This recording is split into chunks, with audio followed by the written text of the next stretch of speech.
Positive energy all the time. Rep your city, rep your city. Everybody on Facebook, Kick, Twitch, YouTube, and my other Facebook account. I'm representing Chicago, Illinois. Here we go. Here we go. We got New Jersey in the building. Rep your city, rep your city. Represent your city. We got some pretty bad things going on in Africa. Like, share, subscribe, hit the notification bell, support the channel. I tell you.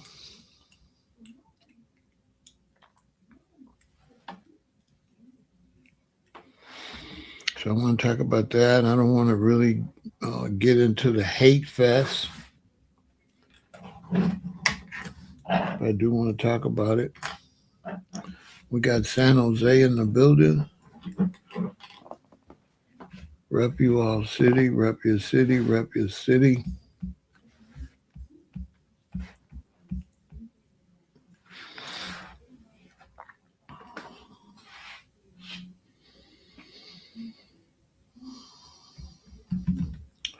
Ready to get to work, ready to get to work.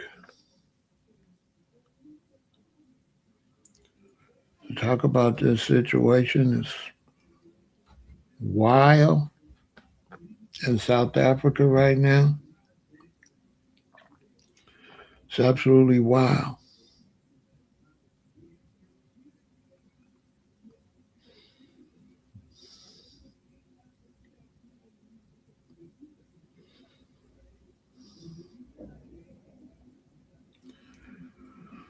Well, this is why when you start talking about relocating from me to Africa, I can't see it. I know how people are, and people group up and they'll turn on your group or who you appear to be a part of that group, you know.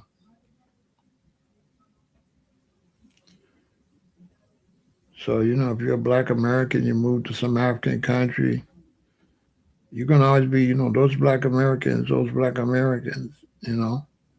That's how it's going to be. It's no getting around that.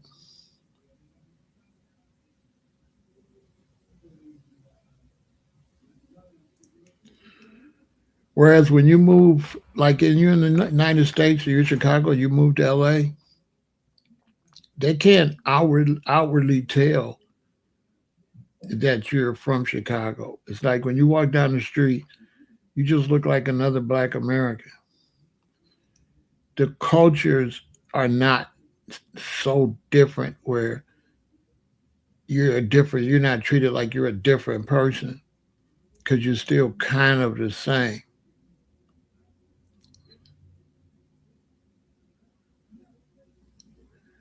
Now, I think in Africa with the different dialects, you know, I think that's what makes a difference.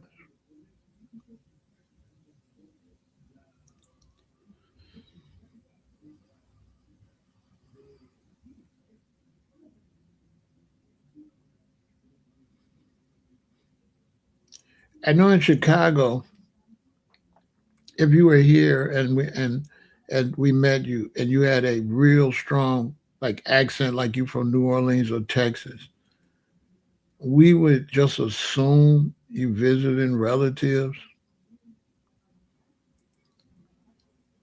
because if you're from Texas or you're from New Orleans or something and you come and stay in Chicago for a while, a lot of your accent is going to start to fade out a little bit just from talking to people.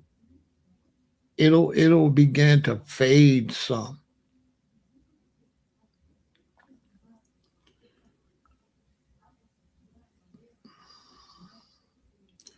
During the Black migration, when my mother and father came up from the South and all my relatives, my grandmother, my great uncles, as they moved to the North, their accent changed. Isn't that crazy? Yeah, the accent changed automatically. You couldn't tell my parents was from the South.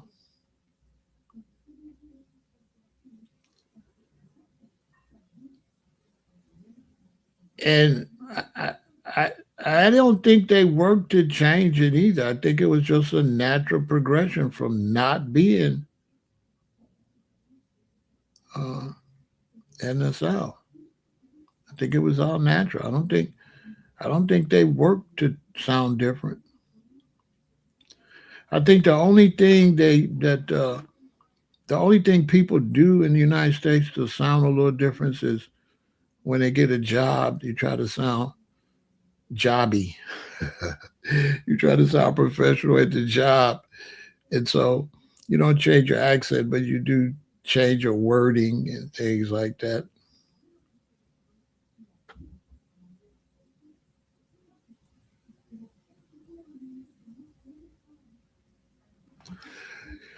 Oh yeah, they got tribal markings and dialects. But I would imagine the biggest problem is they group up. That's what I would imagine. United States is not set up to group up like that. So in other words, if you're from Chicago, you move to New York, or you from New York, you move to Chicago, you're not gonna group up with a bunch of New Yorkers or group up with a bunch of our culture here is not really like that.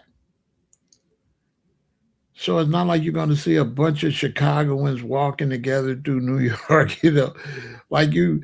When I lived in L.A., you didn't see a you didn't. I didn't go try to find a bunch of people from Chicago, and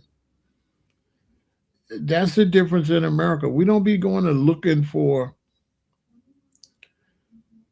a bunch of people where we from. We don't really do that in America, not that I know of. I don't know. We don't do that. I don't think. I think people from other countries do that, but I can understand. I think Goshen. I think people from other countries might feel more out of place than here in America when you move from state to state. Here in America, when you move from state to state, you don't really feel out of place. Now, you might not like the state or you might not like the social life or something like that, but you don't feel out of place. You feel normal. But I would imagine when people move from different countries, you might feel out of place. Like, yeah, if I was to move from America to Africa, yeah, that wouldn't be like moving from Chicago to Ohio. It would be different because in Ohio, I would still be an American. All the people in Ohio, they would still relate to me. Whereas in Africa, they would be like, "Oh, you American? You American?" I wouldn't like that. But we're gonna talk about it. They got crazy xenophobia going on over there. It must be really bad because I tried to get Chat GBT to make me a banner, and they said we can't make that, and it didn't even say nothing crazy. It didn't even say anything. It didn't have the word xenophobia or nothing. It just said we can't make it. It was weird. I said, "You get what?" It didn't even say anything. So they over there tripping though. I don't want to show any of the videos. I don't want to show any of the pictures. I don't want to promote it, you know. I want to talk about it without like promoting it. But it's very interesting as much hate as foundational black Americans are getting from Africans on the internet. It's interesting. Boy, they wilding. They like you. All you Africans go home. They saying, don't come here for. They want every country. They want you to go back. I say, I ain't never heard nothing like that before. Yeah, in South Africa, they want all the Africans that ain't from South Africa. They want them all out. That's weird, but it's probably economical reasons. They probably come in there eating off of them. And see, they don't have enough money for you to come and get none of it. Yeah, they don't have enough money for you to come in and get some.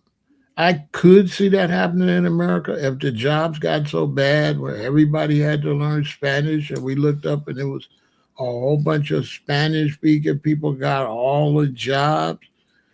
Yeah, I could see that. I could see that eventually be like, you know what? Y'all got to get out. Because even that, oh, we got to be bilingual to work.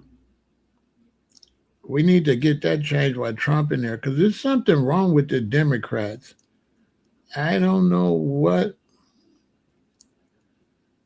It's like the Democrats is like a foreign government or something. I don't know what's wrong with the Democrats. They're a little weird. The Democrats appear to just want to sell the country out and the country don't even be like America no more. I don't know. It's like doing too much with the whole immigrant and minority thing. It does. The Democrats are going too far with that right there. To me,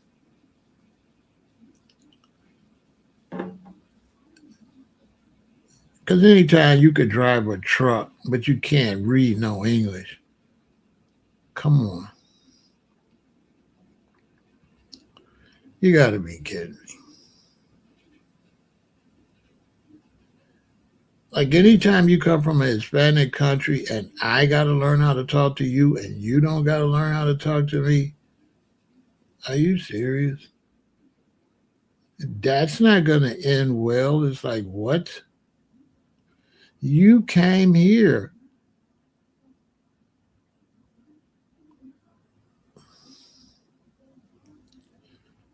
So this situation, though, in South Africa is hostile and violent, though. I'm talking about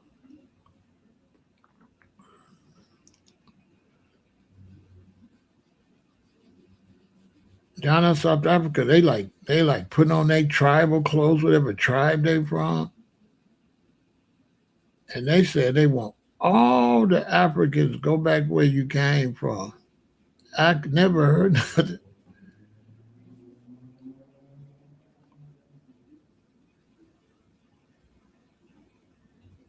I know Dr. Umar is shaking in his boots.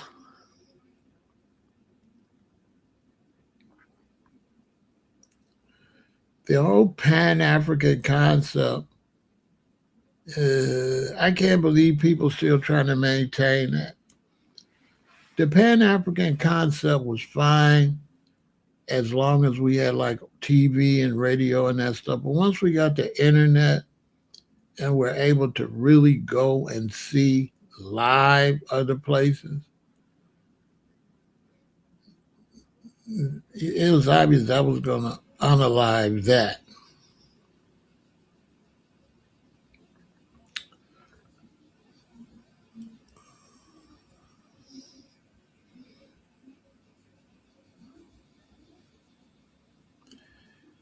I wouldn't be comfortable living in Africa because I didn't want to be walking on no eggshells. You know, I'm from Chicago and I ain't going to be good That just ain't gonna work for me. I'm not gonna want to kiss nobody's behind like how you gotta do, which they'll expats won't admit it, but you gotta kind of bow down and kiss the ring. Uh, I wouldn't be comfortable being outnumbered like that. I wouldn't be comfortable. Like being a black American and being outnumbered by like Ghanaians or something. I wouldn't like that. Because they could just do whatever. What you gonna do about it? I wouldn't like that.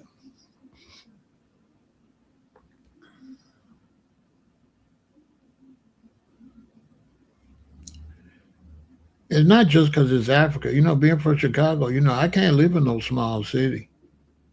Mm-mm. I can't do it. I gotta live in New York, Los Angeles, Chicago, Houston. I can't live. And I don't know about Houston. I got to go see what that's like, but I would imagine I could probably deal with that. I can't live in no small place. People that live in a small place have to been living there, so they're used to it.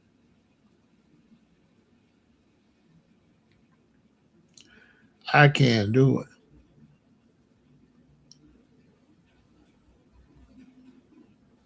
I just can't.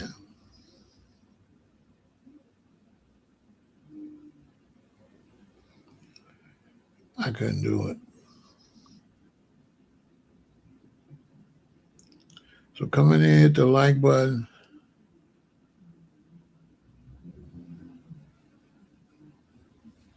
China having a hold on many places in Africa.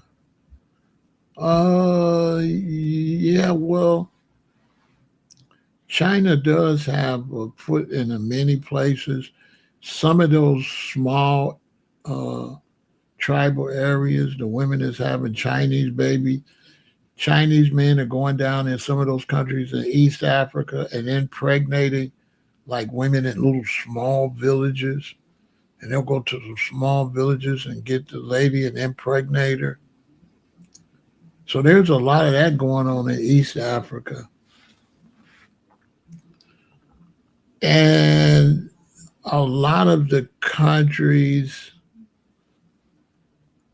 have fallen in deep debt, like Kenya and all of them. Like Ethiopia's did all this improvement and stuff, but I guarantee you, they in debt to China. They didn't do that by themselves. The Chinese helped them do that. They're talking about how beautiful Ethiopia is. You have to be careful that the Chinese is not helping you redevelop your country so they can come in and take it where you can't pay for the redevelopment. That's what's happening in Kenya. The Chinese loaned them a lot of money. They defaulted on the loans. The Chinese built all them railroads and all that, and then the Chinese could come and take it.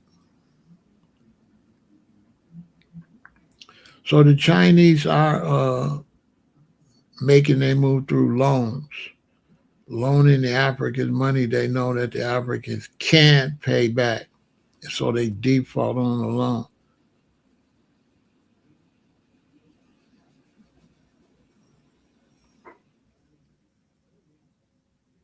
Because,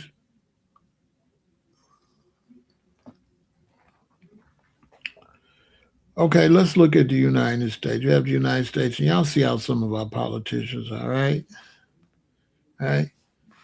So, in the United States, we got a president, a vice president, we got Congress and all that, right? Now, imagine in the United States, we had 10 of those, like 10 different presidents. That would mean more losers, right? Because typically, a lot of times these people, they don't necessarily be the best rulers. So imagine Africa the presidents of the country of Africa, how many like horrible presidents they got. Just let that, just imagine who's the presidents of some of them countries and what they're doing there, how much money they're embezzling and all of that, how much deals they making under the table that the people ain't getting nothing. You know what I'm saying? Because we're like 54 countries, so imagine. Some of the countries ain't even ran by Africans. So you can just imagine what a mess it is.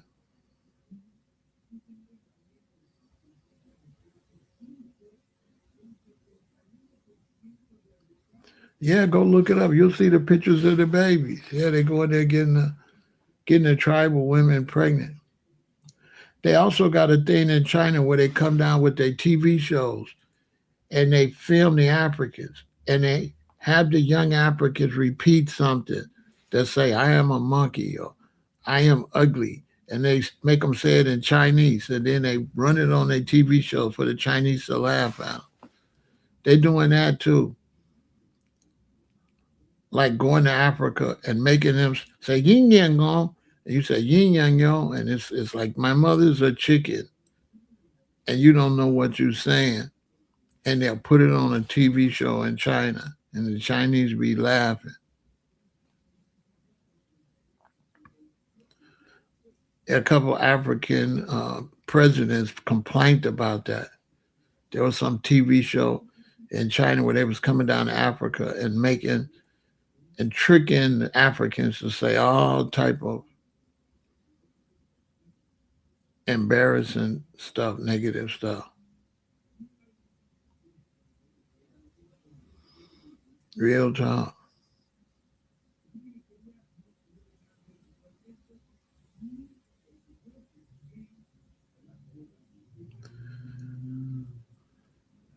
You know what I'm saying? So they over there tripping. So the recent surge in xenophobia in South Africa is driven by a complex interplay of socioeconomic hardship, perceived resource competition, and political scapegoating. In 2025 and 2026, these tensions have manifested in violent vigilante actions, such as blocking migrants from accessing essential public health and educational services.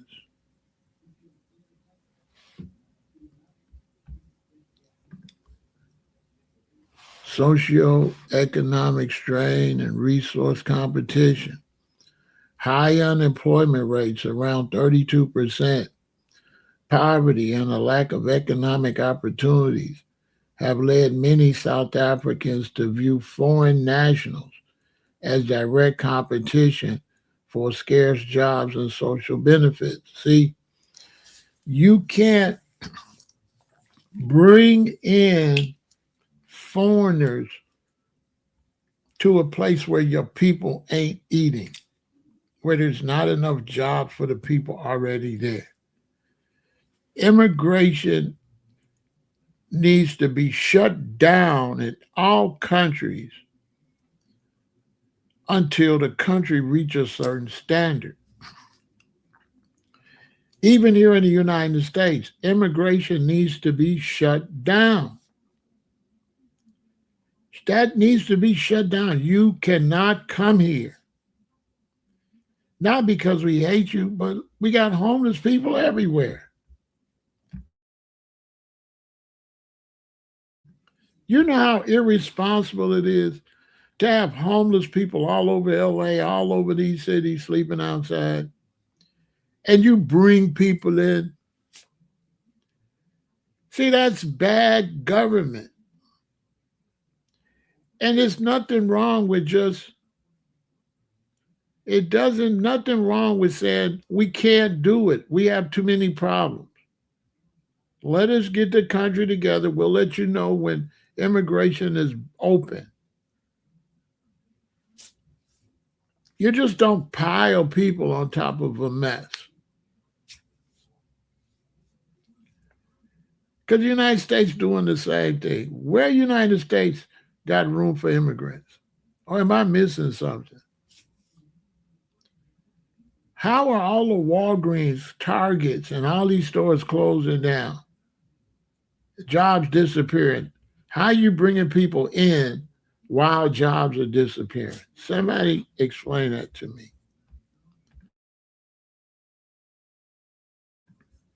Somebody make that make some sense. How you have less jobs and bring in people? How you have no housing for a lot of people? Got a housing crisis. And you bring right. That's why LA looks like a homeless, big old homeless shelter. LA is a mess.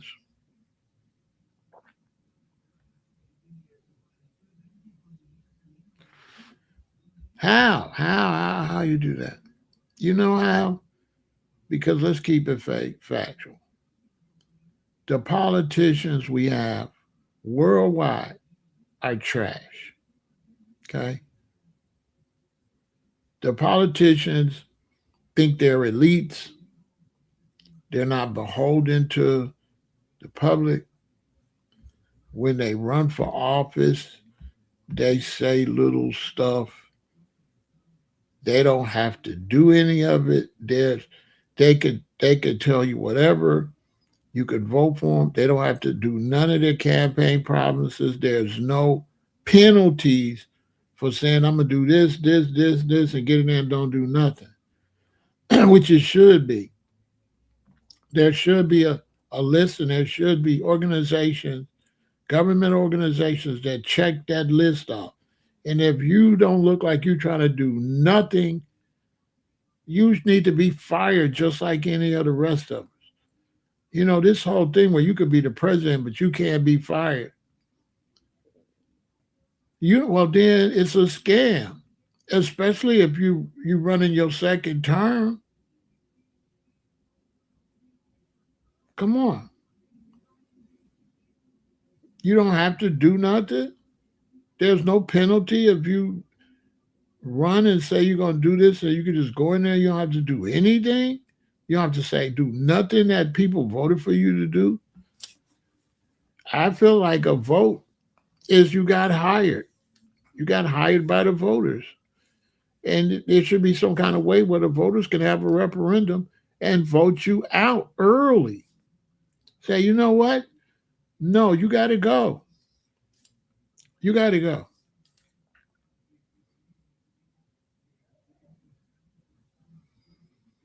If you don't have yourself together as a president, then you should be back on the ballot at the midterms to get you out of there. Facts.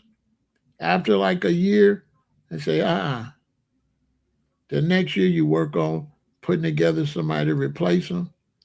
In the midterms, you have an exit vote for the president. You got to go. We're not going to let you sit here no 4 years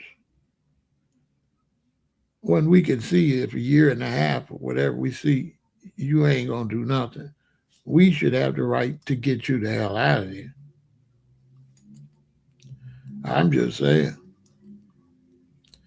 As long as it's not on party lines.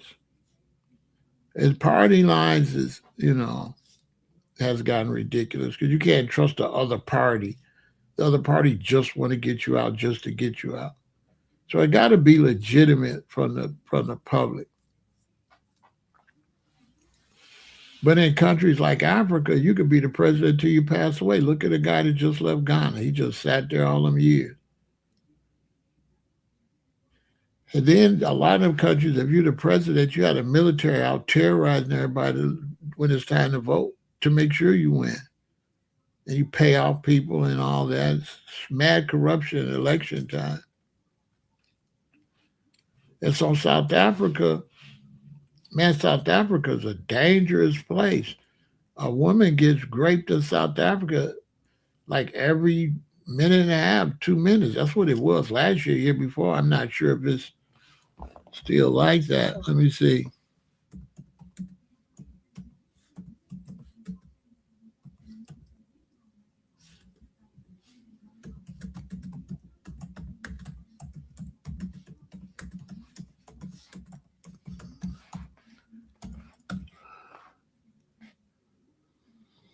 every 12 minutes to every 36 seconds. Africa has one of the world's highest rates of S violence, with reported estimates ranging from a grape every 12 minutes to every 36 seconds. In 2022-2023 fiscal year, over 53,500 offenses were reported.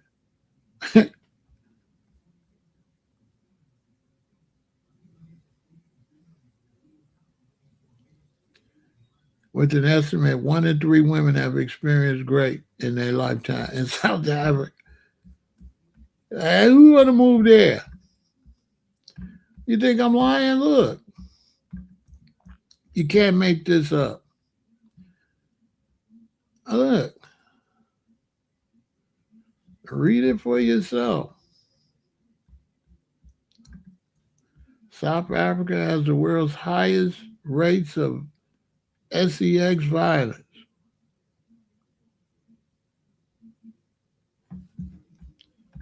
Look, over 42,000 to 50,000 grapes are reported annually. That's reported.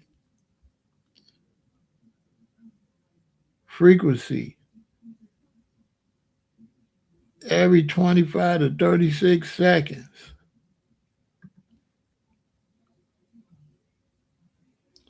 1 in 3 women in a lifetime.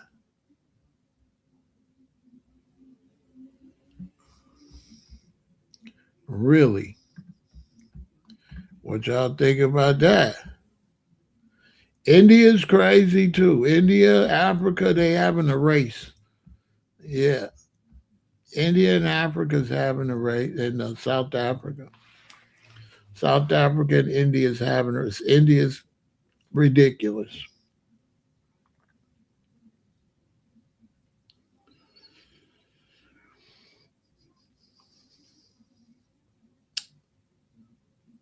That's why when I be hearing people talking about Africa,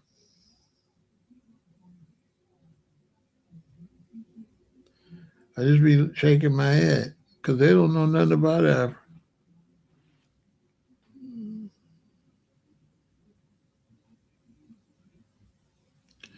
You know, we used to study places before, my group was the reparations group. We was the Marcus Garvey, Rasta Africa for the Africans, and all that.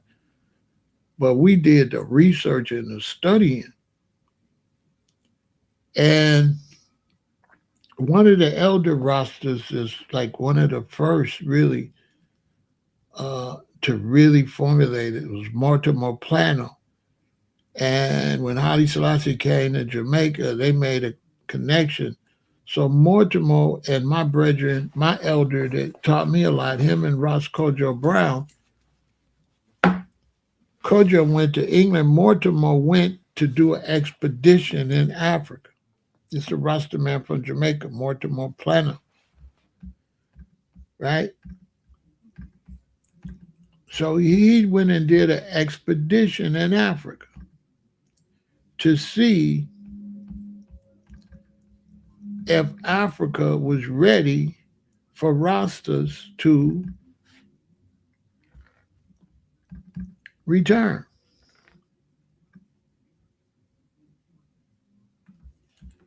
Right?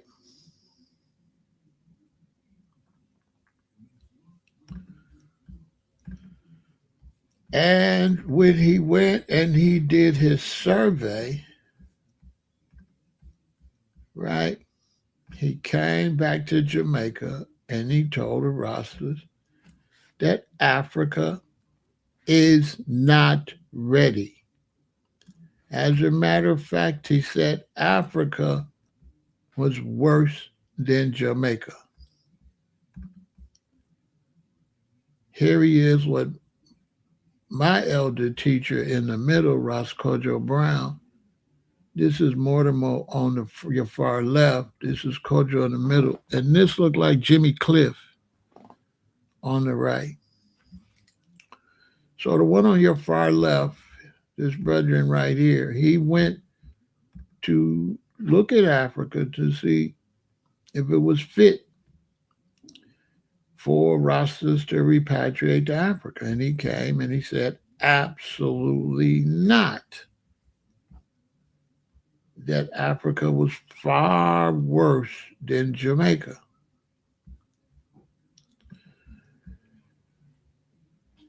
And they had to tell me that because I was headstrong. Africa, I'm going back to Africa. Africa, when we going to go? And the brother used to tell me, man, you have to be patient, brethren.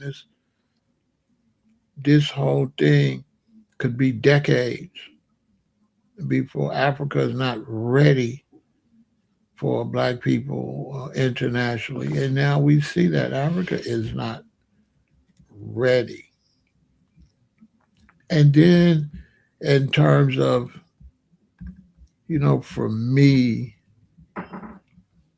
the move to Africa thing is a little ridiculous. I think the move to Africa thing is fine if you kind of like don't have no babies or nothing. If you're not like a normal family type person.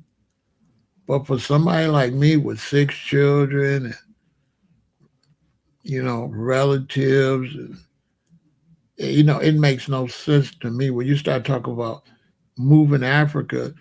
You have to understand. Asking me would I leave my family? That's something nobody talks about. Would I leave my family here in the United States and go to Africa? Leave my daughters. I got 3 daughters. I got 3 sons. I got multiple grandchildren. And to ask me will I go so far where I can't be immediately there for them? No. That's ridiculous and out of the question. Even my children that's out of state, I can get to them within hours, especially if it's daytime and flights are running. So the idea is ridiculous. My friend, she went and she lived in Kenya. It was horrible. It was a horrible experience. She said she'll never go back. The Kenyans, Rasta sister from LA, the Kenyans didn't recognize her as an African. She was a Rasta sister, so she believed we was Africans back then, in the 80s. Africa for the Africans. Africans unite, because we moving right out to Babylon and all that. I'm running and all that. Exodus movement, you know what I'm saying? And she went to Kenya, and the Kenyans, they called her Ferengi. They let her know you ain't no African. Broke her heart. She's back in Hawaii now. She never wanted to go back. She said she'll never go back. It was a horrible experience for a young Rasta woman, a young black American that was into Pan Africanism, to go and find out the Africans they didn't like her. They didn't deal with her like she was sister. All of that stuff in Ghana is phony. I've been telling y'all that Ghana year to return, the Ghanaians do not respect foundational black Americans as brothers and sisters, okay? You're never going to be African as far as they're concerned, all right? You're just not. And being an African is not even realistic as we see, because guess what? They're not Africans. And I've been saying that and saying that and saying that and saying that. And now we see in South Africa what I've been saying is true. They do not consider themselves Africans. There's no such people as Africans. In South Africa, they're whatever tribes they are, and at least they're South Africans. But they said they want all the other Africans out of their country. They do not consider them as the same people. They said they want everybody to go back to wherever they came from. They're not interested in you being an African. You need to be a South African or whatever tribe they are. That's it. That's all. And if you're not that, they're not dealing with you like that. And I've been saying that for a minute.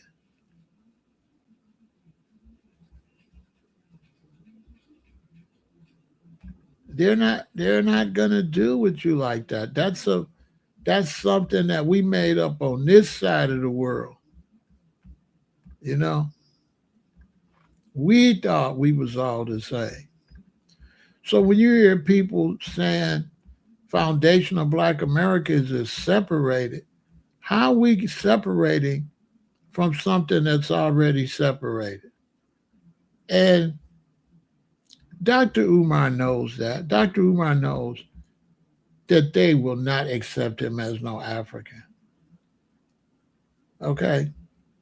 He go to Africa with them right there, and unless he with that, unless he can prove he's that particular tribe, they not dealing with him. To them, Dr. Umar is a op. These are some of the brothers down in South Africa right now saying they want the other Africans out of their country. Go back to whatever country you came from and get out of South Africa. Do they look inviting and friendly to you? No. They look like brothers that's struggling there to try to get what they can get, and they're looking at you like you rude for coming into a situation where they starving. And I agree with them 100%. It's very foul for me to go there and eat off their table when they don't have enough food. This is disrespectful. And the Back to Africa movement is full of scam artists. The Back to Africa movement is full of people that want to take advantage of the brothers and sisters in Africa. When they keep saying it's a lot of opportunity. You know what that means? What's the brother that just got on his case? The brother with the Elijah Muhammad looking brother. That brother was just in Africa talking crazy about FBA. And that brother talking about going to Africa and getting this coffee and doing all of this. He's basically going there and doing stuff that the people in Africa can't do. That's what he's saying. Go take advantage and do things over there that the people over there can't do.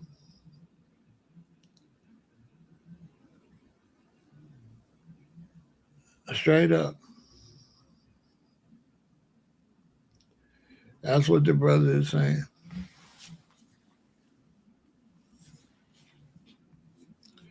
I know what he's saying. I know what he's promoting. Because how are you going to go and have all these opportunities because the other people don't have them? And this is something going on in Africa where Africans are taking advantage of other African countries. And those that got a little money over here move over here and buy up everything, right? And dominate.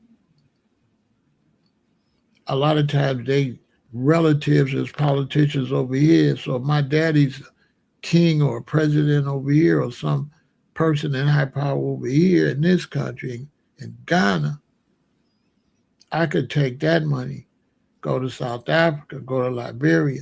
I could dominate.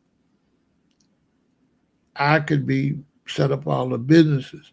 It's not just done by Africans. It's done by people from China, Pakistan, India, people that got opportunity somewhere else, they move there, they buy up the high positions of opportunity, and they just treat everybody else a customer. Yeah, the brother 19 Keys, he ain't telling the truth. The opportunity in Africa is because of no opportunity in Africa. He don't want to debate that, right? The opportunity that 19 Keys is saying that's in Africa is opportunity based on the Africans don't have it. That's a fact. He's talking about going and having opportunities in a land where many of the people there don't have those opportunities to take advantage because you're in America where you could get some money and go with some people that can't get no money and take your money and invest over there and make a lot of money off of the fact they can't do it. That's what he's promoting. I know doggone well you don't want to get on those stages and deal with Big Pharaoh with that because I absolutely know that's the play. That's the play. James Small, he had a little tourist thing going on over there, right?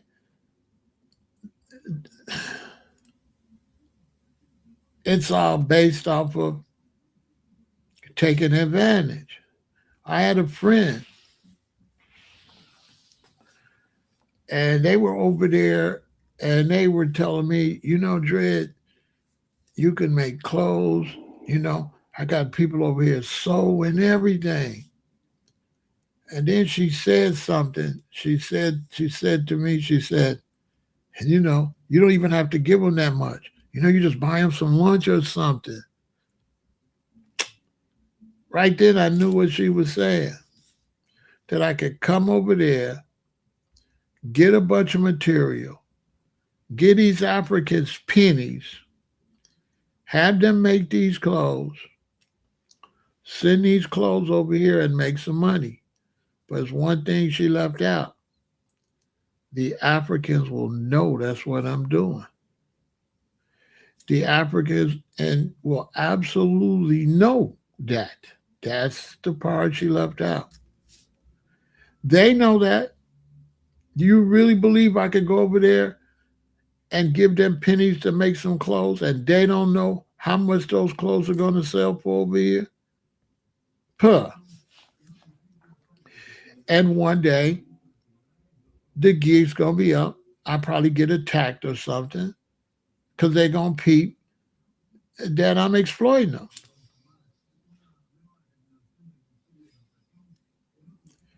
Because the only way I could go there and do business, I would have to count them 100% in on the business and split everything with them.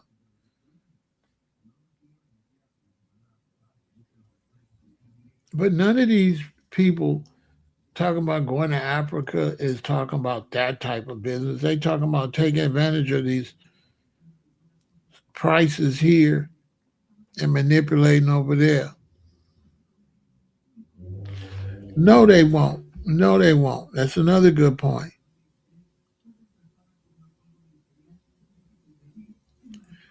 The Pan Africans that keep telling us to unite won't unite. Now, this person say the heck with capitalism if you're really conscious. And this person got a phone, computer. This person is 100% capitalist, right? Chris said, just talking. His parents is capitalists. His family is capitalist. He's a capitalist.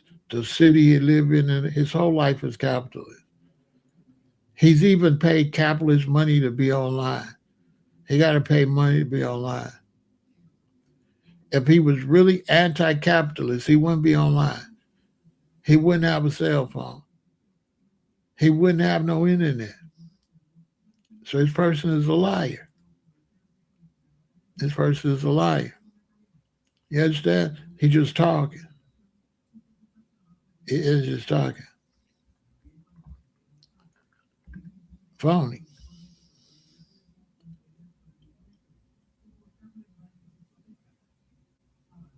I mean, anybody will rob your business or do whatever. I remember when I was first talking about this, and JT, the bigger figure, was over there. And I was talking about the problems in Africa.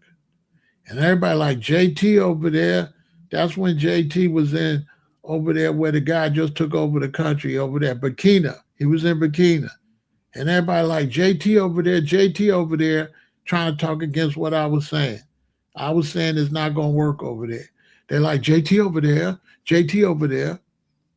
So I started watching JT. Next thing, he had to get up out of there. He had to go to Kenya.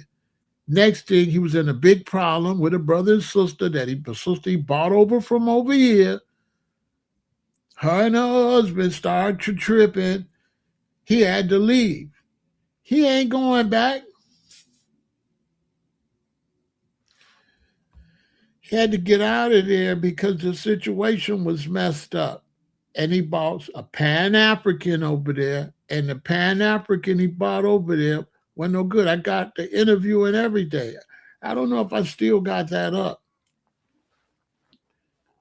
It might still be on my channel. He bought the Pan African lady over there. Her husband sent her over there, and it turned out to be a whole big mess. And because when he got over there, he found out what it was really like. So now the Africans didn't run him out. A black American came over there and messed all that up. Allegedly. So they didn't run him out. No, some other stuff happened. And the sister from here called the police on him, tried to put the police on him. Yeah, that was a Pan African tried to put the police on. Yeah. Yeah. I interviewed both of them because they was beefing about the sister on first, hear her side of the story. Then I brought JT on, hear his side of the story. I had been talking to the sister on the phone. She went and gave her husband my number.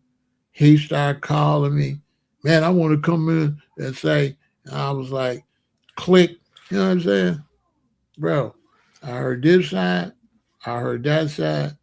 My name Wes, I'm not in that mess. Dude wanted me to get in some rah-rah siskumbah. Everybody know I don't get it. I don't do that. Hey, I happen to bump into the sister some kind of way on social media. I seen her. Oh, she was doing music. The sister was doing music. She knew I was in the music. She sent me her music. We started corresponding. And that's when she let me know. And I think this was before she went over there. Then she went over there. And when she went over there, it all went bad. So when all that happened, I tried to then she had a boyfriend calling me. Now this the dude who sent his wife all the way to Africa. I was being nice by just staying off the phone. I ain't really doing dirty. And just say, bro, for one, you sent your wife all the way to Africa. In my book, you a loser. You know what I'm saying? Plus, you sound like you a little street. Me and you, we not gonna, you know what I'm saying? Me and you, bro, we definitely not gonna mix. So ain't no need of me, but my name Wes, ain't no need of me getting in that mess, bro, because all that stuff you talking to JT and all that rah-rah sis kumbaya, that's not gonna work. Yeah, that's not gonna work in the rack, boy. So I just, just hung up and never talked to them. Bro, stop calling me with that. You sent your woman by herself all the way there. What could you say? While you was probably at home.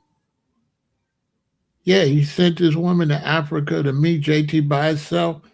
And y'all know why he was probably at home banging out some other chick, right? You know the deal. Yeah, he sat there way over there by herself.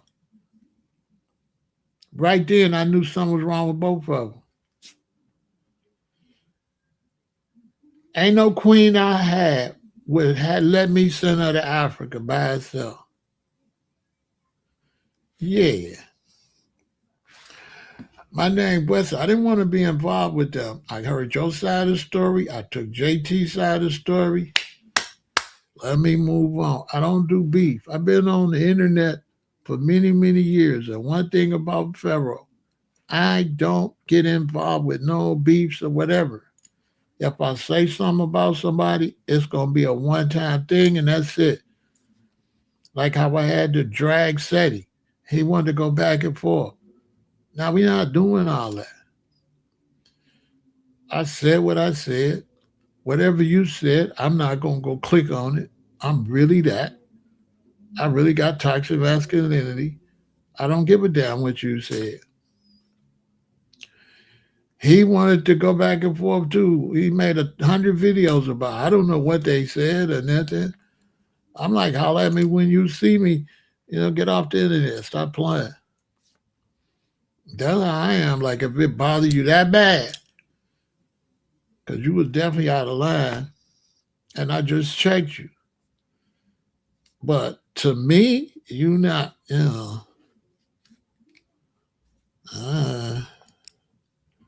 I'm on the internet trying to decompress from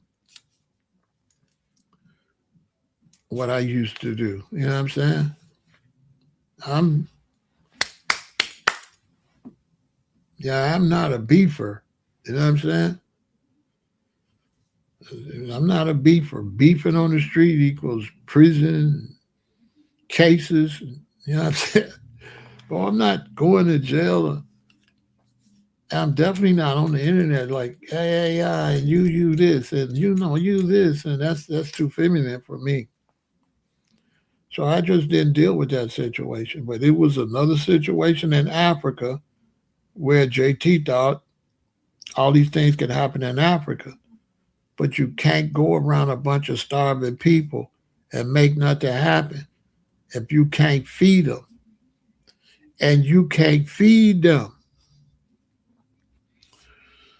The only way we can help Africa, it have to be done diplomatically from country to country. It can't no person. It's not gonna work. It's not gonna work. And the same thing happened in South Africa is going to happen to the foundational black Americans in Ghana. Remember I told you. Right now, the South Africans are going at the Ghanaians. Now understand something. The Ghanaians is the main target. The South Africans want the Ghanaians out. They're saying the Ghanaians is ruining everything. Now, this the same country talking about for us to come. Now let's analyze that. Ghana's talking about the year of the return. Want foundational black Americans to come to Ghana. Ghanaians are running to South Africa. Okay, make that make some sense. How is Ghana a great place for us to come, but it's not a great place for Ghanaians and they run into South Africa? See? Tell me I'm wrong, right?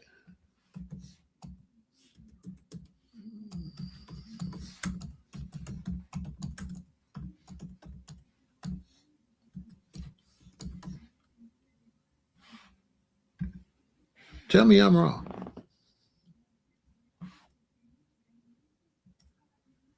Okay? See what they sold us? They told us, come to Ghana,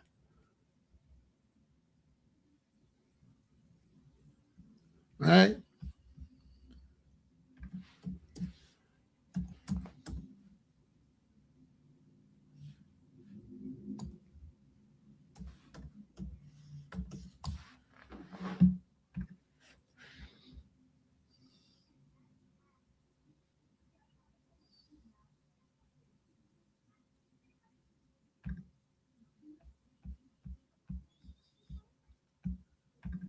right? We shouldn't. I didn't say help Africa. I didn't say nothing about helping Africa. So I don't understand.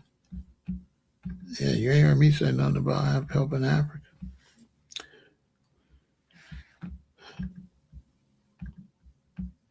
Where did I say help Africa? So look, anti-immigration protests attack on Ghanaian older foreigners from South Africa. See? See, they're not getting along. Now, these are the same Ghanaians. They telling us to come to Ghana, and Ghanaians got to go to South Africa. And the South Africans want the Ghanaians to get the hell out. See?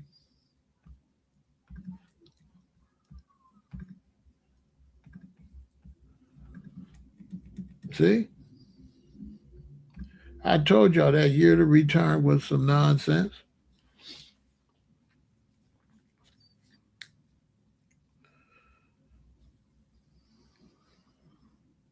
Africa's in no position to help you when you move there.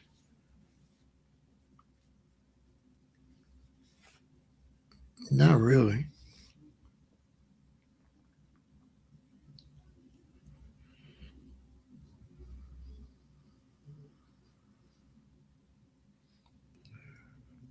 And I can't even report on this how bad it really is because I don't want to get the channel struck. But it's bad. That's why I'm not showing no pictures because all the pictures are hostile. Yeah, the pictures on what's going over there now. Oh, it's not peaceful. Oh, it's not. It's not peaceful. It's not peaceful. People are getting attacked. Ghanaians and Nigerians are being attacked over there. Seriously. I kid you not. I'm going to be reporting about it on This the News starting tomorrow. So I'm going to be giving an update. Subscribe and check out This the News. You can go to the This the News playlist if you missed it. And I'm going to be covering it.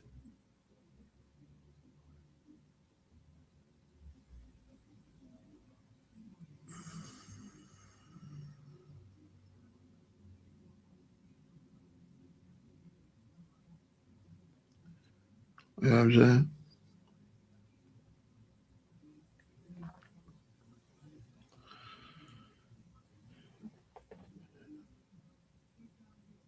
Yeah, I see what you're saying. And the crazy thing about it is, it's not just what they're doing there, it's the fact they couldn't stay in their own country, correct? That's the issue. Yeah, they go in there doing foul stuff, but that also shows you that their country ain't doing well because why you got to go to South Africa? Why you got to leave Nigeria? Why you got to leave Nigeria? Why you got to leave Ghana? Why you got to leave all those other countries, Senegal and all those countries to go to South Africa? Because Africa cannot sustain, none of those countries are sustainable. They running around from country to country because none of the countries is sustainable. You know what I'm saying? Facts. When you read the articles, you'll see they coming from all over the South Africa. They just mostly Ghanaians and Nigerians, but when you go watch the videos, they saying they want all those Africans to go back where they came from. Just giving me the impression they from everywhere coming down there. Why? Because Africa's not sustainable. They're going to show you that the big capital of Ethiopia and all that, but the rest of Ethiopia is starving.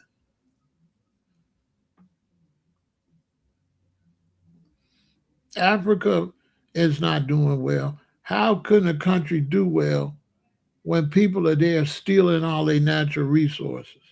They can't process their own natural resources. They can't sell their own natural resources. So what money? If Ghana got all the cocoa, but Europe is known for chocolate, how can Ghana take care of its people when Ghana's not even known for chocolate? Ghana's not marketing chocolate. Ghana's just selling the raw cocoa and letting somebody else market the chocolate. Africa's just selling the gold or letting people steal the gold and letting them market jewelry stores, Zales and all these stores. Name an African jewelry store in the United States. Name an African jewelry. All the gold is in Africa. Name an African jewelry store. Name an African chocolate like a Fannie Mae. Doesn't exist. So until the Africans control their natural resources and have the businesses, international businesses, then they're broke. Africa's broke. And when they show you these videos of these Africans that's rich with all these those are exploiters. Because you got to ask yourself, all right, brother, I see you got the nice car, you rich, you live in this nice part of Nigeria. Well, why is the rest of Nigeria starving? You got to be the exploiter. You don't see where Africa is behind no major products. If you think I'm lying, this is what you do. Go watch some videos of Africa, like in the neighborhoods. And you're going to see all these people riding around on motorcycles. All the motorcycles is Asian motorcycles, right? Like I said, I got boots on the ground. This is facts. I got people in Africa. Like I said, I've been doing this Pan African stuff for how long? This is how it's going to go. You move to Africa, right? Because you want to go be around black brothers and sisters. You feel like, I want to be black. I'm going to go move in Africa. I want to be black. So you and your queen or you and your king, you save up your money, you move to Africa. You get a little spot. You get a little piece of property with a little house. So now you want to get a generator. You might want to get an air conditioner. You might want to get some solar panels, da da da da. So you say, where do you go get the supplies to fix your house up? So there's going to be a place for you to go get that stuff. And in those type of countries, there's going to be a whole area where that's at. And when you get to that area and you walk in there, it's going to be all Indians and Middle Easterners and Arabs. There ain't going to be no black people. It ain't going to be no black people to sell any of your kitchen supplies, your air conditioner, any type of serious stuff you need for your home. It's all going to be sold by foreigners. Facts. They control the district where you buy all the home improvement stuff. These are absolute facts. So you in Africa, but your money going to India, China, Asia. You ain't going to be able to get none of that stuff from the Africans. But you going there to be super black.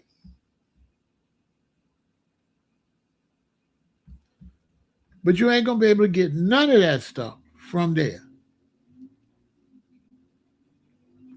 And right then, that's going to let you know who's in control.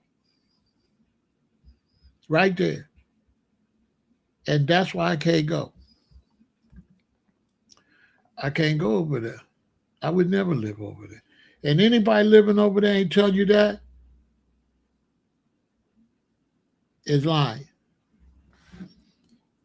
Because when you go buy all that stuff, you're going to have to get it from these people right here. And this is in Ghana. And a picture's worth 1,000 words. Now, they are in Ghana. What flag do you see?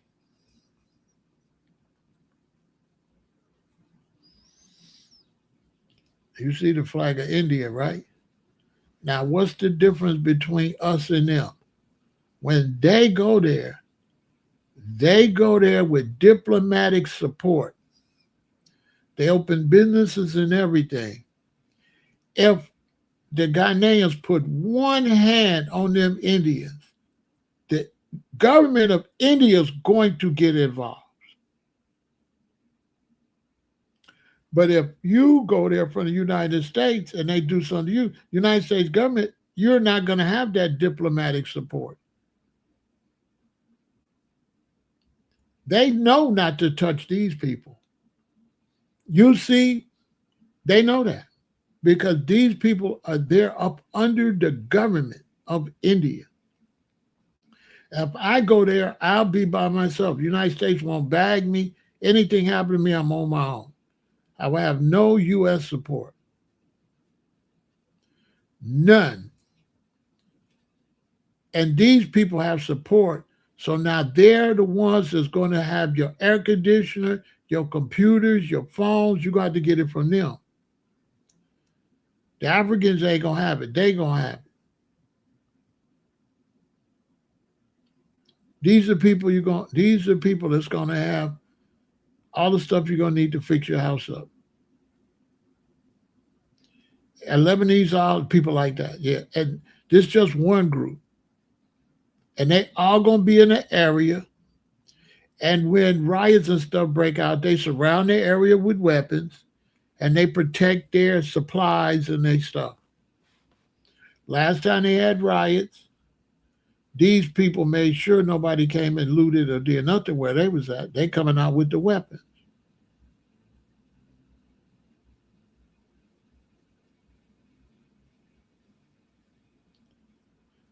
United States ain't coming to help your black ass. United States is not coming. If you go to Africa, the United States is not going to help you because the United States don't like you anyway. Anybody that won't help you here is definitely not going to help you in Africa. The United States is not going to help you because the United States is not going to even be there to support you to go diplomatic. It's not. Okay, let me get that part straight. I see what you're saying, but you got to understand. You won't be able to go there with diplomatic support. These people didn't go there and then get diplomatic support. They went there with diplomatic support. No black in Ghana has any diplomatic support. These people didn't go there and then get diplomatic support. No, they go there with diplomatic support. The Chinese go there with diplomatic support. When they go to them countries, they go straight to their embassy. See, as a foundation of Black American, if I go to Ghana, first thing I'm supposed to do is go straight to the U.S. Embassy. But the U.S. Embassy is going to be practicing a lot of the racist practices over here. So they're going to look at me like, oh, whatever, welcome to Ghana, bye. When they go to their embassy, it's different. So who remembers when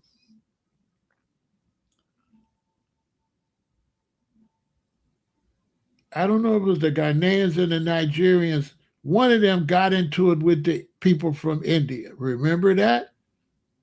And who stopped it? The Indian government. The Indian government came out and said, hey, this going to be a problem. Then that African government told them, Africa, sit y'all ass down. Facts. So we don't have any diplomatic support like that. We don't have no diplomatic support like that when we go to those places like that. You just go in there.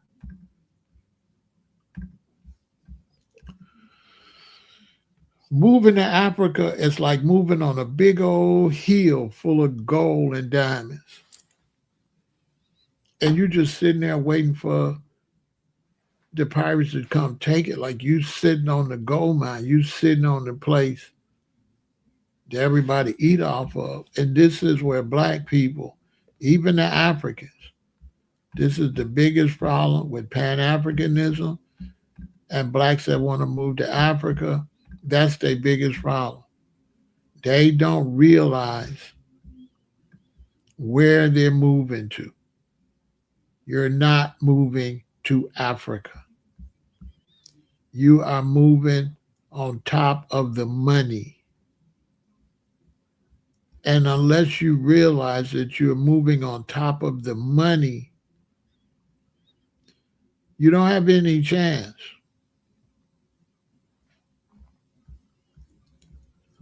This is the main reason Pan-Africanism is going to always fail. Because it's not business minded. And I tell people all the time, the map they show you of Africa is not the map of Africa. That's your map of Africa. But that's not the real map.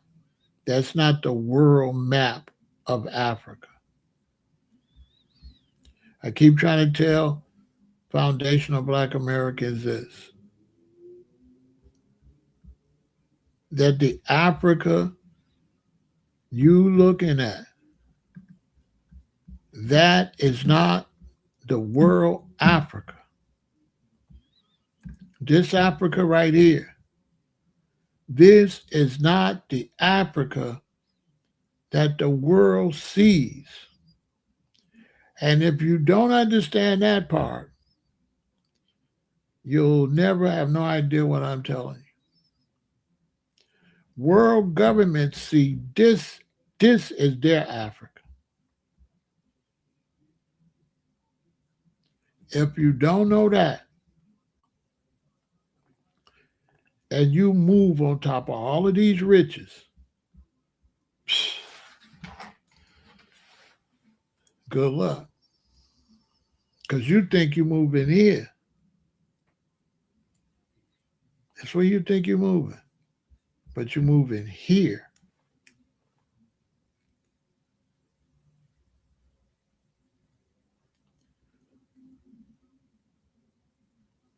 Until you know that, and this is an old map. This was not even updated. It's different than this now. There's different minerals on the map now. They won't upgrade it because people like me keep showing people. They're like, don't make a new one of those. We don't want nobody to know that. Well, I'm showing you they don't. This is where you move into.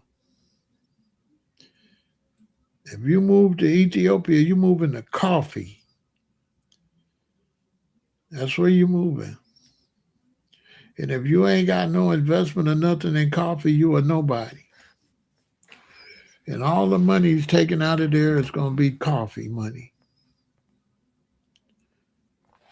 So they got you thinking you're moving here. Business-wise, you're moving here.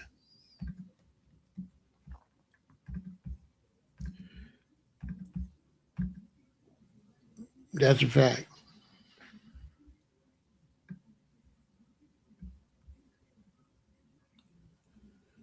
Until we learn that,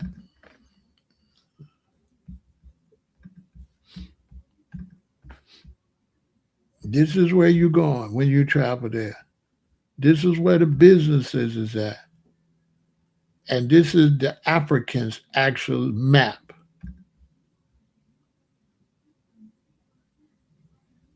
This is the black people there. This they map. This all the tribes. See, the Africans that live there, they don't live by this.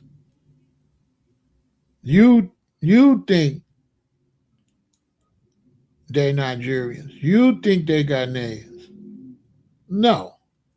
This is what they are. You see the different maps? This is what the Africans actually are.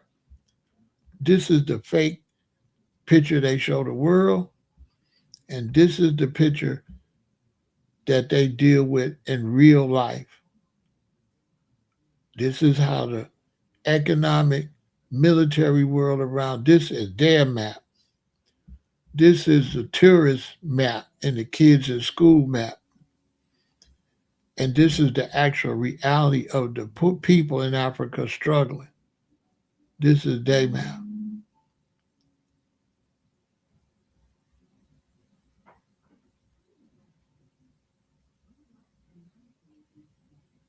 This is the tribes. You see all them tribes? You see Ethiopia? Are they Ethiopians? No. Look at Ethiopians. They're not Ethiopians. They all them different colors. That's what they are. But you think they Ghanaians. You think they're Nigerians. That's what you think. That's what you think. They not none of that. This is what they is. They're not, you know what I'm saying? So when you don't really got knowledge and you just move there, you don't got, you know what I'm saying? The vast expanse of the African continent spans many different climatic regions and contains everything from dry desert to swamp to rainforest to glaciers covered mountaintop. It's 54 countries and a home to over 3,000 different tribes and ethnic groups, and includes some of the most colorful and flamboyant on the earth. Many of them still living off the land, just like their ancestors did many centuries. 3,000 tribes. 3,000 tribes. 54 countries. Typically, 54 countries would mean 54 different groups. What code? There's no such thing as a code. That's something that y'all people made up. Y'all made that up in America. If you weigh thousands of miles over in Nigeria, and I'm thousands and thousands of miles in Ethiopia, what code? You see, and the idea that it's Africa is messing people's heads up. People don't understand how big it is. They're not Africans. If I'm in Ethiopia, I don't know a damn thing about Nigerians. I have no contact with Nigerians. How if I'm way on West Africa, how am I going to work with Nigerians? How?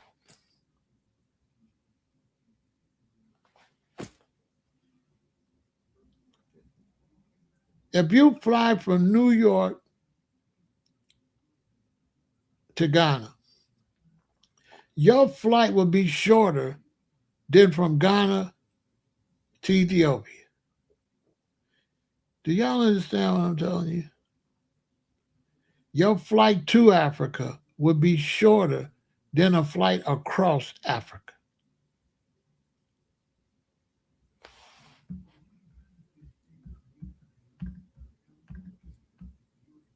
What code? So check this out. Are Black Americans on code? And it's smaller. We small as hell. Are we on code? Because we would be on code quicker than them.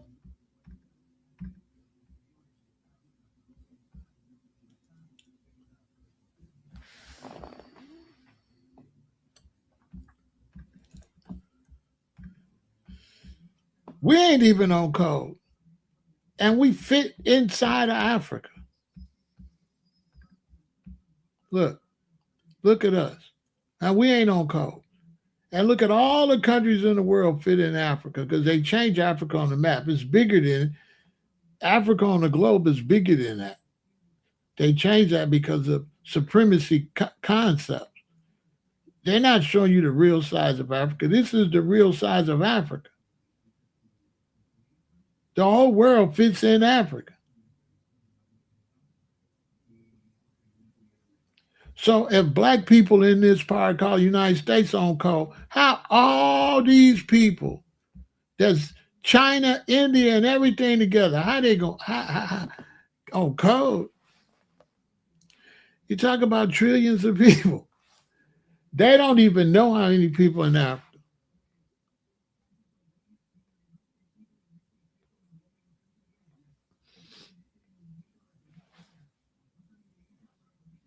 This is the fake, and they, when coming up as young Pan Africans, they didn't know any better. They didn't have the internet.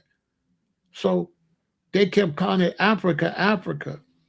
And because the continent was called Africa, it made us believe there was such a people as Africans.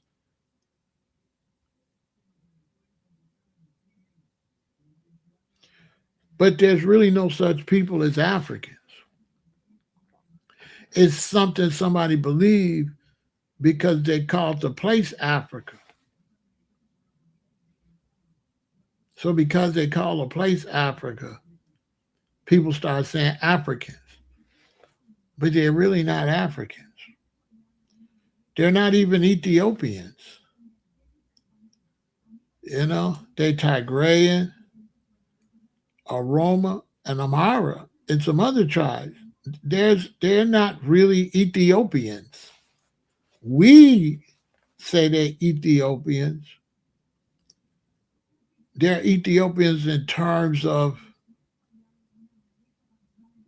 the country. It's like when you go to the west side of Chicago or some of the places in Chicago. It's like a lot of blacks in Chicago are not Chicagoans, you know. They GD. And they GD more than anything. They GD more than black American, more than Chicagoan. No, they GD. Here where I live at is they vice lords more than anything. They Blackstones.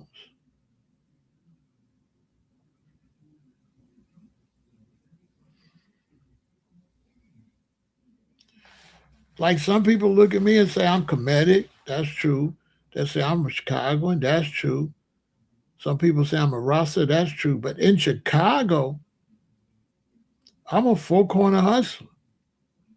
I'm that before any of that other stuff. I'm a four. Facts. That trumps everything. Because I'm in a situation where when it get dirty, that's where I gotta be. Pan Africanism ain't nothing outside. African, nothing. Rasta, nothing. Kemetic, nothing. In the city of Chicago, I'm a four corner hustler. That's the dominant thing I am in the city of Chicago.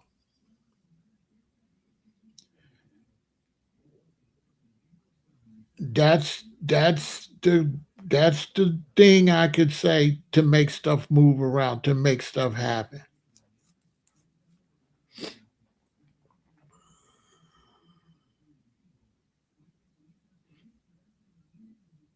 If some go crazy, I can't call no Rastas. I can't call no Pan Africans. I can't really call no Chicagoans. I could call my cousin, but I know who I can, and I'm off count. And the little shorties, they gonna ride just cause. The gangs are definitely like African tribes. You are 100% correct. The only difference between the gangs and the tribes is the gangs is built off of survival in the penitentiary. The tribes is just tribes. The gangs is developed against the European political structure that runs the jails and the penitentiaries because they were putting the black man in the penitentiaries and it was all them guards against you. And they could do whatever they wanted to do to you in the penitentiary system. They make you think the gangs was developed based on the streets. No, the gangs is developed based on the prison system. You understand? A lot of people don't know that. They got you thinking the gangs is based on the streets. No. The gangs is based 100% on the penitentiary system. It's a paramilitary type organizations based on protecting each other in the prison system.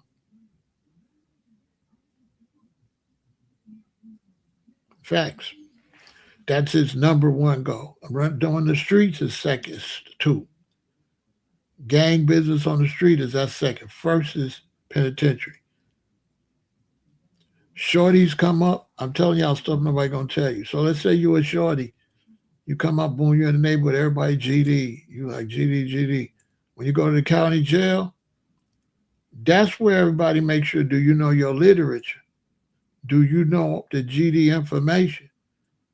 And while you in there fighting your case, you need to know all of that, all your literature, in case you go to the penitentiary.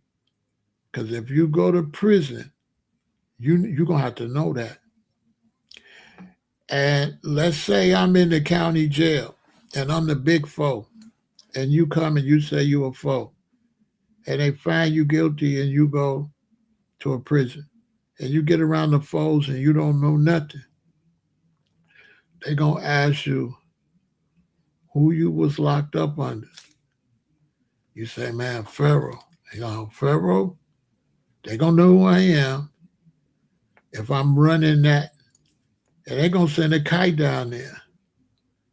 I'm going to get a violation because they're going to say, I ain't doing my job. None of these foes know nothing. Nobody going to tell y'all that.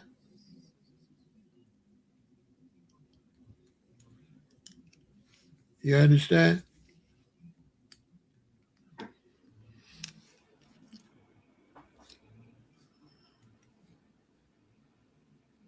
That's the difference. Now, as far as comparing a gang to the tribe, that's like over your head because the tribe is just like basically you're born and that's just what you are.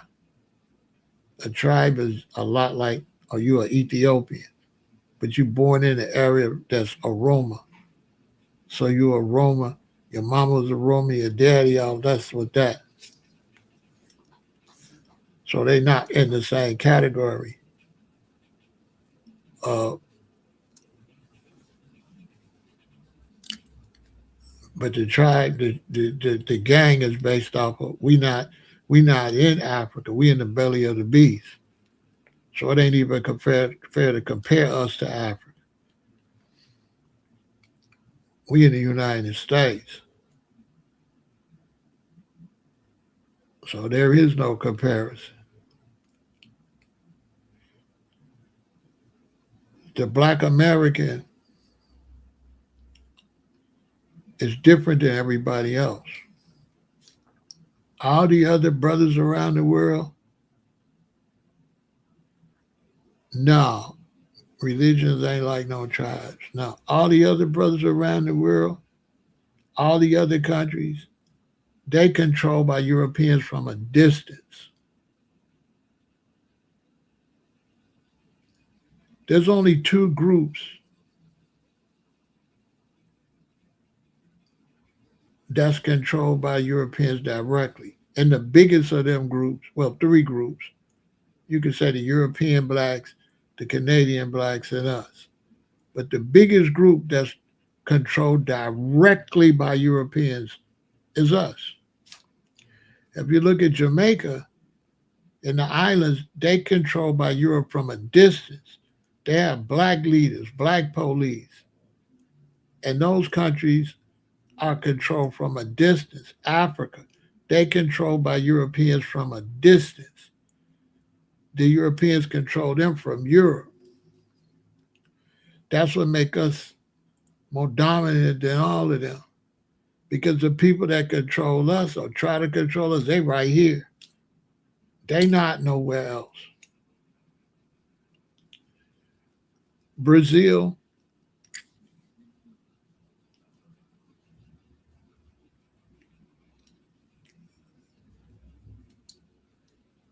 I don't know who controls Brazil,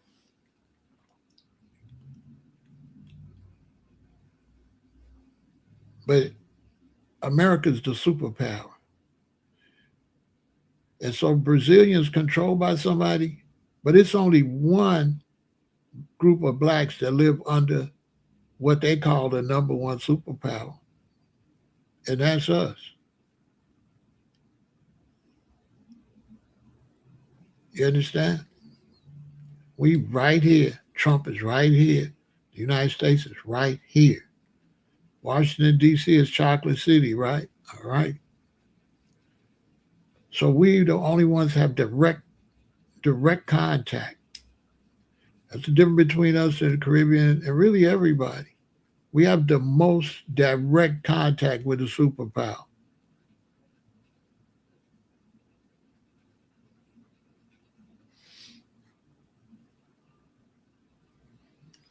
That's the difference between black Americans. This is why when black Americans came into the media and they seen the Supremes and all that, this is our beef with the Africans.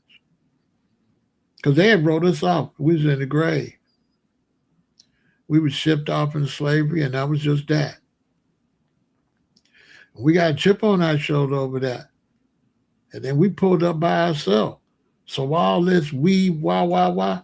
I speak for all black Americans. We ain't trying to hear that. We don't know you. You ain't did nothing for us. That's to all you other black people. You ain't did nothing for us. We came up under this beast by ourselves. And you showed up after the coast was clear. There were no Africans around here or no Jamaicans or none of y'all was here. That's why I'd be like, stop popping off. Because as far as foundational black Americans, we was in the belly of the beast by ourselves for hundreds of years. Period. The Africans had plenty of Africans. Damn sure they'd come try to do nothing for us. Dudes in the Caribbean, they wasn't on nothing. Everybody was dealing with what they was dealing with, but you wasn't in the belly. You wasn't in the belly of the beast. It's the belly of the beast right here.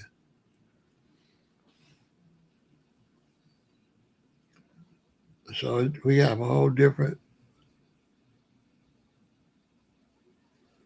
Yeah, well, it just was rougher. It just was a rougher. We the original freedom fighters. All this stuff come out the '60s. The foundation of Black Americans in the '60s was the backbone to all that stuff.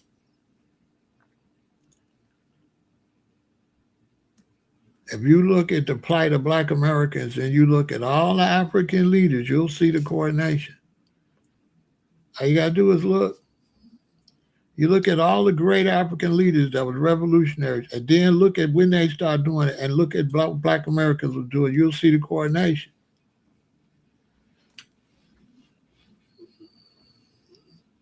After the coast was cleared in, they came on to eat and didn't have no respect for us. It wasn't like other blacks came in like, we proud of y'all or nothing. They came over wanting to compete. This is what is going on in South Africa. The South Africans is like this. Where was y'all doing apartheid? Where was y'all when we went through all that stuff in Soweto?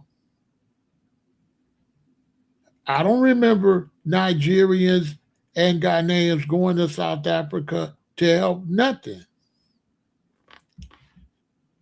I stand with South Africa.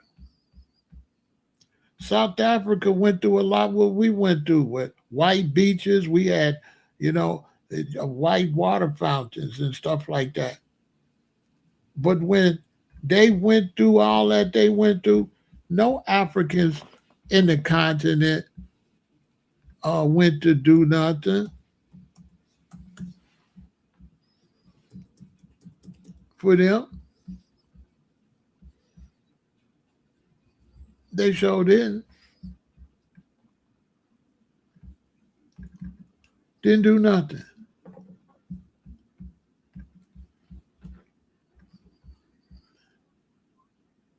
Didn't do nothing. South Africa, we relate to South Africa more than all the other African countries.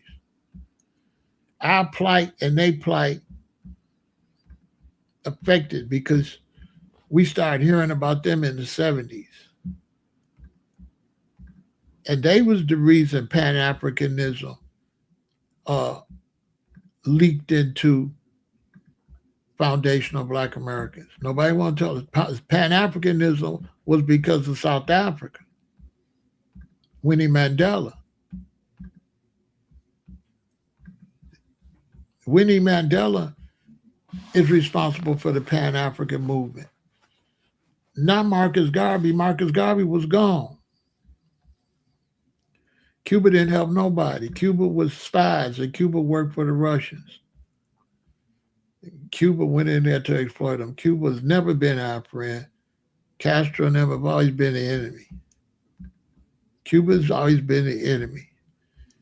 Cuba always went in for the interests of Russia.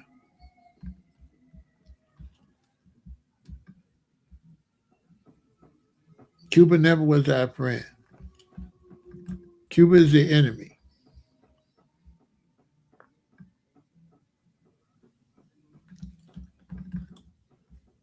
And Cuba has always been an enemy. Cuba went into Ethiopia for the Red Summer, remember? Checkmate. See Castro bringing in the Russian? See the Russian? See how the Russian looking? And this the guy from the Red Summer that unalived all them Ethiopians once Cuba and Russia came in. Once Cuba and Russia came in and bagged this man unalived 1 or 2 million Ethiopians.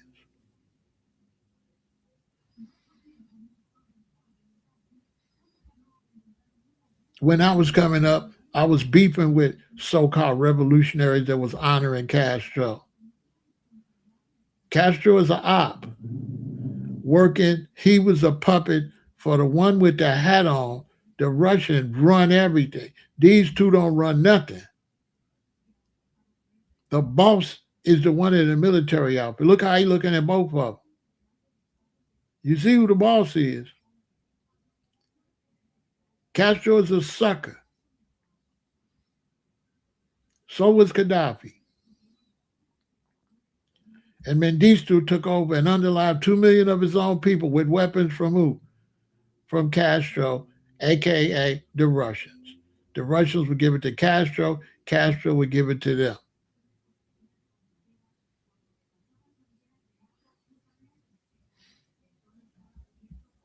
And Castro didn't run nothing. The Russians ran Cuba. He was just a puppet. He was a revolutionary that went wrong. He was trying to rise up for the Cuban people. He let the Russians come in and manipulate him. Y'all don't know about the standoff with the Kennedys at Russia over Russia trying to bring them weapons to Cuba, the Cuban Missile Crisis. Go look it up.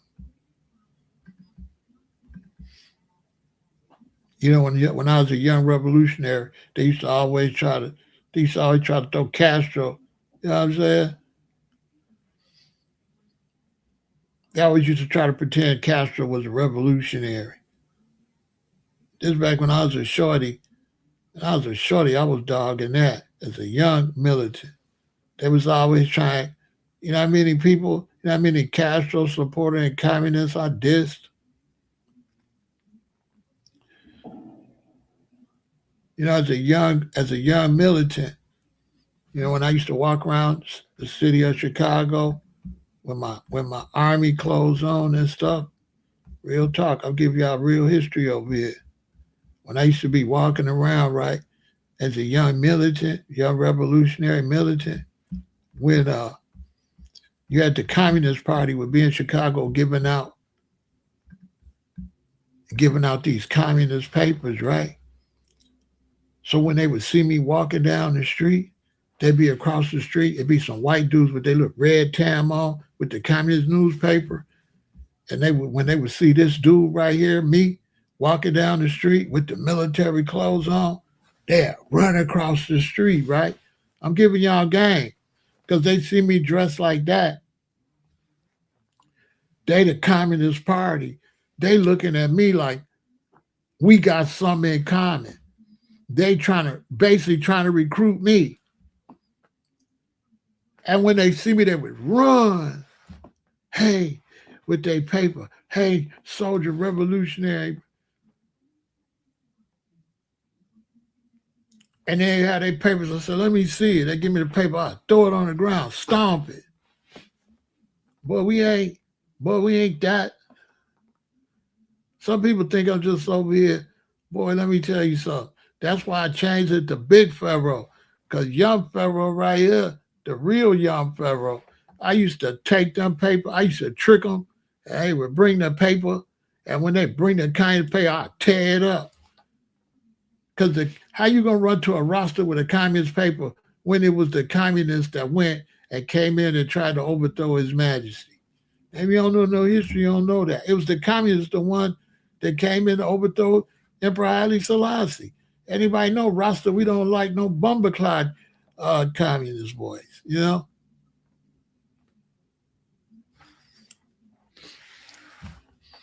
So they used to try to play. When I left like this, I end up in Hawaii, right? I'm going to tell a little story. We're going to get back. I got stories for day. So I met a brother from Hawaii. The plan was to go to Hawaii, go through India, China, and come up in Ethiopia. Young, wild, dreaming. Anyway, we end up in Hawaii. I go to find the brethren because the brethren was out there. A hurricane hit his house. I had to go find him. I had my family and my brother, come a week after I got there. So the first night I got there, I'm looking for where the Rasta brother is at. I know I'm going to be able to find it because you can find Rasta anywhere. It was a Rasta brother from Kansas City, Shay Shay, Foundation of Black American Rasta, right?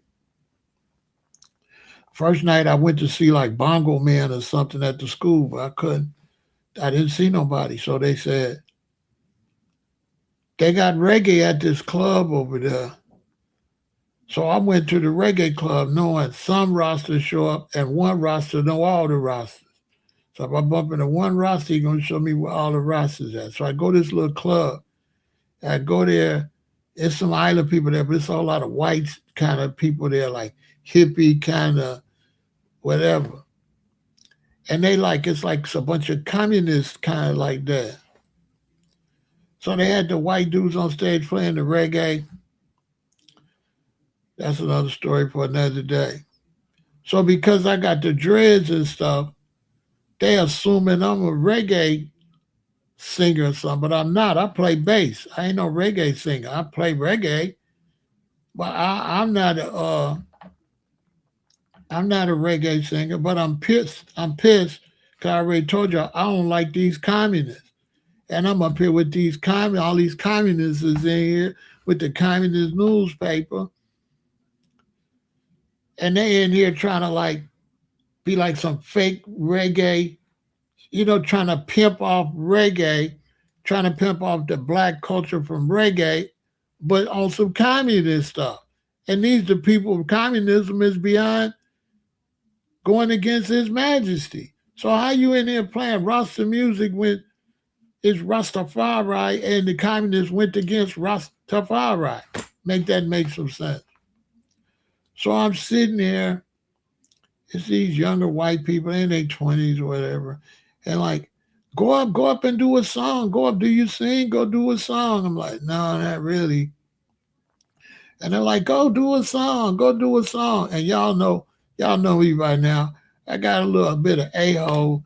You know, I'm a little I'm a little bit of a troublemaker. So I got mad. I was like, all right, because it's a bunch of communists, right?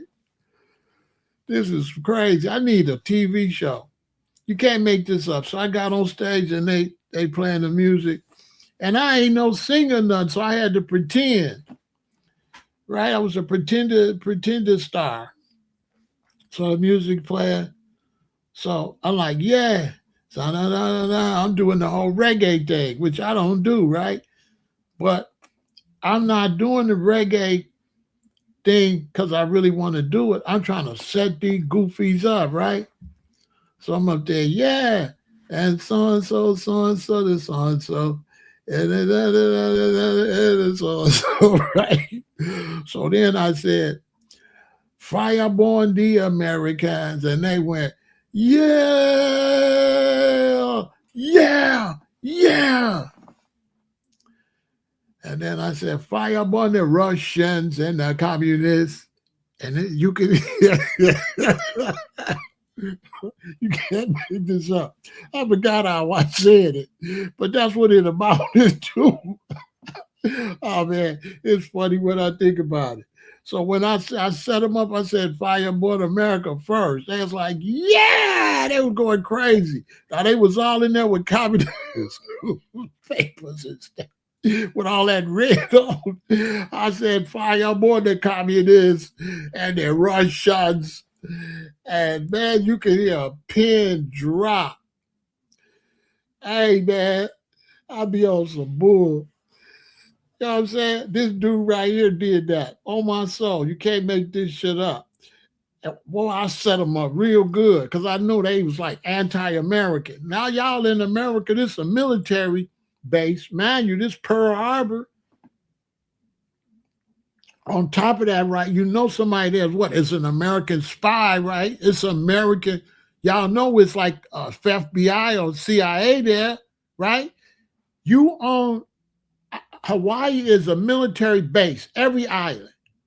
You out here talking some communism, so you know there was U.S. government agent there pretending a communist to investigate everybody. I know he was very proud of me.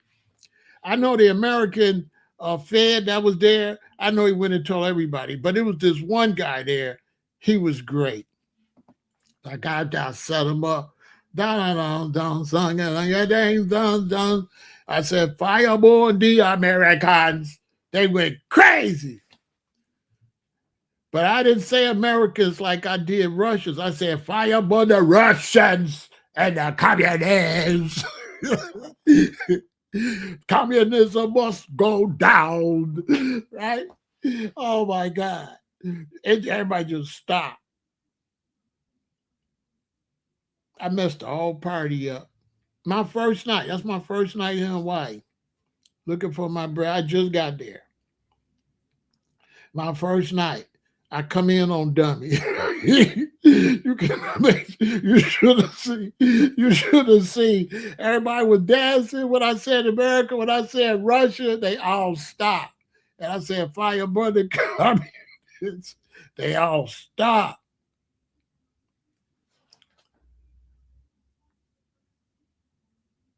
And so when I went and sat down, nobody. I wasn't the cool dude no more. That's the first thing. It was boo me, boo. You know what I'm saying?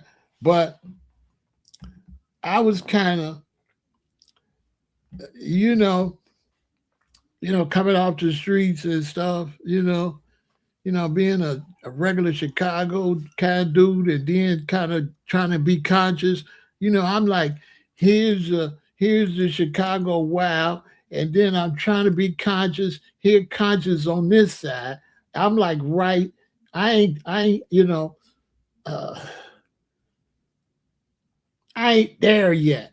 I got the hair, I got the clothes. I'm not here no more. I ain't got the Jerry curl and the dice. I ain't Stu gambling no more. I'm a little rusty. But I'm still a little, you know, uh, I'm still a little like, I ain't there yet. I'm a work in progress. That's a good one. So they couldn't say nothing because it was like, keep it gangster, dog. I was kind of like a gangster Faria. And what was interesting, and so I sat down. So then when I sat down after about 2 minutes, this white girl, she came and she sat down. And she said, I can't believe you said that. I was like, yeah, the American communists ain't nothing. These people ain't no nothing. Because I'm the only black dude in there. And I'm straight from Chicago. I ain't functioning right. You know what I mean? I'm a Chiraqui and out here in Hawaii. Man, later for y'all hippies and slippies and bippies. Y'all ain't know nothing. Y'all ain't said, you know what I'm saying? So the white girl was like, I can't believe you said that. I've been coming here with these communists and my mother and father hate it. And after seeing you, I'm never coming back to this anymore. That's what she said. She started tearing. My mother told me, you're so great. I can't believe you're so strong. These people are wrong. We're Americans. I said, that's right. You need to be what you is and stuff. Because I wasn't pro-American either. But I didn't like the communists at all because what happened in Ethiopia. Because of Mengistu. So she started crying and she left. She said, I ain't never come back to this party no more. I told her, yeah, this is whack anyway. To the one communist white dude, I was like, yeah, this is whack anyway. I was trying to push his buttons anyway. It is whack anyway. Because, I'm thinking some of these is the police anyway. I don't believe that little red tam. You can't put that little red tam on and start. You in an Air Force base. Every military's in Hawaii. You out there with some anti-American propaganda, getting these people on file and all of that. Talk about some Russians. You know what I mean? You got to be careful, young people on the side. No, don't be joining no revolutionary groups. Revolutionary groups is the police. Anybody come around you, yeah, they faces they was messed up. They couldn't believe I got on that stage. I set their ass up, and I was like, "Fireboy, all y'all ain't on nothing. Absolutely nothing. I ain't fucking with none of this shit y'all doing." Basically, they was like, uh, they make me a target. No, how the shooter gonna be a target? In my world, it's up to you not to become the target. No, not a target. Mm-mm. How I'm gonna be a target in a USA base? And I said, to hell with Russia. And the United States government know who I am because my mama worked for the government. They know me. The United States government know me since I was a baby. The United States government know me.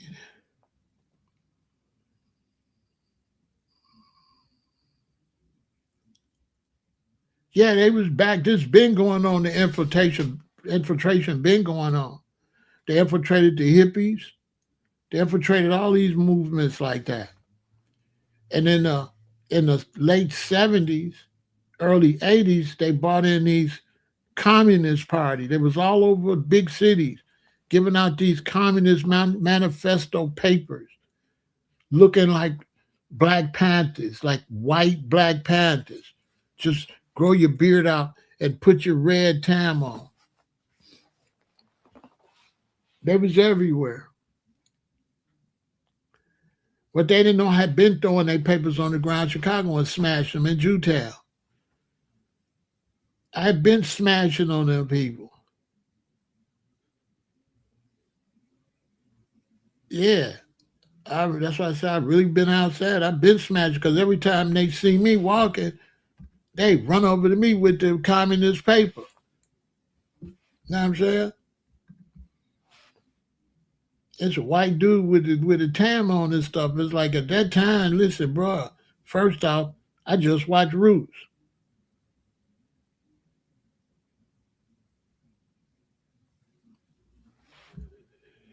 Now the government didn't know my mother. The government know who I am. The government know all y'all. They don't need to know who my mother is. They know who I am. The government definitely knew who I was, but they knew who I am. Once they know who my mother is, they don't got to reflect to my mother. They gonna watch me. The government definitely knew who I am. Y'all underestimate the government.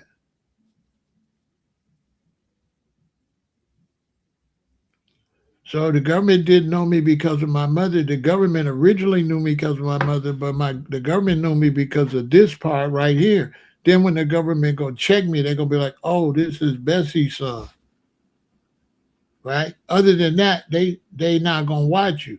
So in other words, Renee, they'll have you on file. Then if something come back, they go and check your file.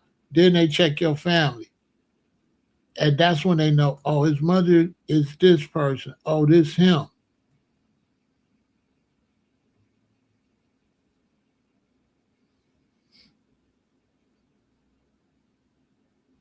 Mind you now, Renee, when I'm out here doing this, the United States government is protecting me back in Chicago because I got a warrant for cannabis.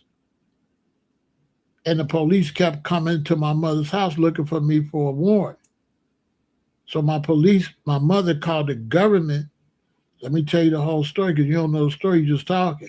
So my mother called the federal government and said that the police keep coming to the house looking for me. The police told my mother, okay, thanks for letting us know they ain't coming back and just call us when he get to town. That's why I keep saying they know me. Because they was protecting me from the warrant I had because my mother had called them. So I absolutely knew who I was. They absolutely knew who I was because I had to be on file in case they pull me over anywhere in the world and see I got a warrant. There's got to be something in there saying, don't arrest.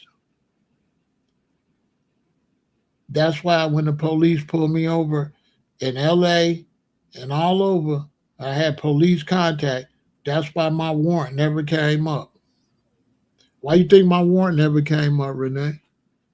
Because my warrant never came up.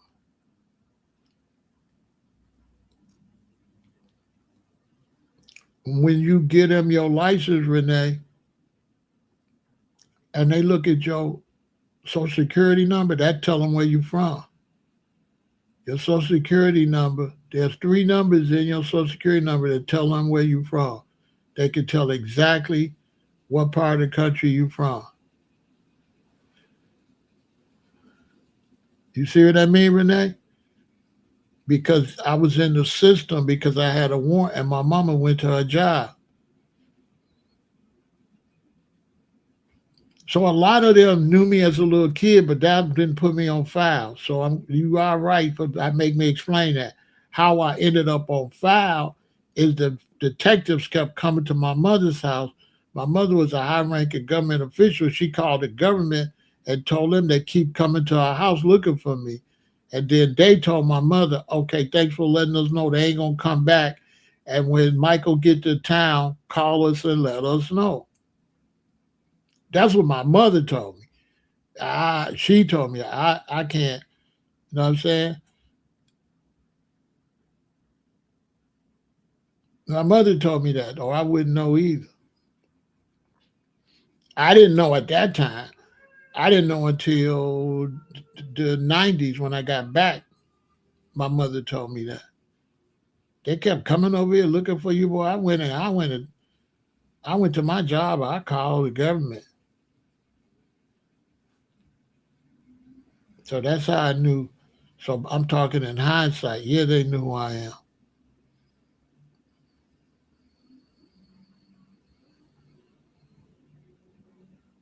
The FBI had taken a photo of everyone who enters and exits. Yes, yes, yes, Goshen.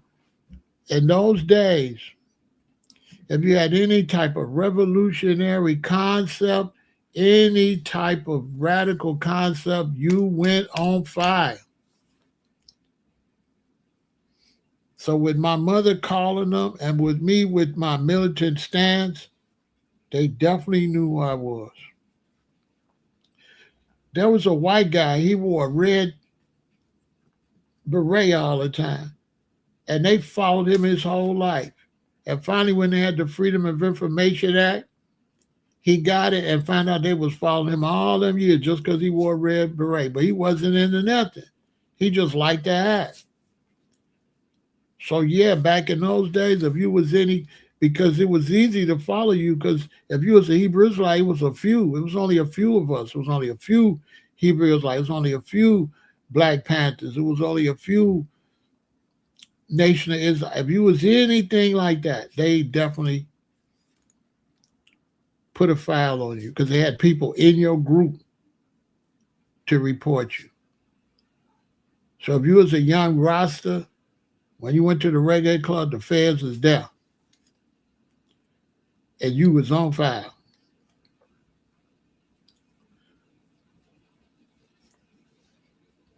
This is why on social media, when you all be talking and stuff, you gotta be careful what you're saying because you're gonna be on file.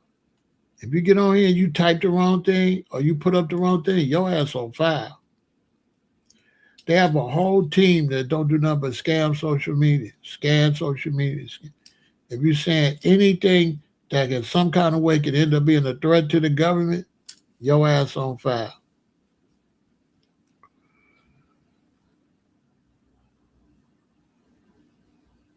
And then Hawaii, because we finished with the last conversation, but I could put y'all up on something. In Hawaii, Hawaii is every secret service in the world is there. You got to understand that Hawaii is a super military base that by the time I got out there in the 80s, that was set up to protect California from back in the Pearl Harbor days and stuff when the Japanese had bombed over there. The Japanese didn't just bomb Pearl Harbor, they flew over California and over that area too. So they increased the intensity in Hawaii to protect the west coast of the United States. And if you go to Hawaii, you in the middle of world espionage at the highest level. Hawaii got those mountains up there, and you know what kind of military is up there? And so Hawaii,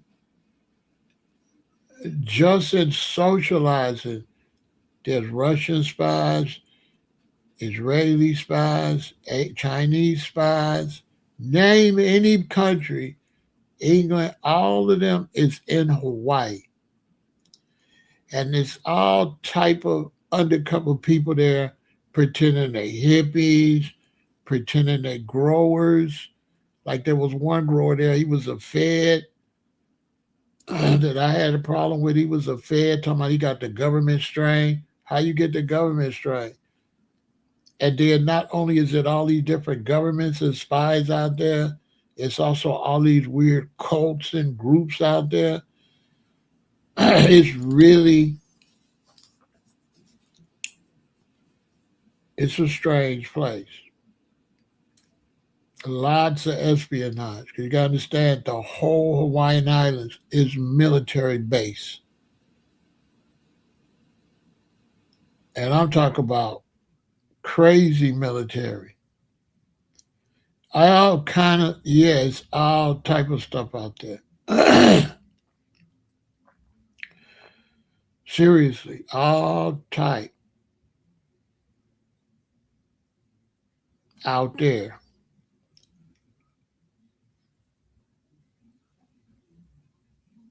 You know, I say God protect fools and babies. So I was the fool. I was too stupid to know. I was too stupid, and I was just naturally how I was. So that protected me. But I was never, I was never anti-American like that. I was never anti-American. I never talked anti-American rhetoric. Well, I did I did maybe a year and a half before this picture. But what happened is, by when I'm out there, I started growing my locks in 78. So when I'm out there, 78, 79, 80, and I'm out there and I'm like a young revolutionary, it's 1980. They broke down all the Black Power organizations in the late 60s. You got 70s. So by the time I'm out there, that's only 10 years removed from the Panthers and all of them. So I used to be out talking a lot of revolutionary stuff, right? And one day I was at the beach and I was talking my radical revolutionary stuff. This is how I was ready by the time I got to Hawaii. This is before I left Chicago. This about like a year or a year and a half before this picture. So this older brother come to me, like, "Hey, young brother." I'm like, "Hey, man, what's going on?" He said, "Let me talk to you, young brother. It's a bunch of people." So he walked me all the way away from everybody. I never forget it. He walked me down. He said, "Have a seat, man." He sat on the bench. He said, "Brother, I like your energy, you know. You're a real revolutionary." He said, "Brother, let me tell you something." He said, "I'm a Black Panther member. I'm on the run from the feds." That's what he told me. He said, "I've been running from the feds now." I think he said like 9 years, 11 years, something like that. I can't remember because I'm tripping, right? But he said, "I'm a Black Panther member." He said, "The feds are looking for me." So I changed my name and everything. He said, "If they find me, they gonna lock me up forever or they gonna unalive me." He said, "Young brother, stop talking what you talking." He said, "Bro, shut up." That's what he told me. He said, "You gotta stop talking like that." That's what he told me. He was not kidding. He said, "I like it in you. I know where you're coming from, but I'm on the run." He said, "They will do you like they did Fred Hampton if you keep talking like that."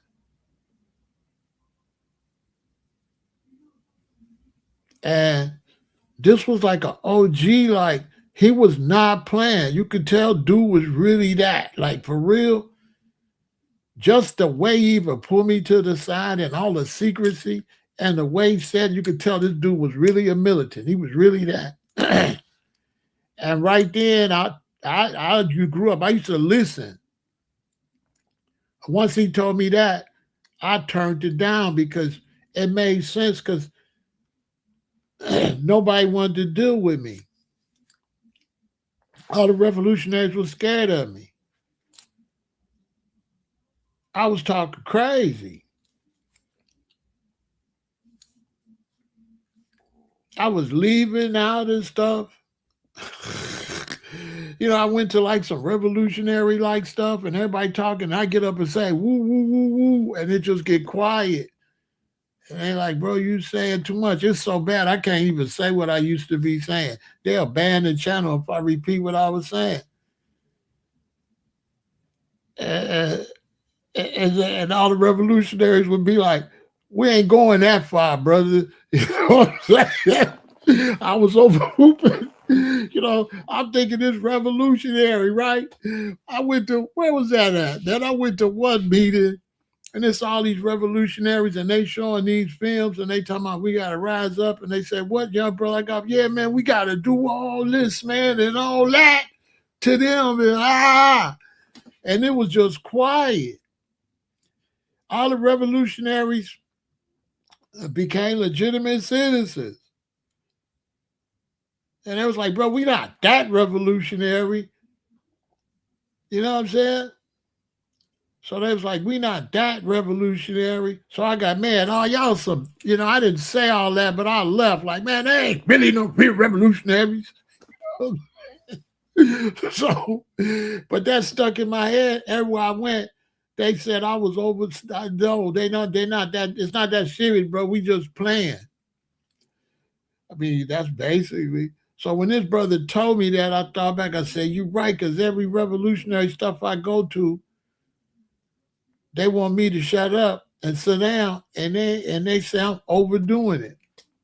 So I knew he wasn't lying, because I was the only one out there wilding like that. Because at that time, like Malcolm X was like my hero, like Malcolm X, Fred Hampton. I was that. The brother told me, "You better stop. They looking for me right now." So I toned it down. And so after the brother told me all this about the FBI and all that, by the time I left Chicago and went to LA and went to Hawaii, I was already had been trained by the OG. It already told me, these feds watching you, bro. So then I knew, yeah, the feds is watching. He put me up on gang because I was a baby. The feds is watching. So now I start moving like they watching. And then it made sense because my mama worked for the government. So I'm like, yeah, they definitely gonna watch me. My mama's a really high ranking government employee. I'm tripping. So I learned how to, so I learned how to get into more knowledge. I started talking about stuff that if they recorded it, you know what I mean? They might eat better and stuff. So I'm like, well, if the feds watching me, at least they gonna go vegan. You know what I'm saying? I started getting into eating. I changed it up because I started realizing, okay, you're gonna go out here and jump off the roof. The rest of these people, they not no revolutionary. So why would you fall on your sword when they ain't on that? You see what happened to the Black Panthers. I started looking. You see what happened to Malcolm. You see what happened to you know what I'm saying? Fred, you see what happened to Mark Clark? You see what happened? I'm like, oh yeah, you got to be undercover. You can't let nobody know. So I just let that go because it was like for that brother to pick me out like that and take me down there and tell me the feds been looking for him for years and he got all kind of warrants. He can't use his real name. He can't go visit his mama. Can't go visit his daddy. All that. That was some powerful stuff. I was like, damn. He was like, if you keep talking like that, they're going to get you. He said, and then you exposing everybody, like you exposing everybody, because when you talk like that, then they follow you. You know what I'm saying? So I took his, I took his, I started moving like that. Even to the point I was out at that same beach. I was out that same beach. And there was a brother out there for Fred Hampton. Fred was still locked up. And I went over there, I seen the Fred Hampton thing. I went over there to try to find out when he was getting out. And the brother told me he getting out here and there, signed a petition. But I remember what the brother told me.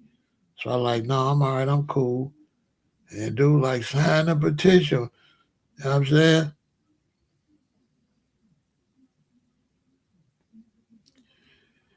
Sign a petition. You know what I'm saying? They said, no, they wouldn't trip because my mother just worked for the draft board. All she was doing was sending people to Vietnam. She didn't have no type of she didn't have no type of position that's got nothing to do with no type of spying and nothing like that. She just worked for Selective Service. She was just processing people at the draft board. And then she was in the community showing black men that we knew what they could do to not go to Vietnam. So she worked for Selective Service. She worked for the draft board. So she wasn't no kind of government agent or nothing like that. But working for the draft board put her around, vice presidents and stuff like that. You know what I'm saying?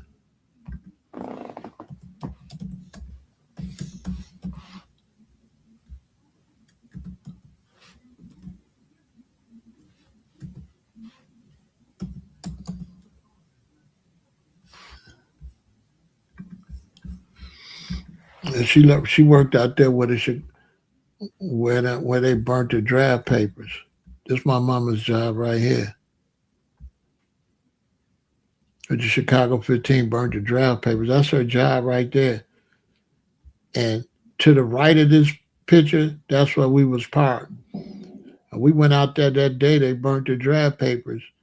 It was an off day. My father was taking my mother to get her favorite ice cream, and the only place she could get black walnut ice cream was the ice cream parlor by her job. So it's the weekend. She don't got to go to work. But my daddy, being a good husband, he took her to get her ice cream, and we pulled up, and all these papers was out there. I sent this to my sister. I said, "Remember this?" She said, "I forgot that."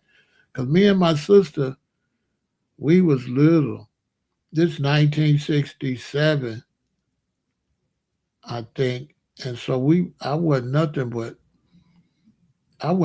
9. My sister was 8. If that's when this happened, it's little, so I can't read what day this happened.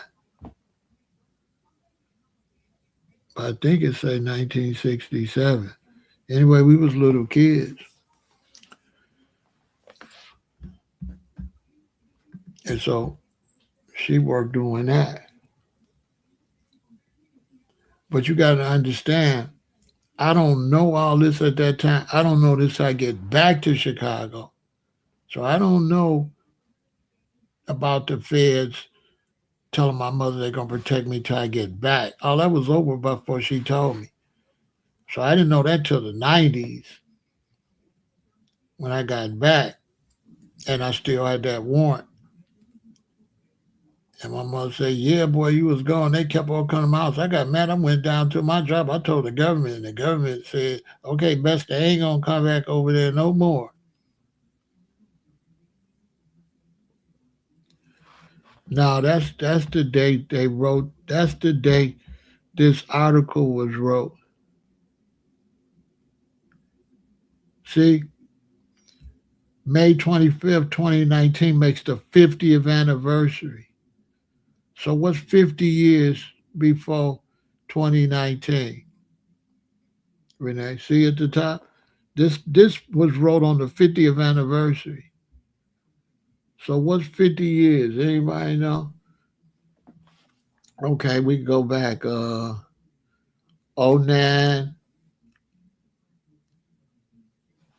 99, 89, 79, 69. Right. I was born in 58, so I was 11.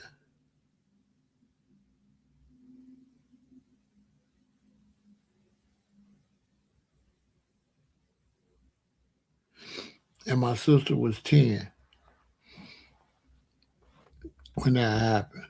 And like we pulled up right there to the right. This on Damon. She worked on the office right there to your left. So ever since I was little, when we used to go there, and you know how you kids, you just want to go do what you got to do. And my mom come out of work and she with a president or something. I was telling my sister about it. I was like, we met all kind of presidents and stuff, but we was kids, so we didn't care. We just ready to go. And my mama trying to introduce us to all these big politicians. But we want to go to the burger spot or wherever we supposed to go after we get there. So they're like, "Hi, Mike," and my mom like, "This so and so, this so and so." Me and my sister like, "Hi." You know? And she was cracking up. I said, "Man, we met all kind of vice presidents and presidents, but we was trying to go. We didn't care who the hell they was. It was just a white man. We don't know who this dude is. Whatever. Hi, mama. When we going?" My sister was crying. She said, "Sure did." I said, "Man, we don't even remember who all them people was."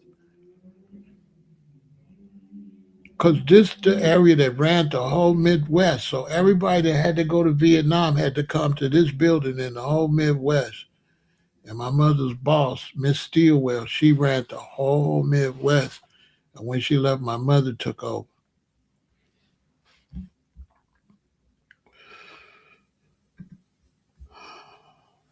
So by the time I was this age, I was dropping her off at the airport. She had briefcases say top secret and stuff like that.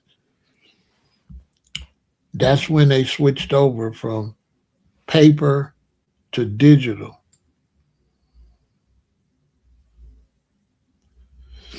You know what I'm saying? That's when they switched over from paper to digital. Yeah, because I'm 68. So that's when they switched over.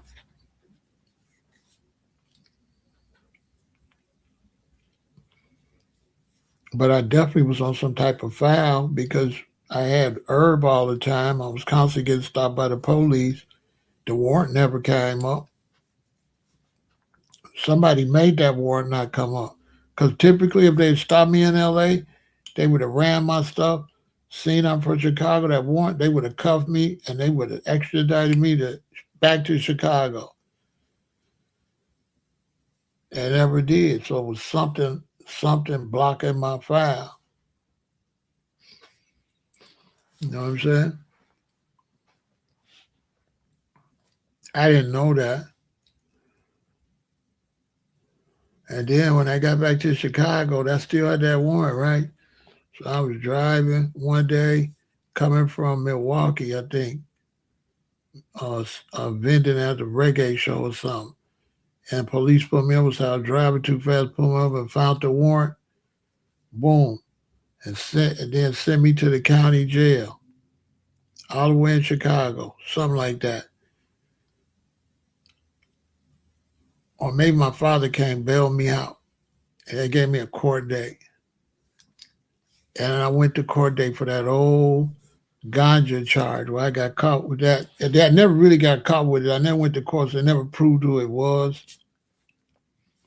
And I went to court, and it was a black sister was the judge. You call my name, PharaohElAton. I'm like, "ElAton, man." She said, "Come on up." I went up. She said, "Okay, so you got a charge, baby. You got a charge back 19. Let me see when I leave here." She said, "You got a charge like 1981," and it was like 19.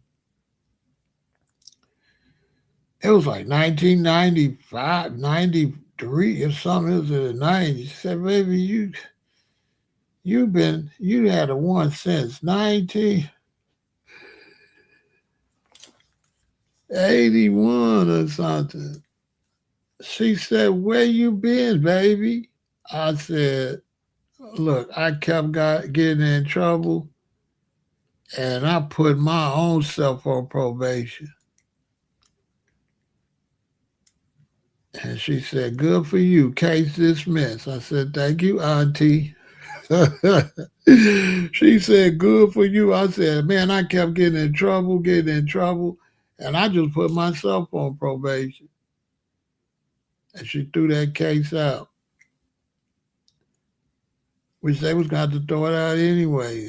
You never proved nothing or nothing like that.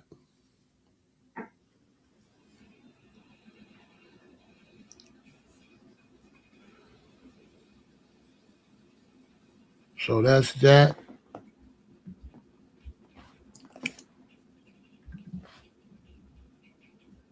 I don't know what's going on in Africa, but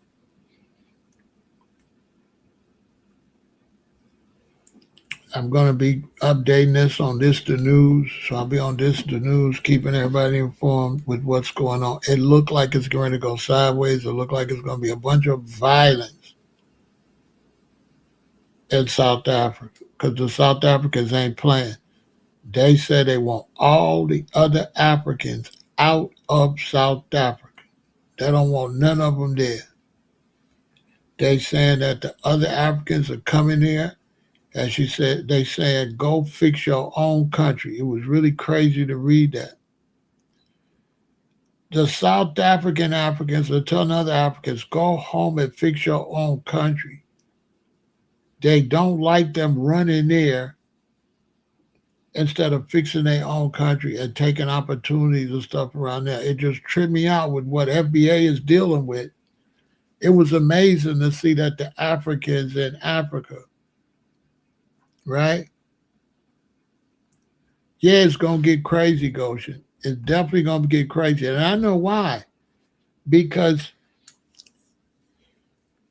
this has been the guy, and it was amazing because last time it was mostly the Nigerians they was pissed at. This time they're mostly pissed at the Ghanaians, which I thought was strange because Ghana's asking us to come to Ghana the year to return, but the Ghanaians is running to all the countries, and the South Africans is telling it all.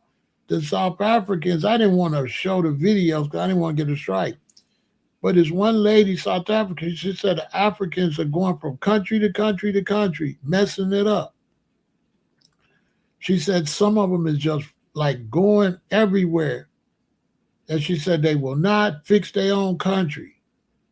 And she was saying, go back home where you from and fix your own country. So there's this whole movement in South Africa. They telling the Africans, go home. Go back to your country and fix your country. We don't have enough jobs for you. We don't have enough food for you. You're taking food off the table and you don't like us, basically. I said, wow. And they saying, go home. I said, now we've been saying Africans been doing that. Everybody say FBA is foul. But now the South Africans is saying that Africans are tethers right there in Africa. And I believe it because all these black people is running around and there ain't no benefit to the other black people. And in this world, it's only positive and negative. So if you ain't bringing up to the table, that means you eating off the table. You taking away from me. And this has been our big beef with black immigrants too. Black immigrants, they just take it. They not bringing nothing, no kind of economic, nothing. And they take it from us. Because America's only going to hire so many blacks. So every black that come over here, they're taking our job. They're not taking a white person's job. They take it from us. And it's just like, it's not cool because they don't deal with us.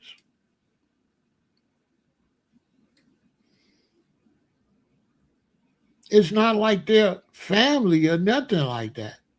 And how they always talk this black, we all black. How you gonna love somebody that don't deal with you at all? They don't become a part of the family. They don't move in your neighborhood. Africans are supposed to move in our neighborhood, come to our churches, go to our schools so we could build some type of unity. Yeah, it'll be a little funny at first, but eventually we'll become family.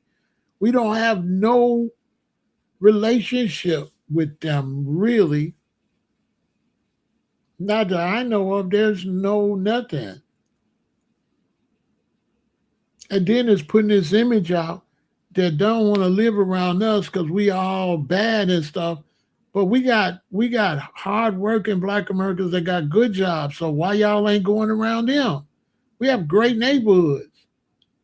Why aren't you going to the neighborhoods with the black people that work? My cousin, my sister, my children.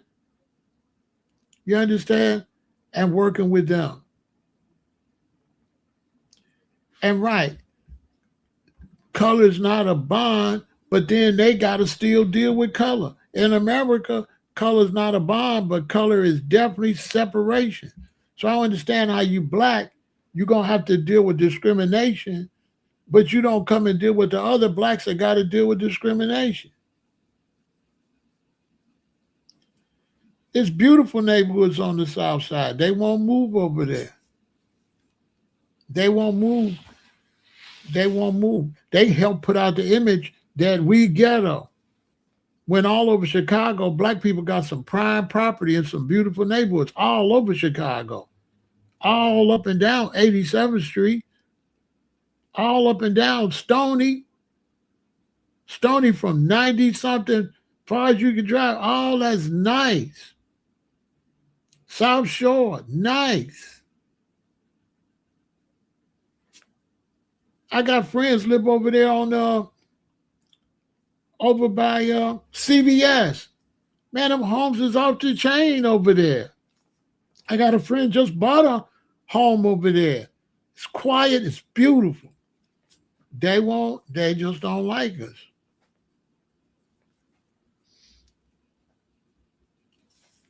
And it's competitive to me. Standoffish, tribalist, like kind of, you know. I be out at, I'm a businessman, so I be in the buildings, a lot of buildings. So I be in the elevators with a lot of Africans. They won't speak. They get an elevator. I'm like, how you get an elevator with another black man? You don't say hi. It's just the weirdest shit. You know what I'm saying? Like us, foundational black Americans, facts. When a brother get on with a brother, we always say something. Hey man, how you doing? Man, I'm doing all right. Out here, so and so. We always speak like grown adult black men. I never have been with another black American man and get on the elevator and we don't speak. Sometimes we don't speak to the women because we don't want the women to feel uncomfortable like we trying to flirt with them. But for men, grown black men, the only black men won't speak is the Africans. And I guess some of the Caribbeans. I don't know. It's not that many of them around like that. They will not. They the weird black men. I'm some weird ass black men. How you in a country and it's all white? I don't give a damn if you from Africa or not. The country is dominant white at business. How you get on the elevator with another black man and you don't say hi? And I used to just speak to him and it act like it was almost like it killed him to speak back. I was like, damn. It's like, I don't know. It's like it almost killed them to speak. They don't want to talk to you. I had a brother, he was from East Africa, Eritrea, I think. Man, that man didn't want to talk for nothing. Me and a woman, we was going to dinner and he was the Uber driver. And I kept trying to be friendly, talk to the brother. He was like, hurry up and get out. A black man too. I don't know what's wrong with them. But they doing that same thing in Africa to each other. That weird tribalism stuff. I say this all the time. As a super pro black man, I remember one time when I used to drive for Uber and I used to go to this 24-hour Starbucks on North Avenue. And I get out and I see these two African brothers from Africa. To me, they Africans. I see one, he from East Africa, and I see one, he from West Africa. So it's a long way to walk. So I'm seeing the brothers walking like this, right? So I'm back here, and here they are up here. So I'm watching the East African and West African walk past each other. They didn't say a word. To me, that was just look absolutely crazy. Because I know it's a long distance from East Africa and West Africa, but y'all both from Africa and y'all way over here in the United States. Y'all don't say hi. You just walk past each other like that, didn't say hi or nothing. In a white country. I can see if you was in a black country, it's a whole bunch of blacks. Yeah, we can't keep speaking. But when we live where we're the minority, we have to speak. You can't have that attitude in a minority situation. And I remember walking behind him and saying, oh, we ain't got a chance with these Africans. They don't even speak to each other. I said, what the hell? Because I'm trying to see the interaction. How you gonna have tribalism and you ain't at home with your tribe? Your tribe back all the way back there. Your tribe way, you know what I'm saying? Your tribe your tribalism is canceled. You in the United States. You know what I'm saying? Tribalism, you they can't be enemies because one of them you ain't even been around each other. Listen, how you enemies? Dude from Ethiopia, you from Nigeria somewhere. Y'all not enemies.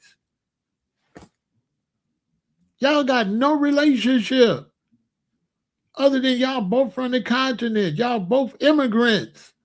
Hey, no.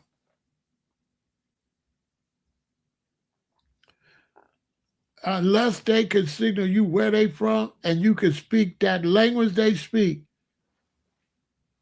You know what I mean?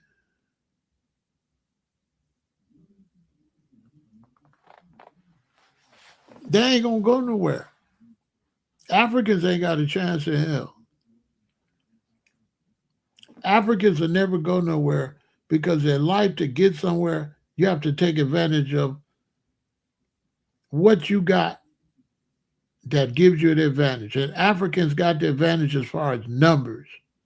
And if Africans don't use their numbers and function as Africans, they not gonna win.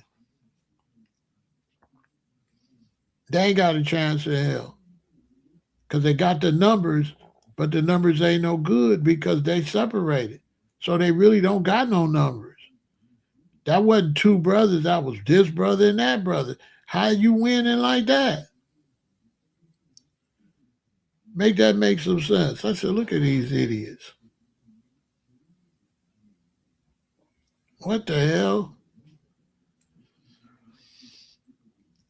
I don't understand. I don't understand Africans. I really don't. To me, they're behind globally. They're behind in the game. To me, listen, all that go out the window once you leave over there. You're in a foreign land. Once you in a foreign land, I understand what you're saying. You two different cultures in Africa. They in Chicago. That shit's canceled.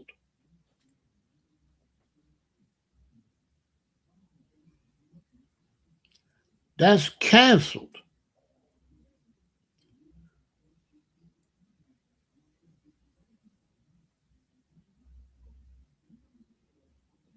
They ain't gonna make it.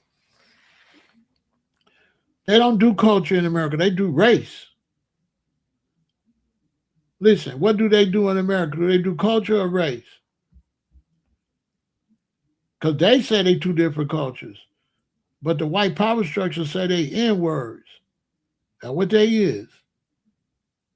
Now, should you be what you want to be in your mind, or do you got to function what you really are in society? To make it in society, you have to function what you are in society. They trying to function other than what they are. How you gonna win? They're not even in the game.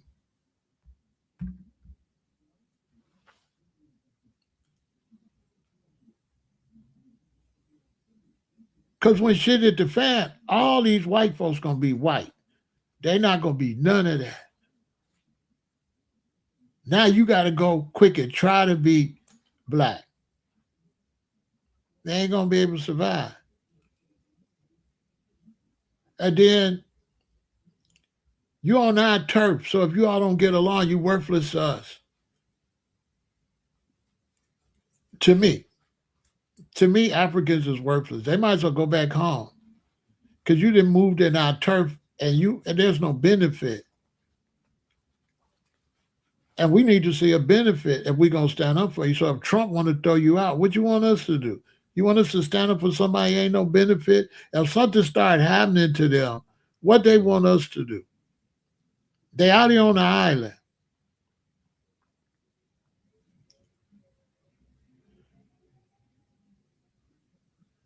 whatever they think, how's that working out in South Africa?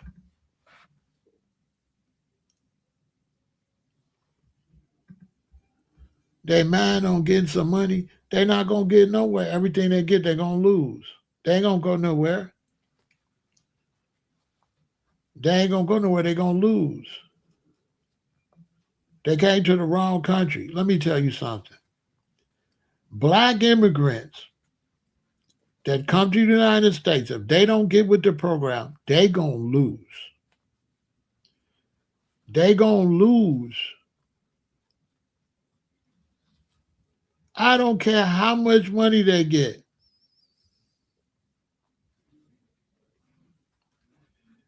They going to lose. They not. You see, Africans that's coming here to try to get some money to get their life together, what they don't understand is they still behind us. We've been through that. We've been through where black people became movie stars, right? Black people became politicians, mayors, governors, senators, big time performers, and racially, what happened? Did all that money protect black Americans? No. This is what Africans gonna learn the hard way. All that money, at the end of the day, your ass is still black. And when the rubber hits the road, if you haven't been functioning like you black, and if you ain't built no black alliance, your ass gonna be done. This is what black Africans don't know here and obviously in Africa. They still don't get it. They don't get it. They have no chance in hell.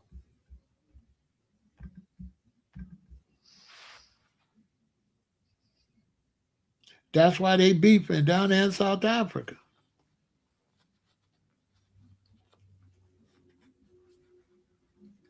That whole mentality is the reason there was slavery. That was the reason they was willing to sell their own to the Portuguese, because that ain't their own.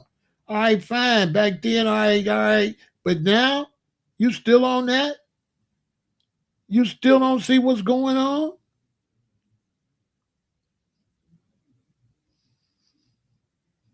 They don't got a chance globally at all. Divide and conquer. There's no chance, no chance. They took that mentality to South Africa, and look what's happening. They took that same. How is that working in South Africa right now? The South Africans want them all to get out. Because instead of coming to South Africa and pushing that unity, they came there with that foolishness. If you come here and you say you separate, what you think we gonna say? Okay, get the fuck out of here then. Make up. Okay, so you're not us. All right, keep it just like that. And whatever happened to you, whatever. Because something is gonna happen to you. You don't know. Africa was invaded by who? It wasn't invaded by black Americans. It wasn't invaded by black people. They slow.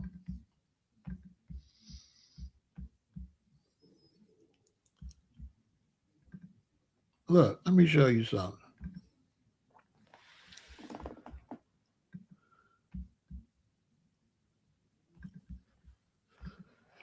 This to be different. This why the black man, especially in Africa, ain't got a chance. Right? You say, okay, they got different cultures. They come from different countries. They speak different languages. Okay. Who went in there and took it from them? This is the Berlin Conference. These is white men.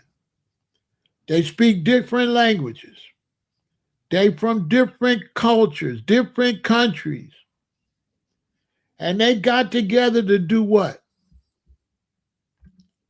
Same thing. What's the difference in them and Africans? They from Europe. They from all over Europe. They different tribes. Am I right or am I wrong? But they were smart enough to know what? We can get together and we can cut Africa up and we can eat. This is the Berlin Conference right here, where the whites decide to get together and say these stupid Africans don't get along. But if we get along, we can go take it from them. And that's what they did. They said we got to put our differences aside. Why is we up in here in Europe fighting against each other?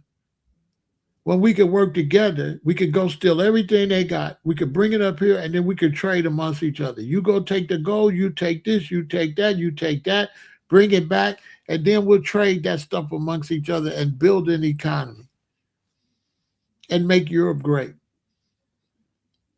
The Berlin Conference. When is Africa go have that? And when Africa had, right? When African had their thing, right? When African had their thing, they let Gaddafi and a bunch of non-Africans get in it. They never should have let Gaddafi be involved with nothing with Africa. He ain't no African. So now what? They sending them here now. Why? Maybe they could go to the UK. They not sending them nowhere. They going to get the same thing here that they getting in South Africa. They in South Africa. The South Africans is turning on them, right? The South Africans saying, get up. What you going to think if Africans come here and things get tight for Black Americans? What you think going to happen here? You don't think Black Americans going to be on that same type of time?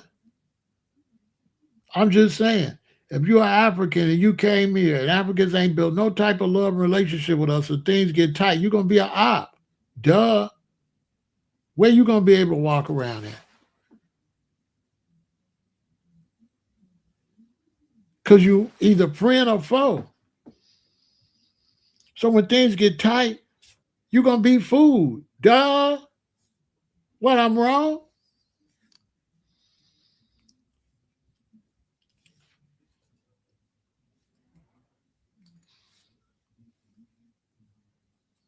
What, I'm wrong? No. You're going to be food. Black Americans going to start saying, you know, these Africans and them coming eating off our plate. They got to get out of here. They're not going about that in a decent way over there, y'all. Now, I'm not promoting no violence. I'm just telling you what's going on. This situation in South Africa is proving the problem with the Africans. Because even the South Africans say they got to get out, that they moochers. They coming to their own another country in Africa, ain't showing no love, ain't showing no respect. The same thing they known for in the United States. And the South Africans sound just like FBA right now. They want everybody, they want them out right now. They want them out.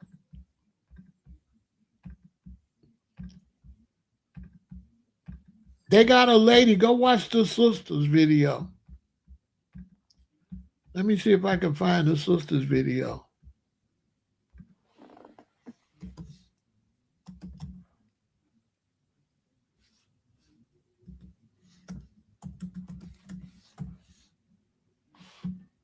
Hold on. They want them out. And it ain't nothing that I'm happy about. I'm disappointed. I'm not happy. I'm disappointed. Hold on. Let's take a break. I'm going to show y'all with this video so you could go watch it on your own. Watch. I'm disappointed.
Hold on, I'm disappointed. Watch this.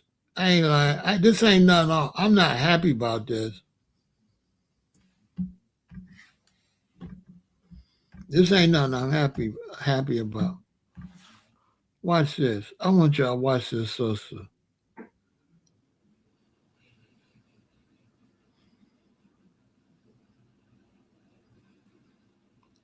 I mean, it's a mess. Oh.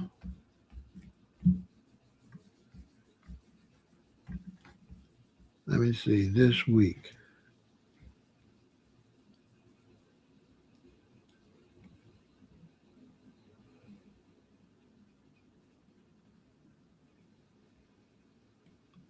Hold on. Let me show y'all something. Let me show y'all something first. I'll let y'all see the whole thing. This is a big issue. Look at this. I'll let y'all see what I'm. Look at this. This is all the South African xenophobia videos. Look, South Africans as immigrants is hunted down. The horrifying reality. Xenophobia. Look, South African-based Ghanaian talks about xenophobia that targets all African nationals. All of them. They want them out. Why?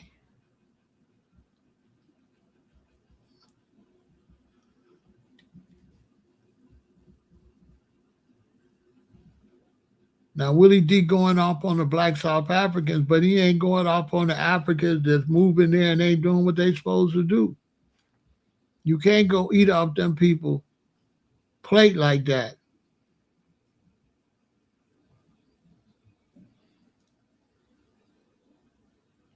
This one right here. This is shameful, and the South African must know this xenophobia nonsense will cost them. This sister right here. This sister right here, she's snapping. And a lot of people going to come down on the South Africans. Look, but ain't nobody going to come down on the Africans that went there and didn't behave and didn't bring nothing to the table. They ain't bringing nothing to the table. I'm siding, leave our country. South African protest foreign national over jobs. I'm on side with the South Africans. You cannot go down there. You know your brothers and sisters is struggling.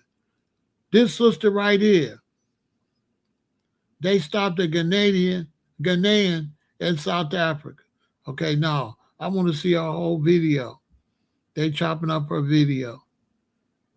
But I'm on the side of the South Africans. All this, we brothers and sisters, but you go down somewhere and you take jobs from brothers and sisters. That I ain't with that. I'm not cool with that. I'm not cool with that. There's nobody gonna let you come to their country and take money out there.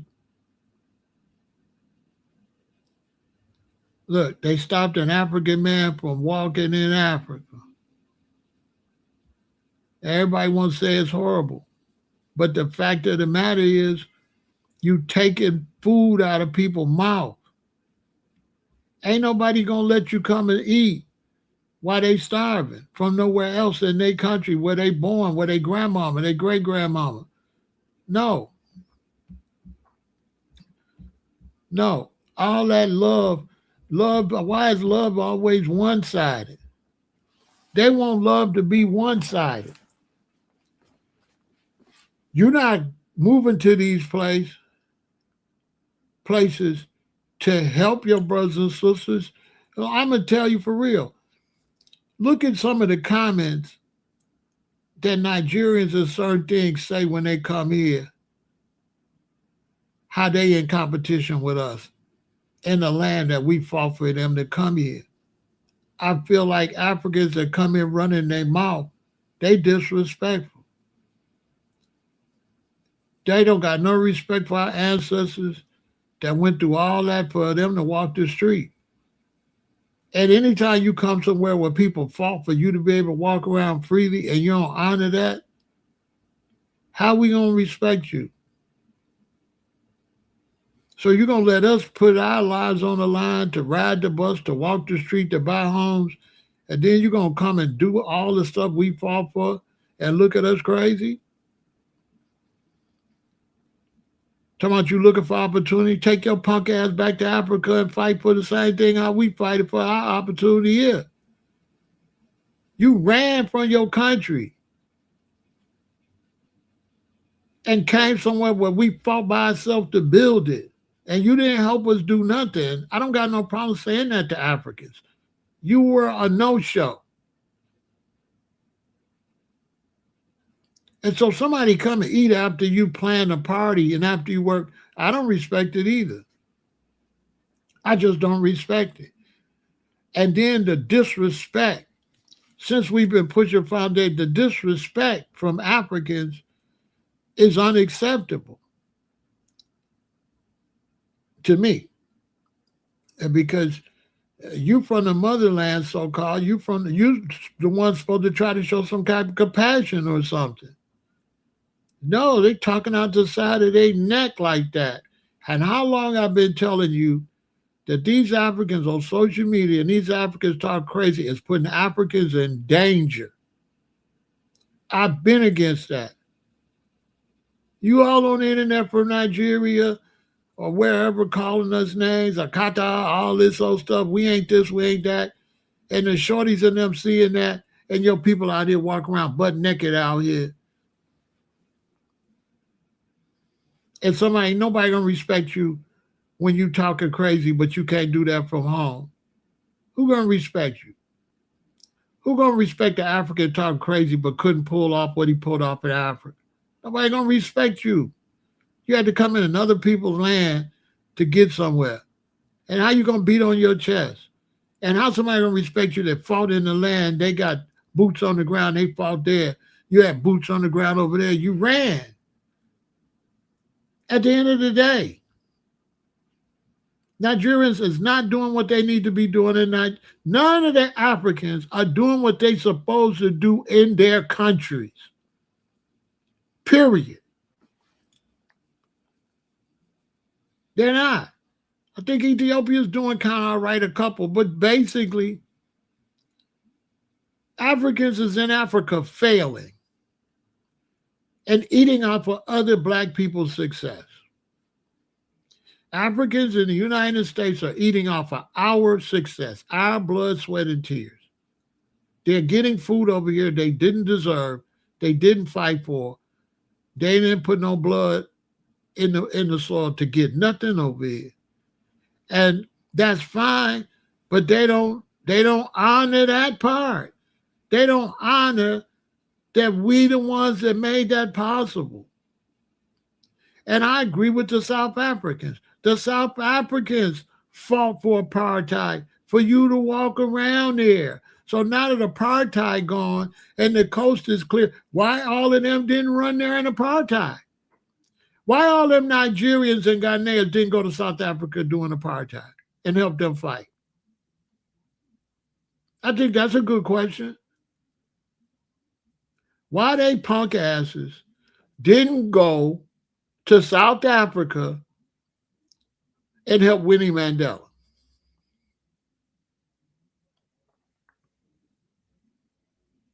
I don't remember no Nigerians standing up for Winnie Mandela. I don't remember no Ghanaians.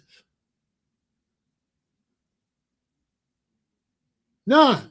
The only people I remember was South Africa and the country next door, Zimbabwe.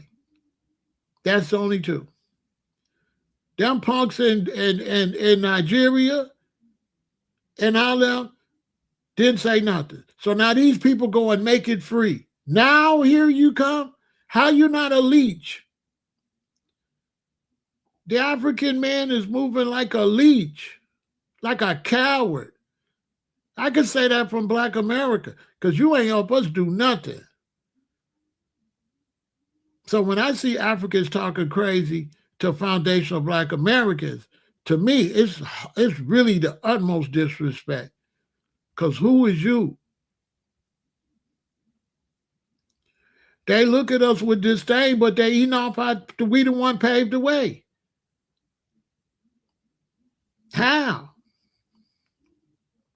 Let me ask you something.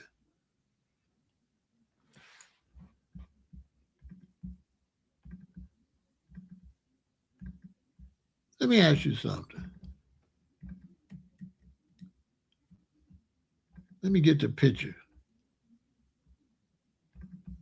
Let's keep this real. Let me just ask you something.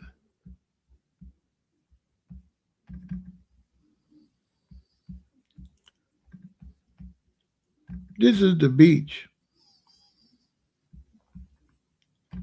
It's a beach in South Africa during apartheid, right?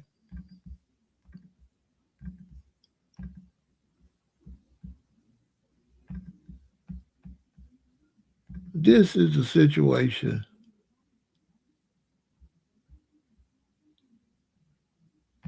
in Soweto.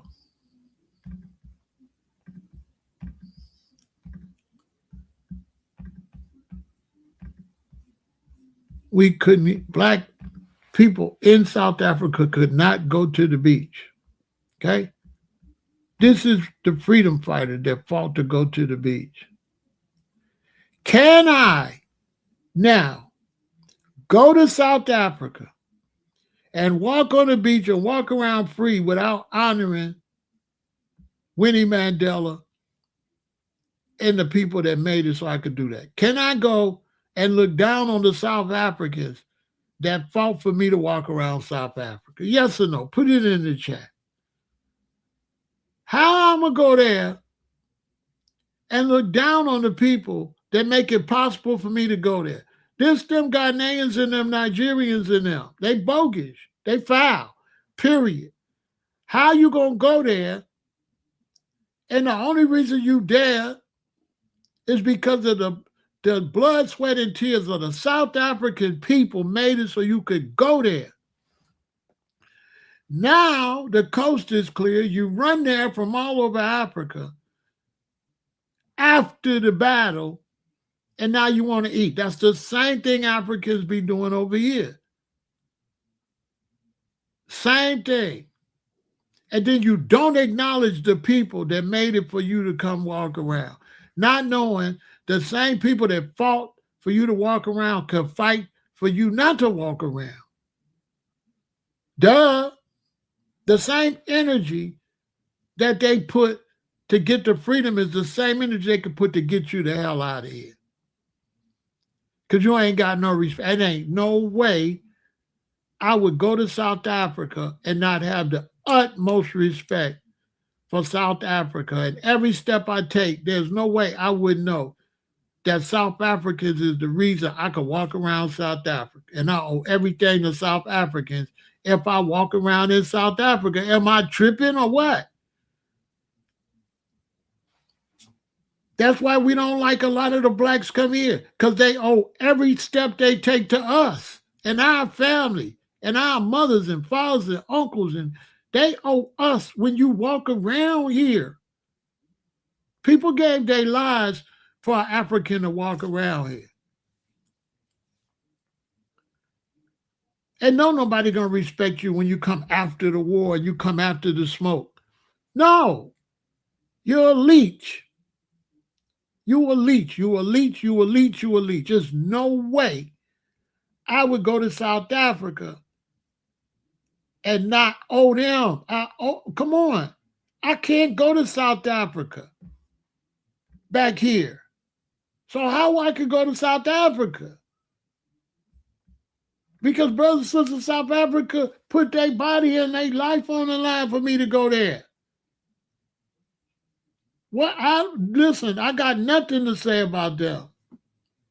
So that's why us foundational Black Americans, we relate with the South Africans that don't like the other Africans.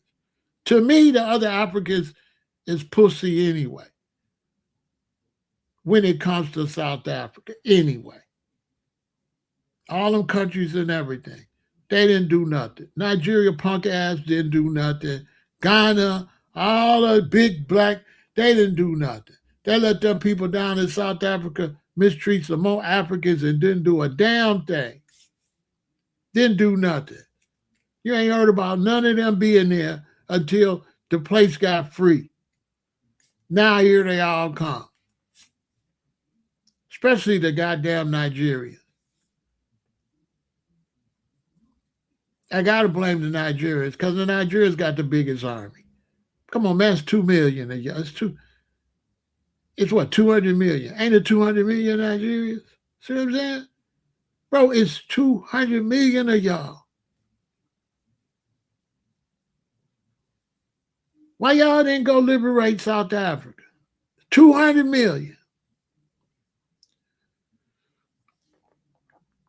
Always ain't show up for no smoke. Always show up for the party. Always show up to eat. Always show up to get the money out the situation. That way it look like, oh, it's money over there. I could go over there and be a doctor. And Nigeria had the most doctors in Africa. They all left chasing money. They all banned in Nigeria, went all over the world. Didn't even stay to fix their own country. The Nigerians is the most successful Africans that look at Nigeria. Because they everywhere else sucking the blood of all the other black folks. Seriously. Arrogant.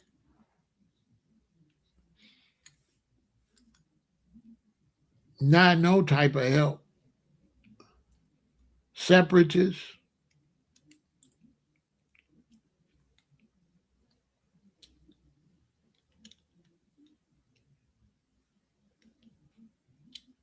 It's sad. Them people that went down to South Africa and sucked all of them other Africans that went to South Africa and sucked all the money out of the place. Ain't no way them South Africans against them for nothing. Them people went down there disrespectful. A lot of the Nigerians was down there pimping the women, all type of stuff. I did my research. Because, they big in the illegal substance trade, especially that H. They big in the H. They big over here with the H and all that. They funny acting. And they never deal with black people. When the reggae scene was big, everybody participated except the Africans.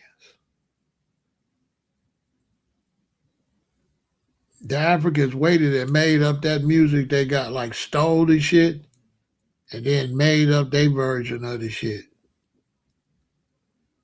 Facts. They took like the dance hall, kind of changed it up some, stole it. They never participated in the Black liberation movement in the 80s. You know, the Bob Marley. They never really participated. It was just Black Americans, Jamaicans, and Trinidadians, some Virgin Islanders. The Ethiopians did participate worth shit. They was stuck up. Yeah, Afro beats. They used Afro. A matter of fact, they came in and infiltrated reggae with the Afro beats. King Sunny Ade, Fela, they came in and they didn't add to the culture. They sucked the blood out the culture and came and wiggled their way in with their thing and really hurt this stuff. I remember at one time you couldn't even listen to reggae because they was playing all this weird African music. We like, what this got to do? This is a reggae radio station. Why you don't go start an African radio station? Why is you bringing this African music to the reggae radio station? This type of stuff they be doing. You bring African music to a reggae radio station and just mess that up.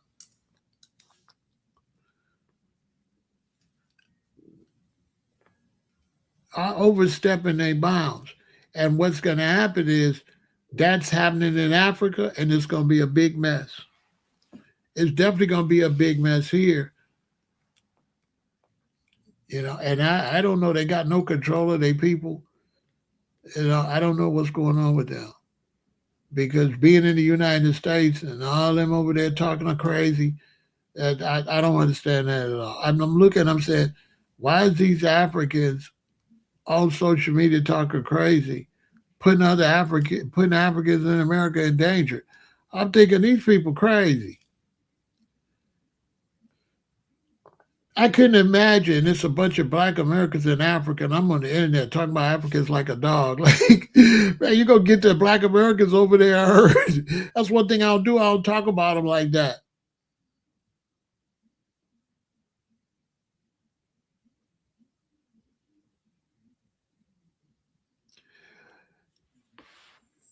Yeah, you know, I don't know what's wrong with them.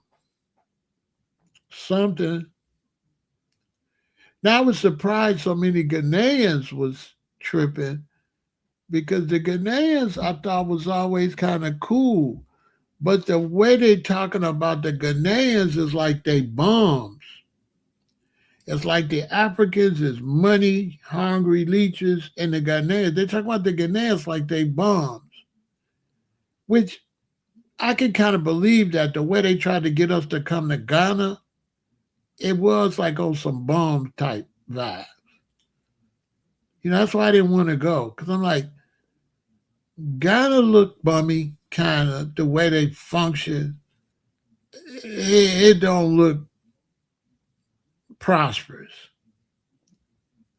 It don't look progressive. And the Nigerians, it's like they go out to the world like bloodsuckers because there ain't nothing happening in Nigeria.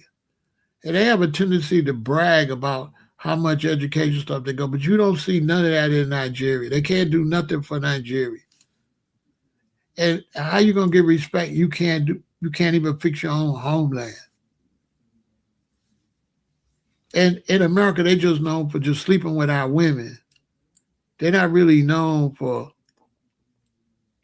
really being positive like that. Kind of standoffish, kind of, uh, you know, kind of weird. Kind of, I'm a Nigerian. I'm better than ever. It's kind of weird, because we deal with a lot of black women, and when black women is nurses, the main people they can't stand is the Nigerians. They all say the Nigerian nurses is the worst people you want to work around. And when I got stabbed and I was in the hospital, I made them take the Nigerian lady off of me. She was wicked. I mean, she was mean. Here I am, stabbed up. She's supposed to be taking care of me. And the way she was handling me was like I was a dog or something. This is before I knew all this was going on. I can't think about all that. I got stabbed. I'm pro-black. I didn't know none of this. And I was at UC when they sent me to USC. They sent me to the county hospital from UCLA because it was close. So they first rushed me to UCLA, stabilized me a few days, week or two. They took me over to the county. And I had this African nurse. I'm sure she was a Nigerian. She was the worst thing ever. I had to call like the head and tell them, don't send this lady up here no more. Yeah, the vibe was unbelievable. The Filipinos, they just did their job and went. They wasn't extra friendly, but they did their job. They was cool. They wasn't nasty or friendly. They was just professional. But that African lady, man, I told him I don't want this lady touching me. I don't want her touching me. I don't want her giving me no shots or nothing. This lady, no. The hate was unbelievable. I don't even know you. Lady, I don't know you from a can of paint. What you hate me for? You a nurse. She never smiled. She was always mean.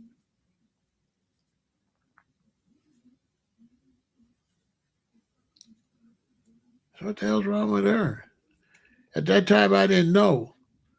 But over time, I've been around more and more, and I've been watching the Nigerian culture and stuff. And I got some brethren in Nigeria, and they cool. But the overall culture is, I don't know, it's not good. It's, when you think you're better than everybody, it's looked down. It's just weird.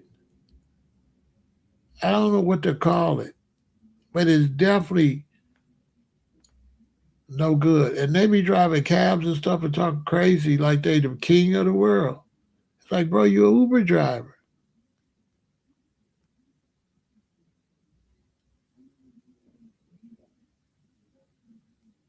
Being rosters like that, we've been able to catch them. Pretend we Jamaicans or whatever, and then they say crazy stuff about Black Americans. I mean, just looking at them. It's like, why these people got this crazy hate for Black Americans? Why is you in Chicago?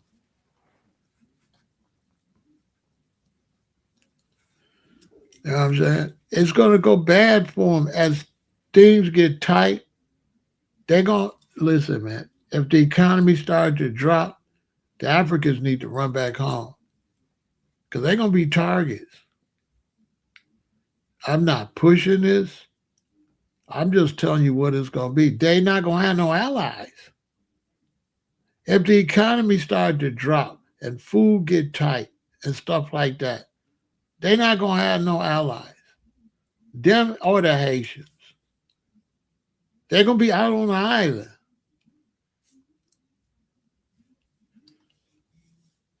Seriously, like I don't know how you go somewhere and you black and you don't link in with the blacks. To me, it just seems crazy to the point where look something, and I'm bringing all this up to prove my point. How we've been talking about that here, and now that's showing up in Africa. The South Africans are saying the same thing Foundation of Black America has been saying. That these people is bouncing around in people's country, sucking the life out of it, sucking the money out with no respect or love at all, like vultures. The South Africans is like, you just come in here, y'all got to get out, and they not playing. The last xenophobia was not as serious as this one. This one is surely going to turn bad. That's for sure. If all the Africans that ain't from South Africa, they need to leave. If I had a way, I'd say just leave South Africa. I'm telling you. They not playing. And this never went away from the first few times. Man, you should see what they over there doing. I can't even tell you. It is definitely already rough. And nobody likes Nigerians in Africa. I learned that from Wado Maya. Wado Maya said he was in Ethiopia, and he said nobody wanted to deal with him because they thought he was a Nigerian. I said, damn. That's how I found that out from watching Wado Maya. He was I think in Ethiopia, and he said all the people were treating him mean. He was at the currency exchange, and he said they think I'm Nigerian. I said, damn, the Africans don't like the Nigerians.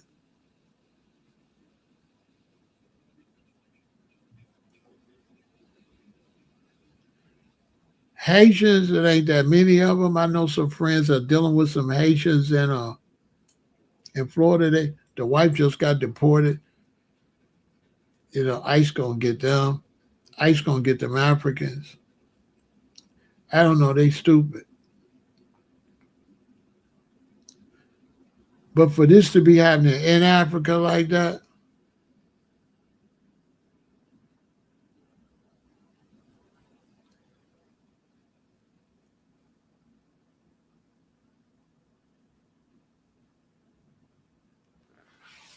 yeah, they definitely dislike us. And I don't know. They just not that smart. Because the only thing helping the Haitians in America is Black Americans don't know they don't like them. If Black Americans actually find out, and that become a thing, and Black Americans actually find out that Haitians don't like us, and that get to the shorties, that's why I said they ain't the brightest bulb in the lamp either. Like, bruh, are you serious? You know what I'm saying? What's gonna happen when that get out there? And that's what happened in South Africa. It gets out there, and when everybody find out, they're gonna go crazy. How you gonna survive? What you gonna do? So the fact this is happening in South Africa just show you this has been the problem with Africa the whole time. This is behind slavery and everything. This is the root of the problem. Too much hate. No love in Africa. No responsibility like that. And the Nigerians are in the headquarters of the slavery. Don't make no mistake about it. Slavery was going up that Niger River. And that's some of the people that was really heavy into it. Nigeria. Ghana too. Like I said, Ghana had the slave castles, and who filled them up? You can't say whites, because when the Portuguese got there, the slave castle was already filled up. So that shows you Africans the one put the people in the slave castle. They have a long history of self-hate on their own people to the point they'll sell their own people to a whole nother race. They'll dislike their own people so much that they'll sell somebody live close to them to somebody that they don't even know live far.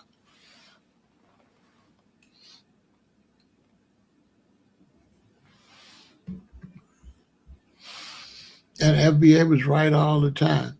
And this is what we've been telling Pan-African. Pan-Africanism is dead. Ain't nobody want to move to no Africa. We do better staying here and dealing with here. But if we can't move to Africa, why would we want you to move here? We want you to get the hell out of here too. See what I'm saying? I don't understand it. It's not smart. I don't know what that is.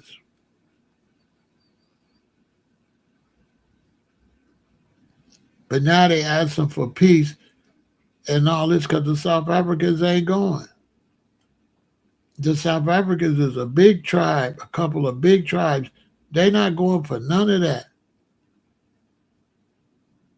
You know what I'm saying? South Africans, they going, they fed up. The South Africans been through a lot. You know, it's just foul to go to a place that been through everything South Africa been through with racism.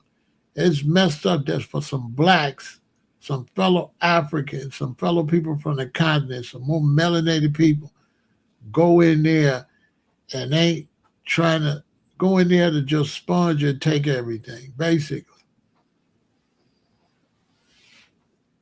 Just come take.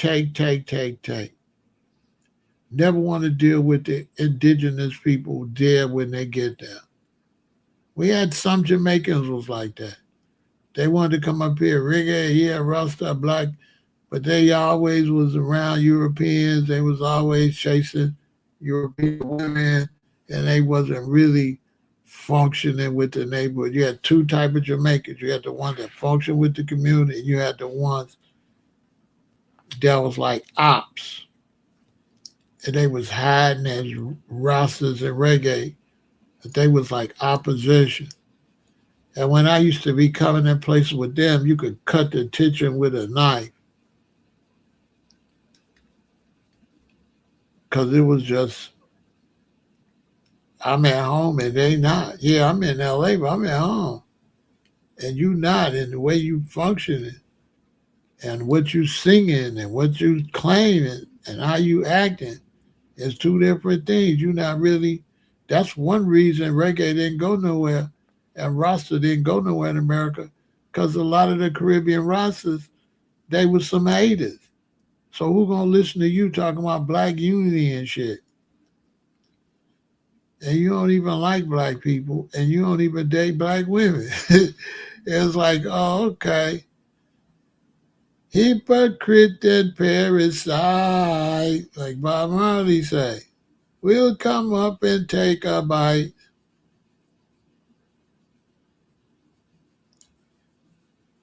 Only your friend knows your secret, and only he can reveal it. So who the cap fit?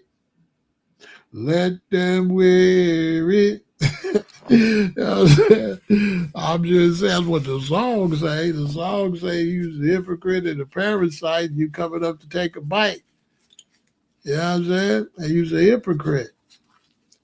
It's all bad. We're gonna keep our eye on it. I ain't gonna talk about that no more. But South Africa, the next few days is gonna go crazy. I don't know. I ain't never had. Oh, okay. You said the Jamaican women are good for sucking their teeth. Yeah, you know, I haven't had a whole lot of bad experience with like Jamaicans and Africans and stuff because I was always in two really big black cities. I was in Los Angeles and I was in Chicago. I'm born in Chicago and I spent a lot of time in Los Angeles. And so those cities is dominated by FBA. And when a city is dominated by FBA, people have a tendency to hide a little bit of that because it's just not safe. So I never really experienced any outwardly type of vibes like that because of where I lived at.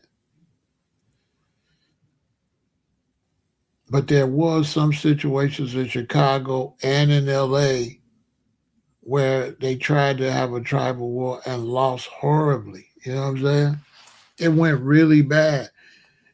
You know what I'm saying? Because Black America, this ain't South Africa. This is different. But there's a lot of, I had this dude, what his name, Jabunny, and Jabunny like a reggae ambassador and stuff.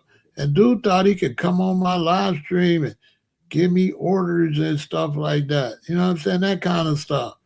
This is a brother I was showing love to, 'cause, I knew Kojo and his daddy was close to Kojo. But the man was trying to, no, the man was trying to be real disrespectful. And I'm like, dude, listen, you know where you at? Like, you talking to? You know what I'm saying? I had to cut dude off because I'm like, dude, listen, I don't know what they told you in Jamaica or nothing. Bro, I'm from Chicago. You know what I'm saying? That's, bro, you know what I'm saying? I don't want to talk to you no more because I don't do all that fake. I don't do all that.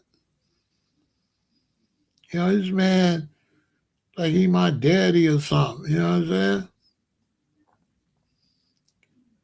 That kind of negativity. He didn't come with no type of leadership or nothing. You know what I'm saying? With his goofy ass. We was in the hospital sick and stuff. I cared about him. I tried to contact him. You know what I'm saying? I tried to contact him and stuff. You know what I mean? But it was something wrong with him. He was trying to be something like that. And I had to hurt his feelings to let him know first off, when all this was going down, you was a two-bit criminal locked up in New York. So you really wasn't on the scene like that. You was out there doing petty crimes like a little petty thief. You had to hurt his feelings and let him know. Dude, you was a bozo. You was in prison. You wasn't around none of this Rasta stuff. When Rasta was doing all that, you was locked up for being a petty thief. You wasn't standing on no righteousness. Shut up talking to me. You know what I'm saying? Your name Job Bunny. Who the hell want to be Job Rabbit? Nigga, your name Rabbit. You know what I'm saying? This big Pharaoh. You's a bunny. You better hop your ass along. You know what I'm saying? You better go lace. You better go, you know what I'm saying? Come back out of Easter. You know what I'm saying? Ain't no way I'm finna play with, because we Ja Lion and stuff like that. You Ja Bunny. But they ain't respecting no bunny rabbit. You know what I'm saying? Silly rabbit. Tricks is for kids. You know what I'm saying? Dude, stop playing me, this big Pharaoh. You know what I'm saying? Use bunny rabbit. You know what I'm saying? I was just respecting you because your daddy. You's a bald-head blood clot boy. You know what I'm saying? Stop playing with me. You ain't even no roster like that. You know what I'm saying? You said Pastafarian. You know what I mean? Dude. You know what I mean? Shut up talking to me. You know what I'm saying? He the baddest man in the whole world over there in England. Clown stuff like that. You know what I mean? I thought me and this brother was cool. He's a bozo. You know what I mean? I don't know what be wrong with these people. You don't have to be sorry for it. He the one took the L, and you have to be sorry. I dissed and dragged and cheeky. I don't got no feelings like that. I ain't got no feelings. I just dragged him. I was doing him a favor. He wasn't doing nothing for me.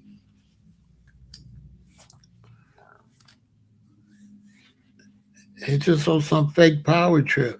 And like, bro, you left your power at the barbershop, on the floor at the barbershop. Shut up talking to me. That kind of weirdo stuff. And why we can't go nowhere. But I really feel sorry for what's going on in South Africa. That's finna go really bad from what I couldn't even show y'all what's going on with that. It's really bad. It's really bad. I just can't say because YouTube don't want to promote no type of vibes and like that. But it's already out of hand. You know what I'm saying? Yeah, he ain't on nothing. You know what I mean? He making the whole situation look bad. You know what I'm saying? Misrepresenting Rasta. That's what he doing. He misrepresented Rastafari. That's what he doing. You know what I'm saying? See, me as a young comedic Rasta coming up, I always was still making sure I was dealing with my roots. I'm born in Chicago. I'm a foundational Black American, and I'm not letting nobody come over there and disrespect that, no matter what you're trying to do. Now, if you're trying to do something about some type of black unity, I'm with it. But if I see in there some type of tribalism, then you know what tribe I'm gonna be in. So you gotta make up your mind. But you cannot come to the United States with no tribalism. Period. If you want to go tribalism against Black Americans, Foundation of Black Americans, you gotta be somewhere else. We not with that. We done been through too much. My daddy, my granddaddy, we done came up the hard way, harder than any of these blacks. Now it was rough in Jamaica and Trinidad and stuff with the sugar cane, but they didn't have their foot on their neck as long as they had their foot on our neck. We in the Babylon headquarters. It's real rough.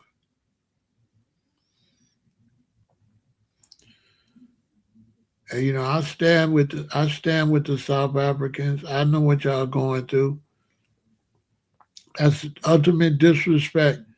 No black person should disrespect South Africa. You know, I speak for Foundation of Black Americans. When we was going through everything we was going through, and we was fighting to go through what we going through, we was moving through, and then here was South Africa right behind us. So everything they was going through, right, in the 70s and stuff, was the stuff that we had kind of be already began to conquer. But it was the exact same thing. So we really got a tie with South Africa more than any other country in Africa. Foundation of Black Americans, we really got a close connection to South Africa. You know, South Africa was really what made reggae, not Ethiopia. You know, the whole reggae movement got all its strength from Winnie Mandela in South Africa. If you look at the history of reggae and look at South Africa, the whole strength behind reggae in the 70s and the 80s was South Africa. There's how many songs about Winnie Mandela? All of the songs talk about militancy, and we gonna fight for our rights. Chop it up in a Zimbabwe, South Africa. Mash it up in a Zimbabwe. Africans are liberate Zimbabwe. See what I'm saying? So that whole me coming to my whole militancy, the whole strength of our militancy was South Africa. These is all facts. Anybody tell you who one of my favorite people ever, ever, ever, ever is Winnie Mandela.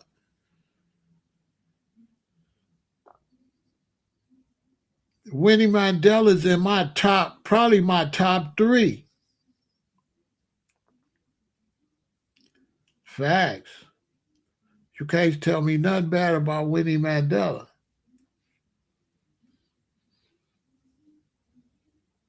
Winnie Mandela like built me, really. I'll be honest with you, because all that stuff when I came up, all that stuff, right, with Rosa Parks and all them, I wasn't old enough. You know what I'm saying? That all happened when I was a kid. But Winnie Mandela happened at my prime revolutionary period. Winnie Mandela didn't leave her husband. Willie Mandela got out of prison, and Nelson did her dirty because Nelson was a sellout.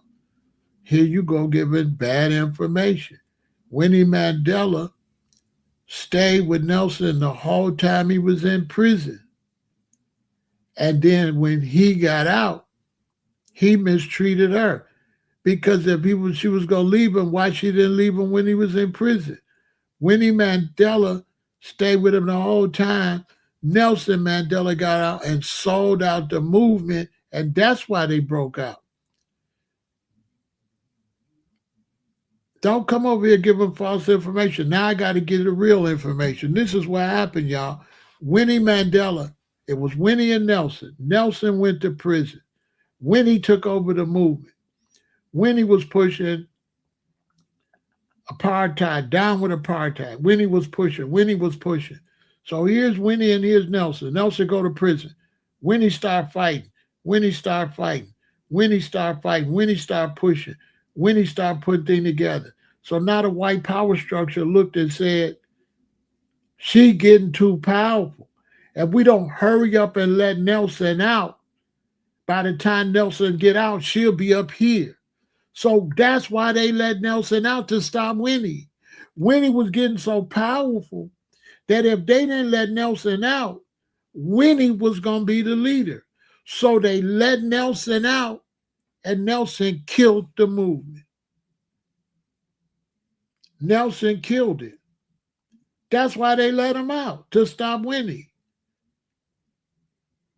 And then Nelson got out and turned on Winnie.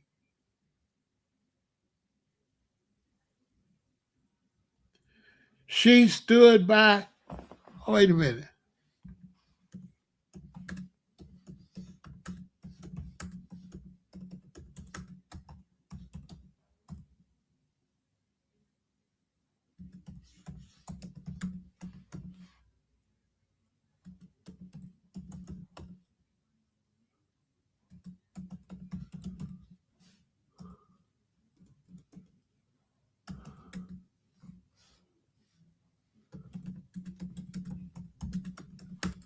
Man, people don't be giving the wrong information. Man, give the right information. Hold on. Y'all see this hater? Bro, come over here. Who is that? Who is that? Well, you bogus as hell. Look, y'all. Let me show you, man. You bogus, bro. You foul as hell. If you don't know nothing, shut up. Look at the facts. Boy, I can't believe you said that. Look, Winnie Mandela stood by Nelson throughout his entire 27-year imprisonment. Wait a minute. I know this person didn't say she left her. See? You see this foul shit? Winnie Mandela stood by Nelson for 27 years in prison from 1963 to 1990, serving as a powerful public face of the anti-apartheid struggle while he was incarcerated. Despite facing exile, harassment, and torture, she maintained his legacy until his release. Though they separated in 1992 and divorced in 1996. And that was because of him. She divorced him because he dumped her. She stayed with him 27 years and 2 more years after he got out, and he came and he punked out and he dumped her.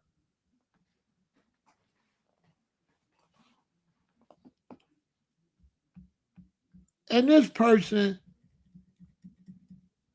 look at this here. What a disgrace. Look at this here. I'm talking about the internet. When I'm over here talking, for one, shut up. Shut up, because I don't want you over here giving people no false information. Let me delete this. Boy, let me tell you something. Boy, listen. You hear that? Somebody that wasn't here, right? Some baby, instead of asking me. And the whole time they was fighting, I'm going to tell more. And the whole time they was fighting for black people to run Africa, black people to run South Africa, and all that. Nelson got out. Jesse Jackson and them set up a big tour for Nelson. And when Nelson got out, And he made his first speech, and I watched him. He said, and we're going to work to help the whites keep their land. And I said, look at this here. That's what he said. Nelson got out and said something totally different than what everybody was fighting for. So ask me this, why they let Nelson out? They let Nelson out to kill the movement. They said if we let Winnie keep going, she gonna be the movement. They went to Nelson. Nelson, we'll let you out if you sell out. We'll let you out. But you got to get up and say something the opposite of what Winnie said. That's why they let his ass out. They let Nelson Mandela out. They let Nelson Mandela out to stop Winnie Mandela. And Nelson got out and punked out. And I hated him ever since. I hate Nelson Mandela. I do not like no Nelson Mandela. He's a sellout. He stopped the movement and then dumped his wife. And some lame gonna come over here and tell me she divorced him. No, he dumped her. He came out and got with some other women.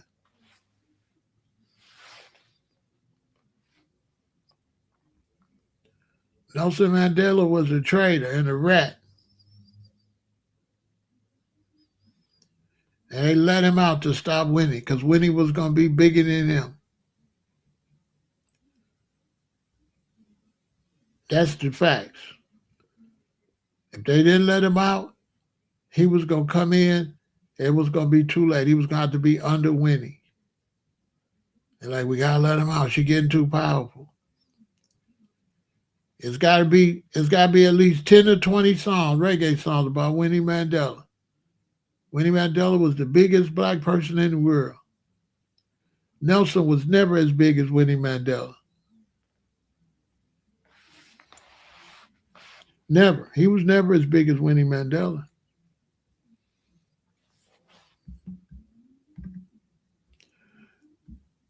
Winnie Mandela was the one there for Soweto and all that.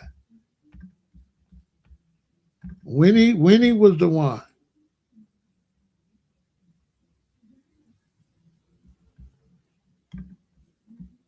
For all of this that helped South Africans get through all this. Winnie Mandela is one of the greatest leaders in African history. Point blank, period.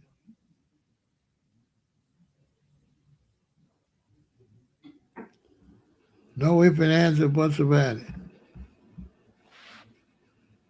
Nelson is a sellout, is a rat. Sold Africa out.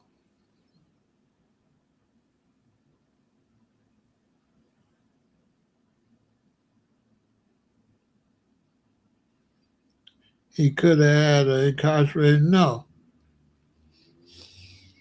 You know better than that. They went and told him. For them to let him out, he had to stop her. Get out there and say something different than what she's saying. How old are you, Renee?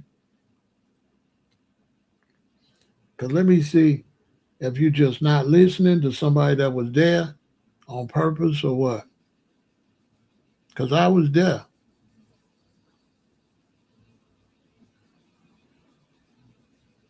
When did the movement die? When Nelson got out.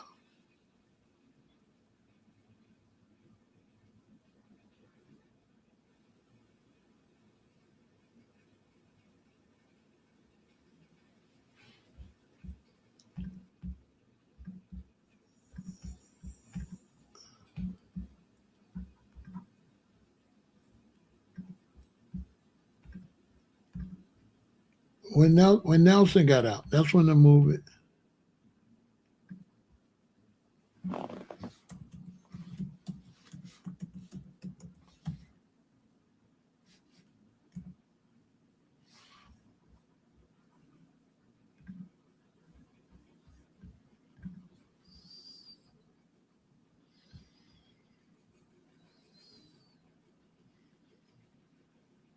when Nelson got out.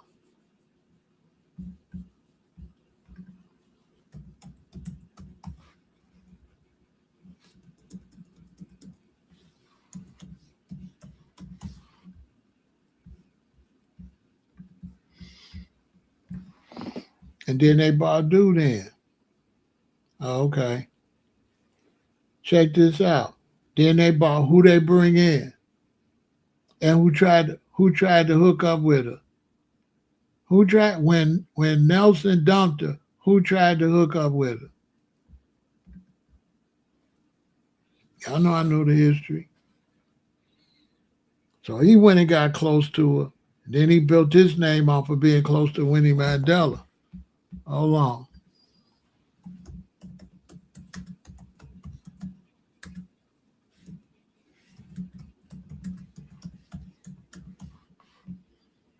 Hold on.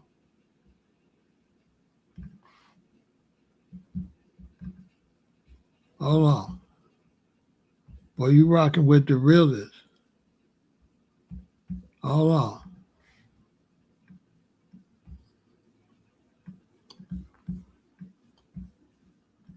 Hold on. Boy, don't get no realer than this. Hold on. We go. Well, you know it don't get no realer. You know I'm the realest alive. You don't get this nowhere. Watch this. After Nelson did her dirty,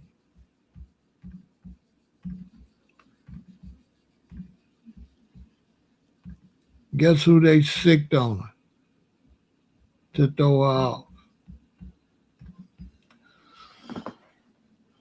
Guess who else is a part of the plot? Now, out of all the women for him to fall in love with, you telling me he really loved Winnie Mandela? No. That was a power move.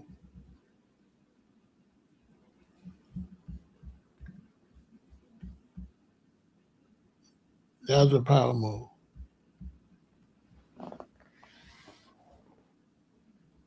He ain't love that lady.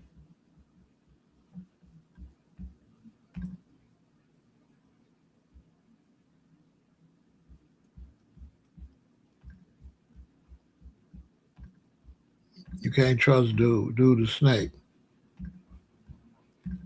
Look at this picture. Look at her face. Look at her face. And look at him. Look how young he is. Look how old she is. Now all of a sudden he's a big man.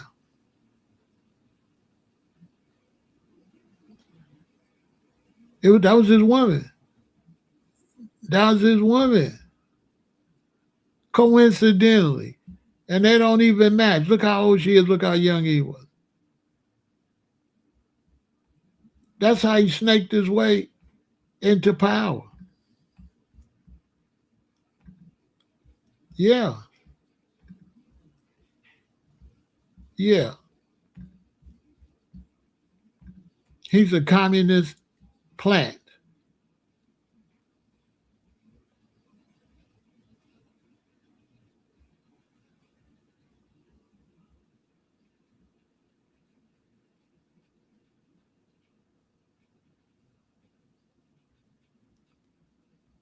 Okay?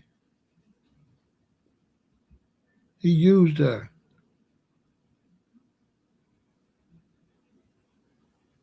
Next thing you know, he was the leader. And since he been the leader, what happened? Nothing but talk.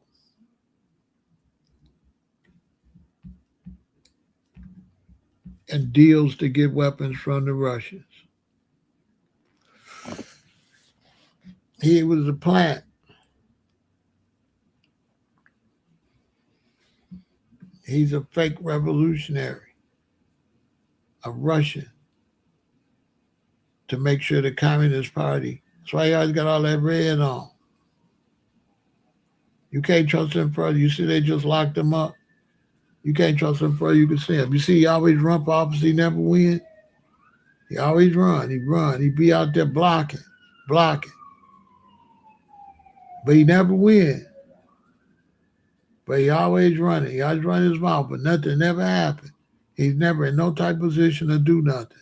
He just always making speeches. Y'all ain't noticed that? Y'all ain't noticed that? A plant for the Communist Party so they come in and get diamonds and stuff like that. You know, the Russians got a lot to do with the diamond business down there.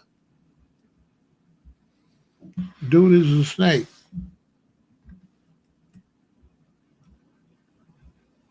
A Russian. That's why he got all that red on. Communist. He went and tried to pimp Winnie. Look, they don't even match. Look how old she is. And look at them. Let's look.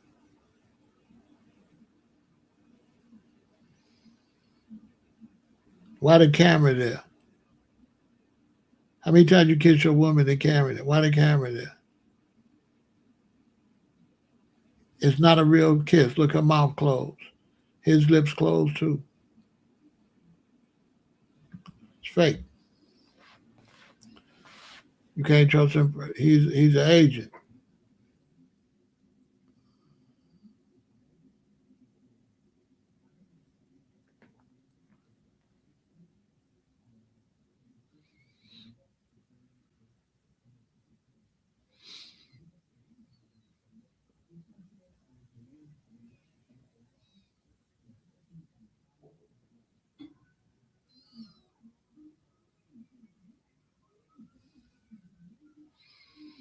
I'll fake.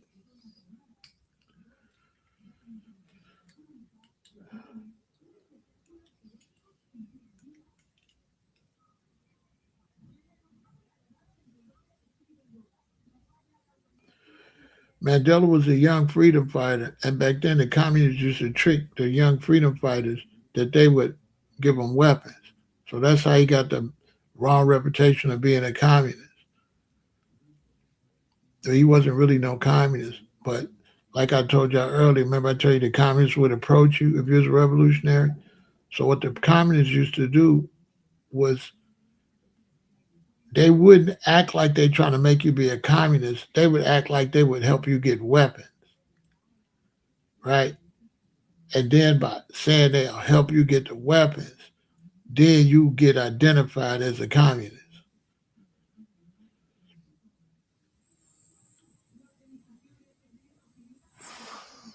So that's how they end up saying Nelson was a communist, but he wasn't no communist. He was just trying to get weapons.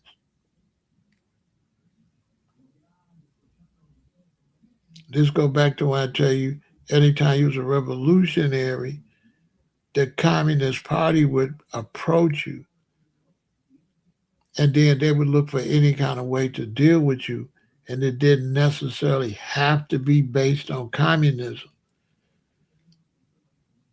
So the communists wasn't into recruiting you to be a communist, but they was into recruiting you for any type of revolutionary thing you was trying to do and kind of have you attached to them for your revolution, which would give it an appearance that you attach to the Communist Party. That's why I talked about earlier. For those who see that part, rewind this video. You see, I talk about every time I walk down the street, them white dudes with them communist papers would run up on you. And so then the government could turn around and say you're a communist, but you're not, right? Because the Communist Party is infiltrated with the CIA. So while the communists trying to do one thing, the CIA will use that and flip it back on you to make you an enemy of the United States. But you really wasn't dealing with the communists based on communism. You dealing with the communists based on weapons. If you look at Russia, Russia is always trying to offer countries aid, right? If you look even still now, Putin's willing to help different African countries, and the brothers is trying to get the weapons, but then Putin uses that to make you look like you affiliated with the Communist Party. So what they do, Wes, is they come at you like they Russia, like you buying weapons from Russia. But then they make sure it looks like you buying weapons from the Communist Party. They don't come at you like a Communist Party. They come at you like they just Russia. But then when you deal with them, then they flip it and say you're a communist. This is why I told y'all earlier when I went to the party, they was up there singing all that anti-American stuff, and they had all them communists. That's why I went up there and said, "Fire burn Russia," because they'll take my picture in there, and then I'll be a communist. They would interchange Russian, a country, just want to sell you some weapons. Then when you buy the weapons, then they say, "Oh, you was a communist."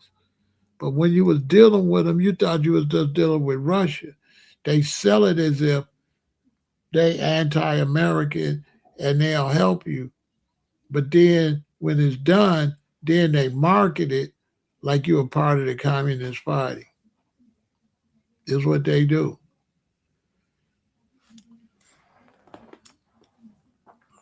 That's how they did Mandela. He was dealing with them strictly for weapons. He wasn't dealing with them based on no ideology or none of that. But they'll sell it like now you're a part of the ideology. That's what they do. Once they do that, then the media run with it. On Nelson Mandela, he was a communist, da da da. Back in those days, where they was trying to sell communism like it was revolutionary, right? It was deep, the psychology behind it. They wasn't really selling it like what we know as communism. They come at you like it represent revolutionary. It was deep. That's my generation. That's how they was trying to do as well. They would they would use revolutionary to get close to you and then associate communism with it. So you end up dealing with them on the revolutionary side. Now they portray you like a communist. Because trust me, when they approached Nelson Mandela, they approached him as a revolutionary.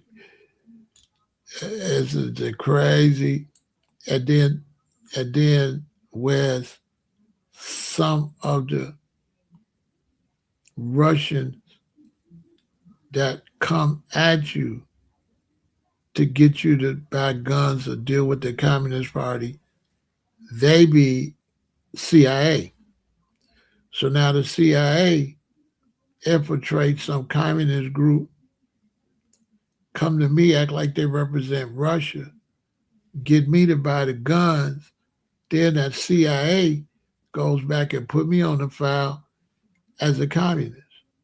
And that was the whole reason that CIA agent plugged me. This the shit they was doing, bro. Like I said, I'm gonna go back and say it again. I was young, right? I'm gonna tell the story again. Y'all go back and watch the video, right? I was young, right? A young roster, right? I was walking down the street over in Jewtown, down off of Roosevelt. I'm walking down the street. I'm on the east side of the street. On the west side of the street, they had these white dudes used to wear these red tams selling communist newspapers. They see me dressed like this, Wes. They run across the street, right? Now, nothing about this look like a communist. They communists, but they want to play off of my revolutionary vibe.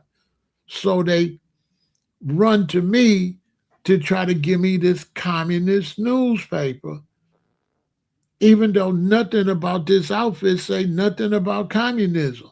So they was tricking revolutionaries to look like communists and used to play on people with because you was like a revolutionary, they would play on you if you didn't know better, like they represented revolutionaries. But they really represented communism. So now fast forward, I'm in Hawaii, my first night, looking for my brethren.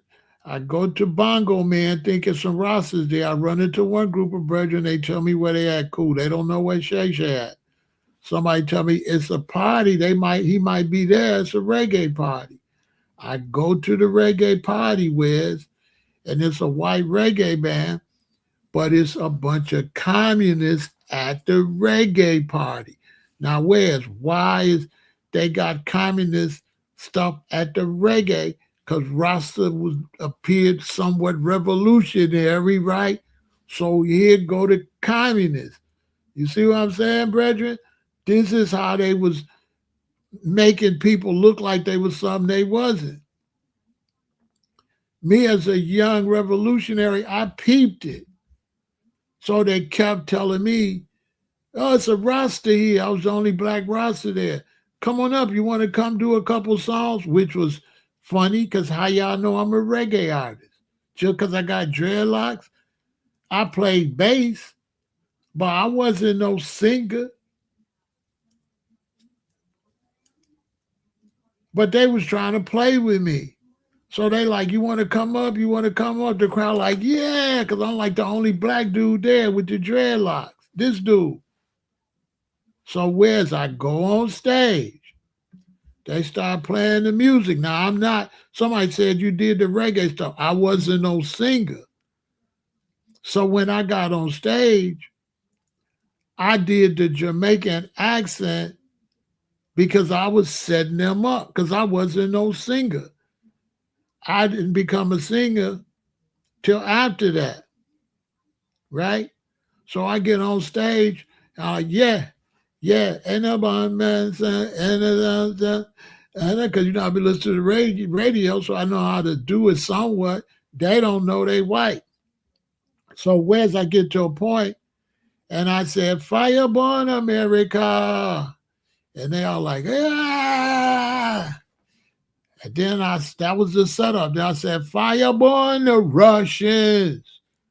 Fireborn the communists. And it got quiet, Wes. Because that was the setup. They wanted me to get up there and say, Fireborn America. But when the next verse, when I said, Fireborn Russia, Fireborn the communists, because I realized I was at a communist function, it got quiet.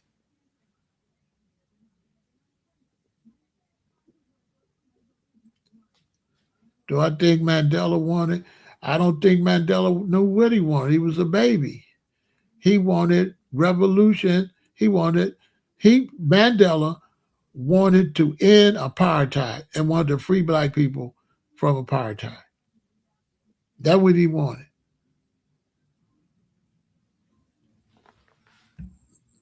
He wanted to end apartheid and free black people from the apartheid.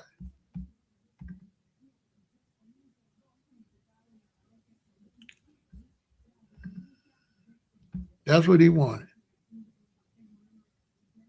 Now in history, you know, they making up shit. You know what I'm saying? You know, whereas they just making up shit. At that time, he wanted his people to be able to go to the beach. and he wanted to make sure nothing like this happened to the children at school.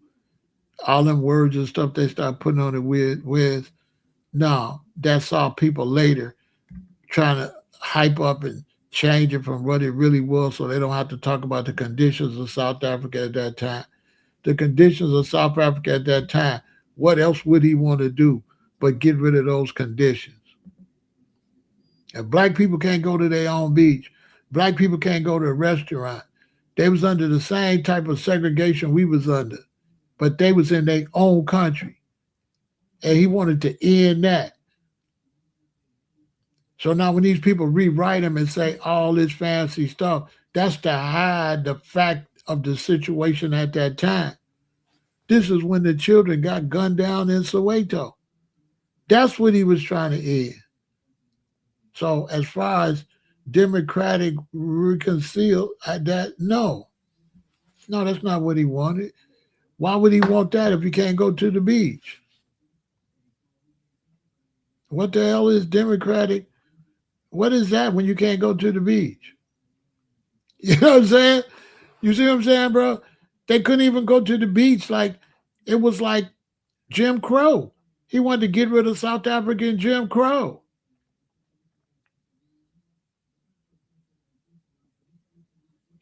That's what he wanted to get rid of. And then they locked him up, and then Winnie took over. And that's when Winnie took over.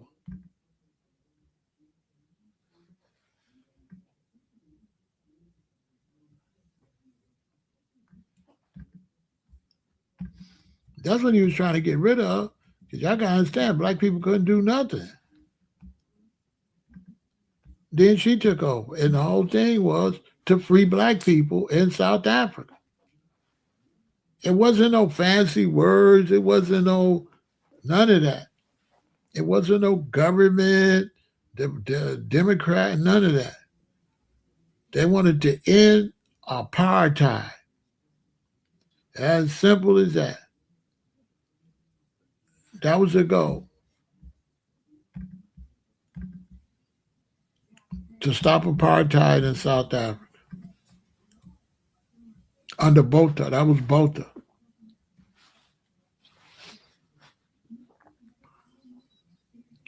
Well, a lot of people don't know. It's Haile Selassie gave him a pistol.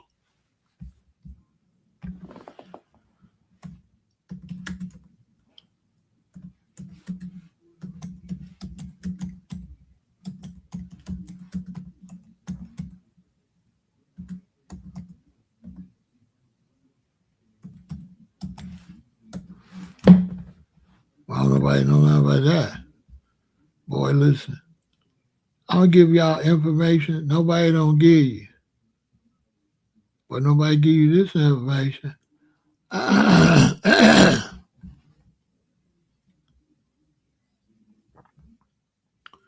Where's the picture? I don't got the picture. They don't want to show the picture. See how they do? Hold on. Do I got to go take it off of? Oh, man. Here they go hating. Damn.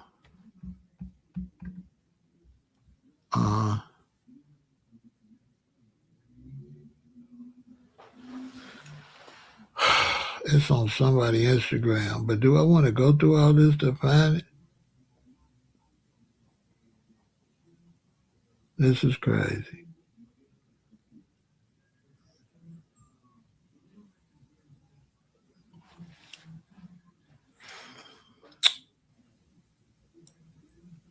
I guess I'll find it. Give me a minute.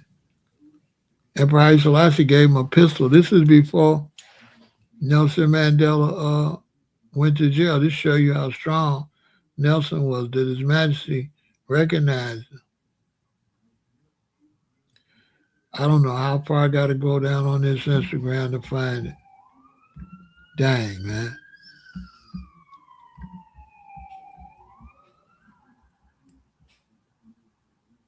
Dang.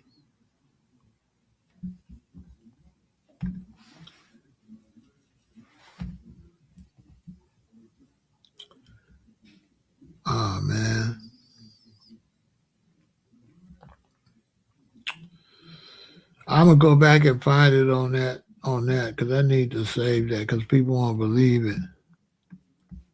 But I'll show the small picture though.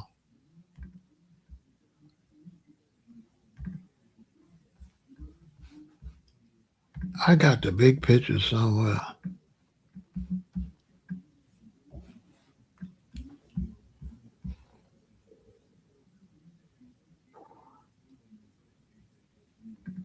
But his master gave him a pistol.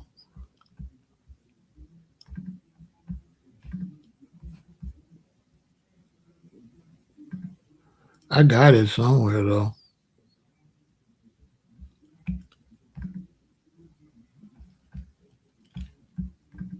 Oh shit, this is a real small picture, but that's all right. You'll get the idea. At least you'll see the history.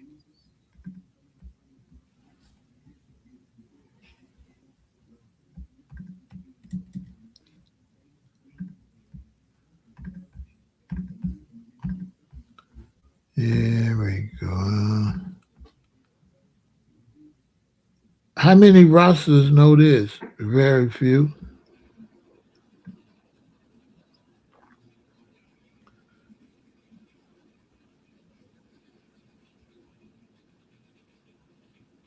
Very few.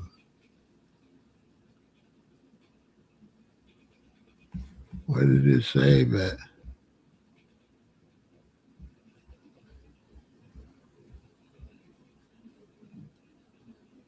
Now you save the stuff and look for it. Then you don't see it. Then you save it twice. Oh, there you go. Then you save. Then you see it.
Mandela time in Ethiopia.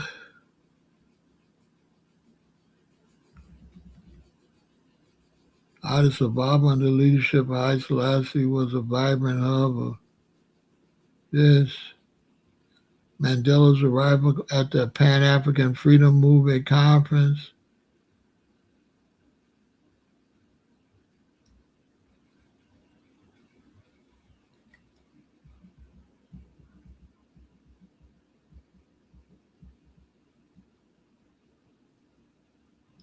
It ain't talk about the pistol though.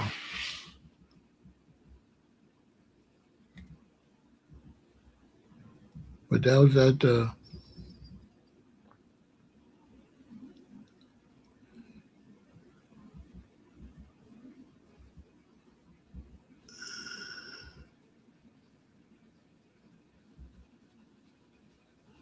and man, this is when Mandela arrived in Addis Ababa.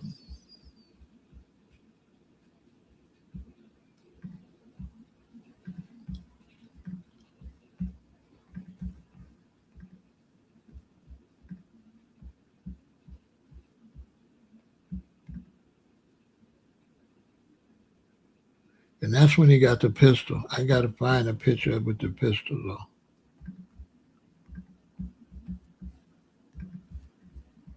I heard South Africa got the most rocks in the world. I think they got like A million? Let me see. I forgot the number. But they all different kind of weird sex.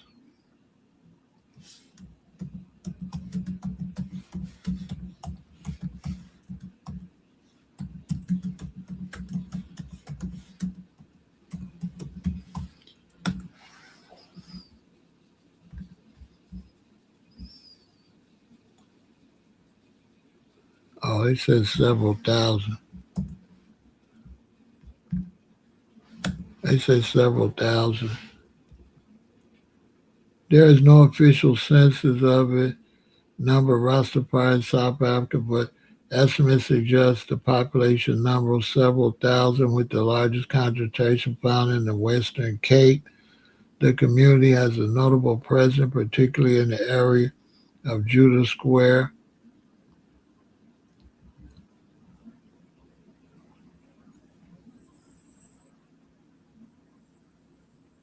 Oh, I'm thinking worldwide. There's 700,000 to 1 million worldwide, they say. I knew I heard that word somewhere.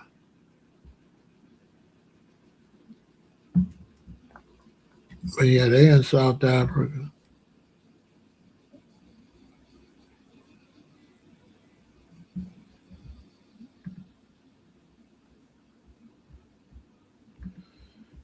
They ain't on nothing though. You know what I'm saying?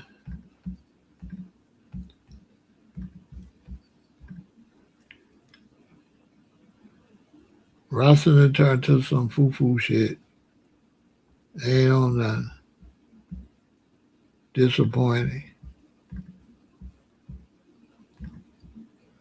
All the religious boys, all the religious boys became Rasta, so it's trash. They turned it into a religion, took the revolution out of it, turned to religion. You could be like a holy man or some weirdo shit. Rasta today is just total trash. Just everything we fought against, they threw it in the garbage. We fought a lot of years not to be religious.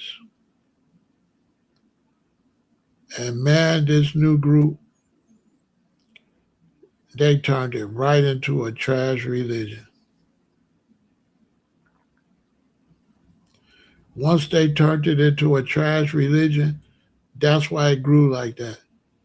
Because any punk gonna want to, be biblical. So once they took the soldier out of it, took the revolutionary, the soldier concept out of it, the whole concept of just really eating right, being a soldier, being on point, and made it religious,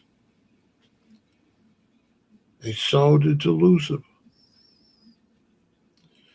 Rasta is trash now.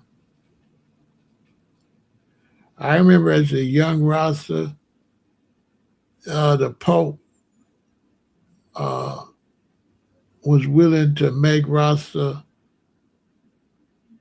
The Pope was willing to make Rasta uh, religion, and we denied it. We denied that. But when you got to the era where they start going into where they start stealing the music and start going into the slang tank, wah, wah, wah, wah, wah, wah, wah, wah, and start pushing Shaba and Maxi Priest and all that, then that was the uprise with the Bobo Shanti.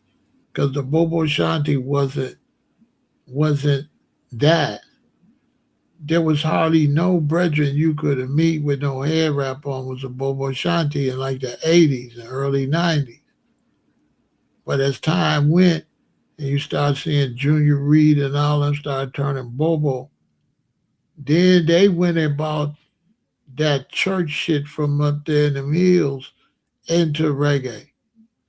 And once they bought that, right, and then it wasn't no black revolutionary movement no more, Now everybody willing to be Rasta. All these funny looking dudes, these dudes that's not black, all these looking like Asian looking Rastas, and they already sleeping with any kind of woman, so they having these babies, right? So now it become like some biblical Irie type biblical nonsense. And once they did that was over. The biblical with the head wrap, they destroy Rasta. They work for Lucifer. Those is Luciferians. They work for Lucifer. They went and destroyed Rasta. They went and did everything that elders fought for years not to do. And the first time a lot of the elders passed away and didn't have position of power, these lanes turned it straight into religion. I never forget, I don't know who it was. I went to a reggae show, and it was one of these Bobo reggae dudes. And it was the first time I was at the reggae show. I was here in Chicago. And he was on stage. And all these dudes with these hair wraps on, they were saying all the music. So let's see how you got that. And they was all saying it with the music. And it was no more radical. You know what I'm saying? Like when I came in, it's a revolution. No. It was in iron, that's a lot of like that, like weirdo shit. And then the weirdos took over. So mostly all these rosters is weirdos. These is people that replaced the church with roster. They would have been church choir boys or something, but then now they're able to go to make a roster church. They don't got to be revolutions. They don't got to stand up for nothing. They don't got to stand up for no kind of rights. They ain't got to have no social issues or nothing. All they got to do is chant, and all look holy. And you know all them niggas not holy. Right? Because originally, Rosters was revolutionary. And you had a couple brothers that represented the most holy side. And that was always just a few, right? That way you knew they was really that. Anytime everybody is a priest, you know damn well it's not that many priests. If everybody's a priest, who's the congregation? They all priests. All want to look like priests. All got their head wraps up. All, and they not priests. All of them is not priests. So there's no soldiers. It's all priests. Anthony B, Sizzler, all them weirdos. Killed Rastafari, destroyed the Rasta movement for the youth, and sold Rasta to Pope Paul. Sold Rasta to the church. Now Rasta is the church. Rasta Catholic, Baptist, Methodist. Turn into the church. Then they moved Emmanuel up over Haile Selassie, Marcus Garvey, and Bob Marley, and made Emmanuel bigger than Haile Selassie. Yeah, these new Rastas, Emmanuel is the man. Haile Selassie not. Because Haile Selassie represent fighting against Ethiopia and war and stuff. They moved the holy man, ain't bust no gun, ain't bust no grape, just walked around with a long dress on. They moved him up over the King of Kings, somebody that really went to war with Ethiopia. They moved somebody up to just stand around praying and shit.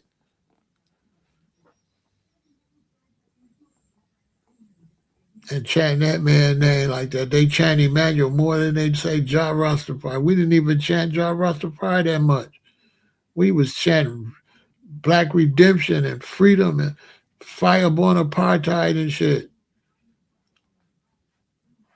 Now, these new rosters with all them dresses on or whatever, they ain't gonna fight for nothing.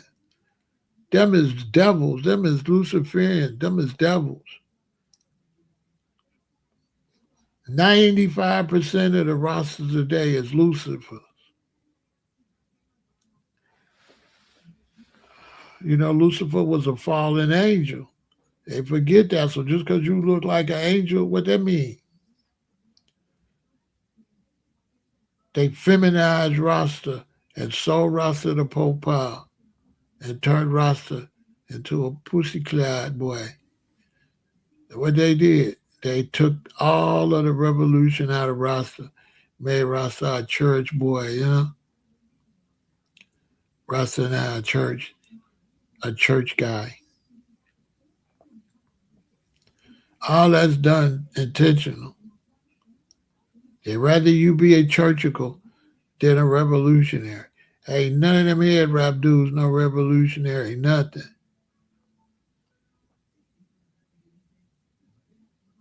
Rasta used to be a soldier. Now Rasta look like an actores. You know, when I was coming up, only women wore them head wraps. Did no man do that. The only way a man could get a pass to do that, he had to be a priest, and that's gonna be a few men. All these niggas ain't priests. So all you niggas is priests.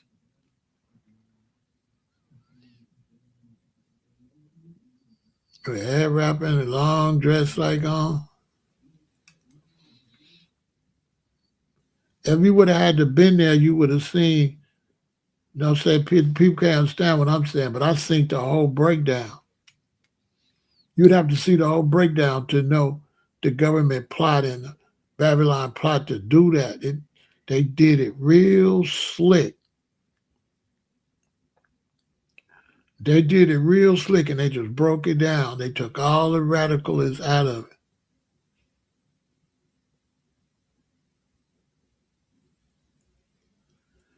You understand? And what they did, they broke it down nice and slow. Because you understand, you couldn't get no people to be Rastas, right? So they had to soften it up. So now that they softened it up, made it all girly, made it all weird religious, oh, they all want to be Rasta. You go to South Africa, that's all you're going to see is a whole bunch of them kind. You ain't going to see no warriors. They had to take the revolution out of it and put it in a church. But we wasn't ever churchical like that.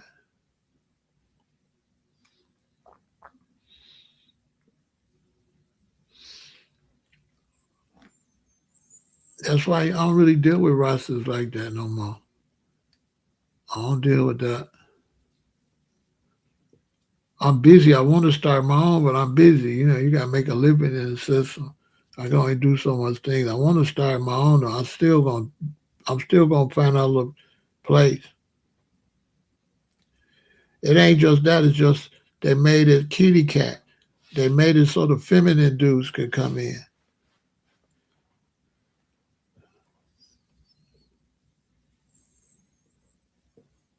How you gonna revolutionary and you and your woman got a head wrap on and a dress on? So they wanted the feminine ones to come in, right? And then this allowed other races to come in. So this way you get all these, you know, dudes. I ain't trying to say nothing crazy, but all these dudes that don't have dark skin, all of a sudden, you see all these light skinned guys with the head wraps on. See what I mean? They wasn't comfortable with no black revolutionary, right? They wasn't comfortable with that. They had to take the black revolutionary out of it to bring in all the funny style people into it. That's what they did. That's why you don't see me dealing with it like that. Cause it's not revolutionary no more.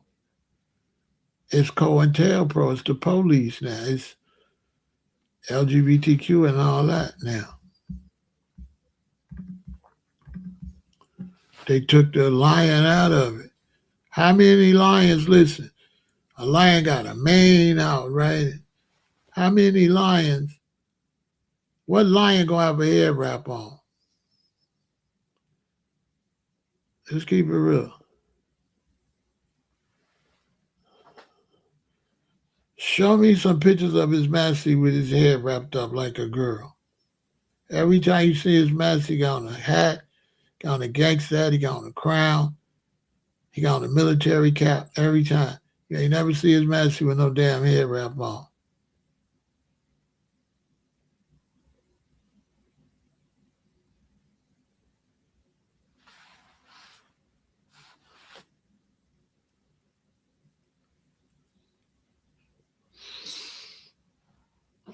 Do you ever think that Jamaican men think when you're a foundation of Black America and you mock and talk patois and have dreads and wear the gear with the colors like they do they think you copy?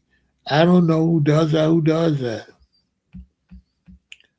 I don't know. I don't know who does that. And then Rastas don't speak Jamaican. So Jamaicans speak Rasta. Rastas don't speak Jamaican. So all them words that Jamaicans are saying, they took them from Rasta. Them ain't Jamaican words. Soon come, Irie, all that stuff. All, Jamaicans didn't say that stuff. Soon come, one love, Irie, forward. That's not Jamaican.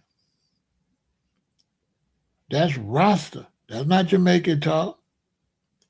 Irie is not Jamaican. Irie is Rasta. But then when Rasta became popular, right? Then the Jamaicans started saying it. So now everybody think that's Jamaican. That's not Jamaican. That's strictly Rasta. Jamaica said, maybe you're right back. Rasta say soon forward. Soon forward is not patois. Soon forward means we don't go to the back. Soon come. Soon forward. When it became popular, then the Jamaicans took that. That's not Jamaican talk.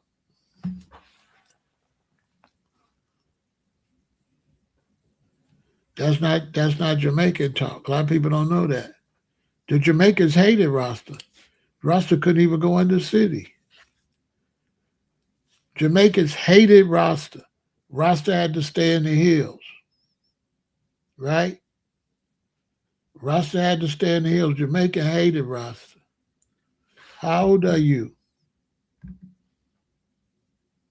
How old are you? You don't know nothing. This big Pharaoh.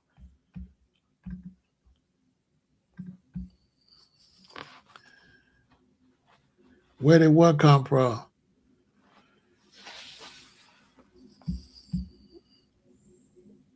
No, that's not Jamaican. That's not Jamaican.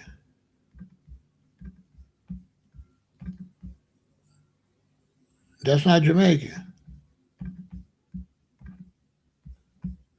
Jamaicans couldn't even go to the city. Like my teacher and them,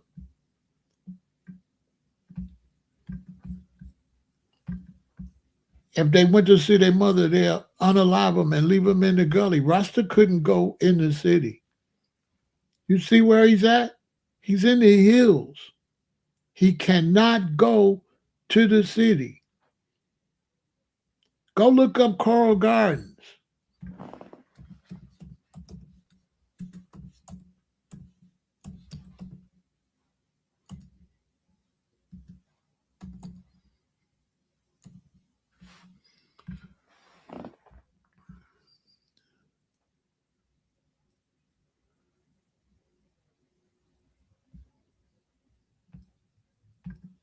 Go look up Coral Gardens.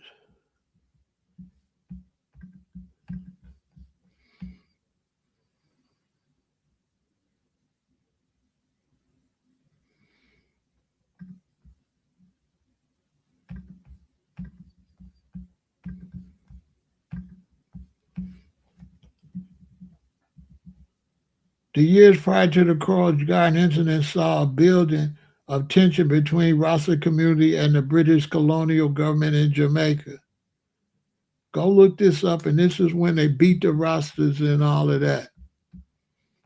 They didn't start.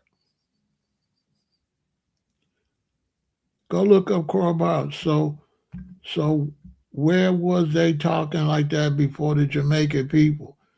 Listen, the brethren in Trinidad and everybody was talking like that. Rasta created their own language. Once Rasta created their own language, as time come, reggae came out.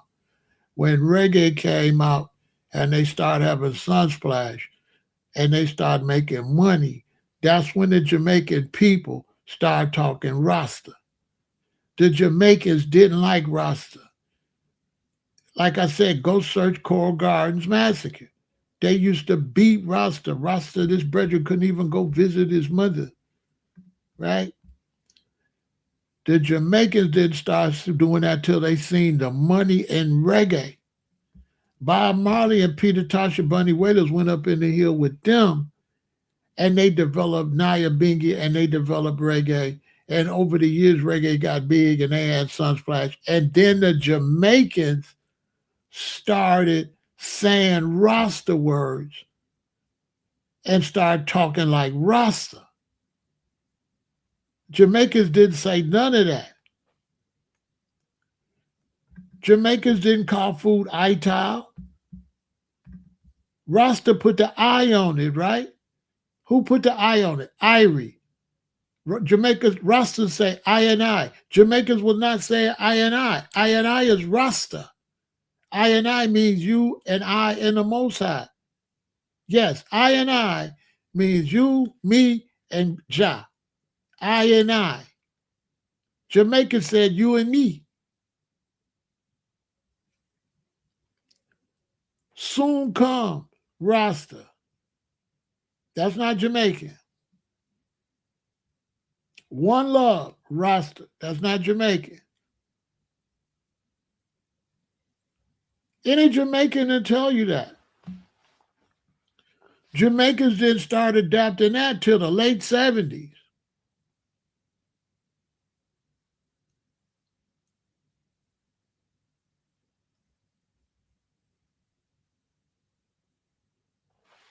Sunsplash came out before they started talking like that. Wasn't Bob Marley talking in a dialect from Jamaica? Bob Marley was talking like my teacher. These are people that taught Bob Marley. I don't know why y'all ain't listening. You heard what Black Hero song? Aya Bingi Kojo. This is Kojo.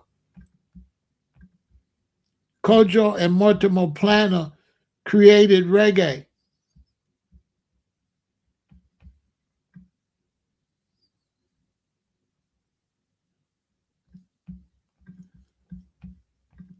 Rastas created reggae.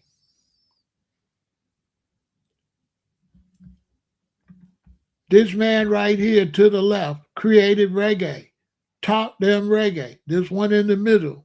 Those two taught the shorties, Bob and Bunny, and them reggae. Those two taught Bob and Bunny and them reggae. Jamaicans hated Rasta, but when the whites and everybody started coming to see the reggae, no. Jamaican people were not talking like that prior to the music. Exactly.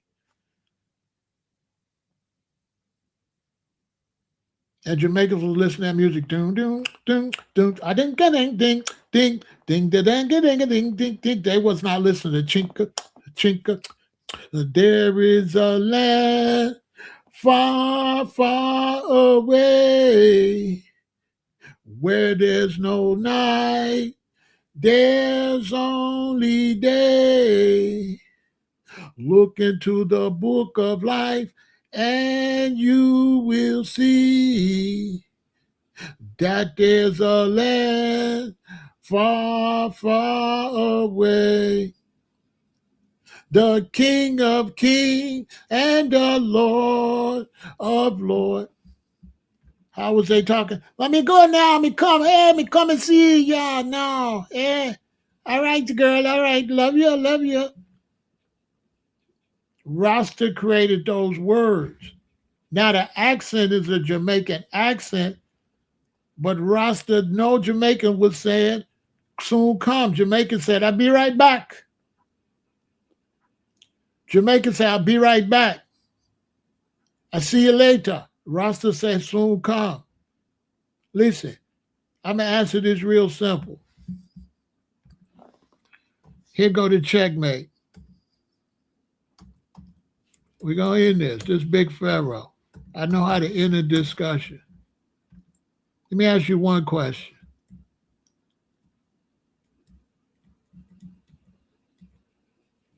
Let me ask you one question. One question. And this is the end of the discussion. Who created the word ganja? Jamaicans or Rastas? Listen, it's real simple with Big Pharaoh. Who created the word ganja?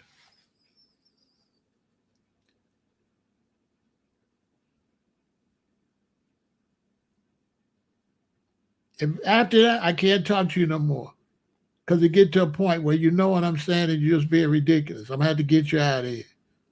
Who created the word ganja? Jamaicans or Rasta? Renee Coy.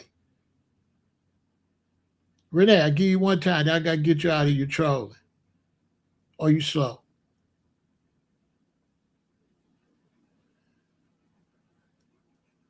Okay, you trolling. All right. All right, you trolling.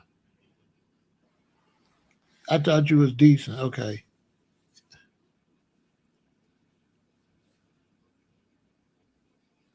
Who created the word ganja? Jamaicans or Rasta? It's the last time I asked you, Renee. Jamaicans or Rasta? Who created the word ganja?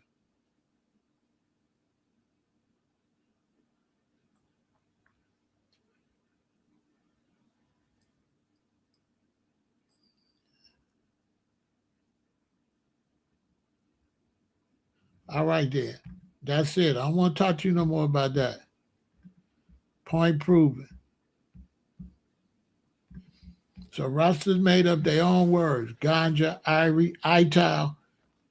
Ital is vital. Yes, man, soon come. All that's Rasta. None of that's Jamaican. And Rastas never called themselves Jamaicans. Rastas always call themselves Ethiopians. They put an I in front of everything. Because Rastas always consider themselves African.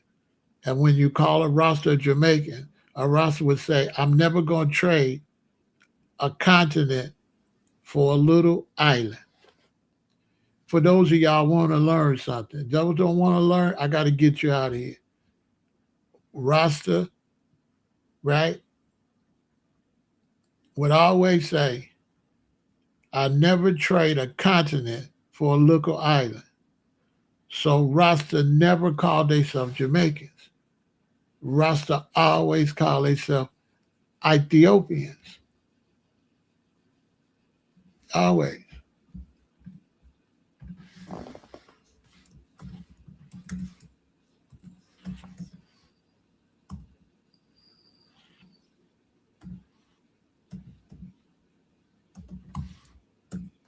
Always.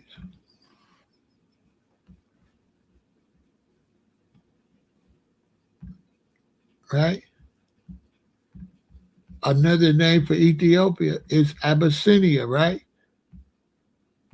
And what was the name of the reggae group? The Abyssinians.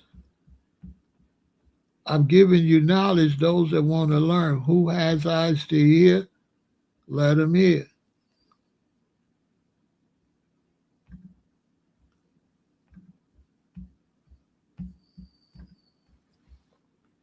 If you want to learn, I'm going to show you. So, no, Rasta created their own way of talking. Rasta don't say you and me.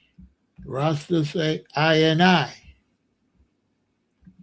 Rasta say I and I.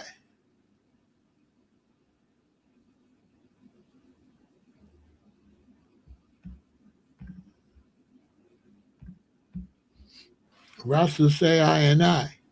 Rasta don't say you and me.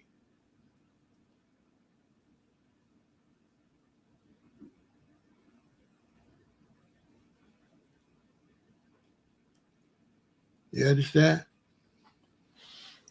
That person won't learn that. They was just trolling, just clowning. We don't got time for that. You know what I'm saying? I answered your basic question. You're not gonna keep asking me just any old weirdo. You know what I'm saying? You don't really want to know nothing, and you just ruining it for everybody else. I already gave you all the answers. Good luck. You understand? So Russians created their own way of dressing, their own way to grow dreadlocks, the way to cook, what to call the food, a certain way to talk. Rasta don't say I'll be back. Jamaicans say I'll be back. Rasta say I'll soon come. So when the music got big and the money was there, a lot of fake Jamaicans became Rasta to make money for reggae. And then Jamaicans, when they seen that the Europeans like Rasta, then the Jamaicans started saying everything Rasta was saying because it became popular around the world. So now they want to, they want to shine off of something they was against. So once it became popular, they all went and adopted it.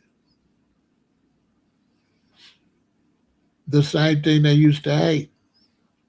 They started saying the same thing they used to hate. They started saying it. And these brethren couldn't even go to visit their mother or they'll be unalived and left in the gully.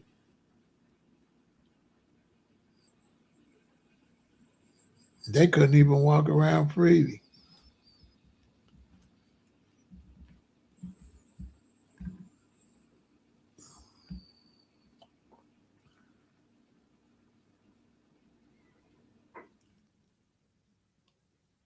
Now, somebody asked me when I talk with patois and all that, do the Jamaicans sound fake? I don't talk like that. I'm just doing it over here to teach y'all something.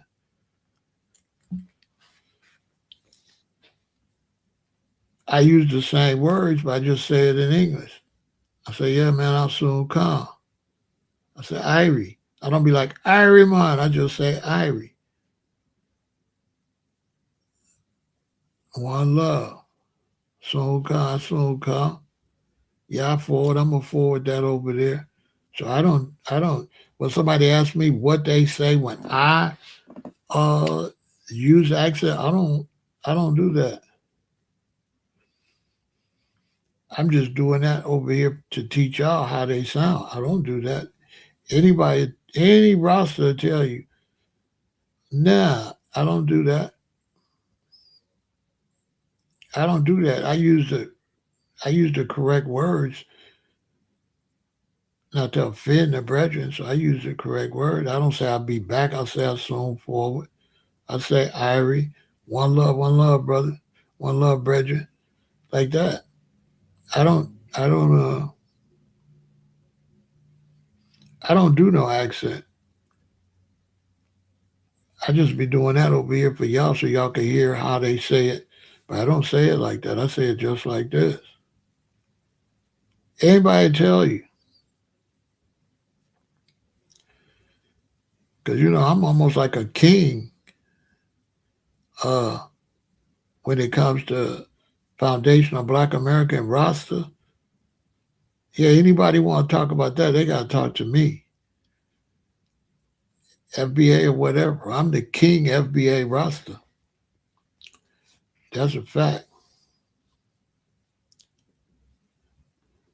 Yeah, anybody tell you that. Any elder Jamaican that know me or been around tell you, yo, man, Ramos is, man, I'm serious enough. I'm the king of that. What made me so powerful is because I just stayed just like I was. What made me have so much power around rosters is I always was just myself. I was always a black American roster. I never tried to act like no Caribbean roster. Anybody tell you that? That's my claim to fame.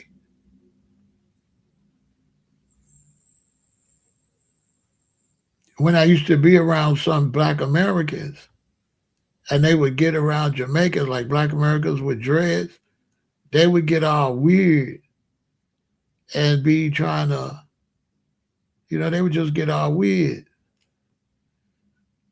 right? Try to change the way they talk and all that.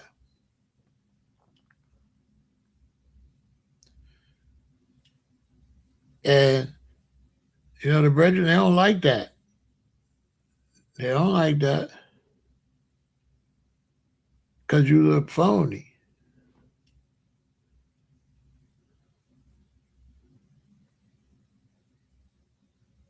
Yeah, you look phony when you do that. So that's why I was powerful because I was just like this. And I was with a lot of the founders as far as with reggae and all of that. And I was always like this. And that's what made them so comfortable. Because they talk like that because that's where they from. They ain't putting on no front. And so why would I put on the front? I'm not from Jamaica. And people don't understand that Rasta's not Jamaican. So people don't understand that. Rasta's not Jamaican. Rasta's not Trinidadian. Rasta's not no place. Rasta's not a place. Rasta is a concept. And then when some people say they don't understand, Rasta is a concept that ain't none of your business to understand. It's not for you to understand. You understand? That's the problem. You understand. So you ain't gonna never overstand because you standing under. You know what you don't understand? I bet you don't because you standing under. You need to get the overs. You need to overstand. That's your problem. You understand. You know what I mean? But Rasta not for you to understand. So overstand. So when brothers be like, well, I don't know this and that, that's because it ain't none of your damn business. Mind your business. You know what I'm saying? Because I don't understand why you cutting your hair off. So it's a lot of stuff I don't understand either. I don't understand why you got a chicken bone in your mouth and why you chewing on a cow. So let's not do that. You know what I'm saying? Yeah, I don't understand why you got animal parts in your stomach either. So let's leave that alone. Especially if you're a queen with a perm in your head. Don't tell me you don't understand. Because I sure don't know what the hell you doing. It'll be a sister with a perm in her head talking about how you following Jamaicans with her hair like a European lady. I'm just saying, excuse me. Ain't your hair nappy naturally? All right, so do you really want to go there? Huh? Black Barbie? You want this work? This big Pharaoh. You know what I mean? Don't talk about being phony with no blind eye in your head and no fake nails on and all that. I'm just saying. It's all cool. I love them though. I love them. I date a woman with perm and all that stuff because we lead by example and she get around me and she get around man love her and he gonna love her without that. She gonna take it out. The women is doing that because of the men because that's what the men want. A woman only gonna do what the men want. So everything that the black woman is doing is because the black man is weak. If the black man did not want that, she wouldn't do it. And the black man love it just like that. I be seeing that bragging that she like that. They be bragging about their wives and stuff with their hair like that. They think it's beautiful.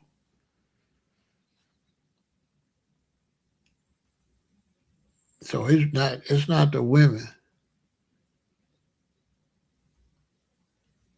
Not at all. It's the men. The men are leaders. So anytime you see something wrong in the community, it's the men's fault. Everything that's wrong is the men's fault.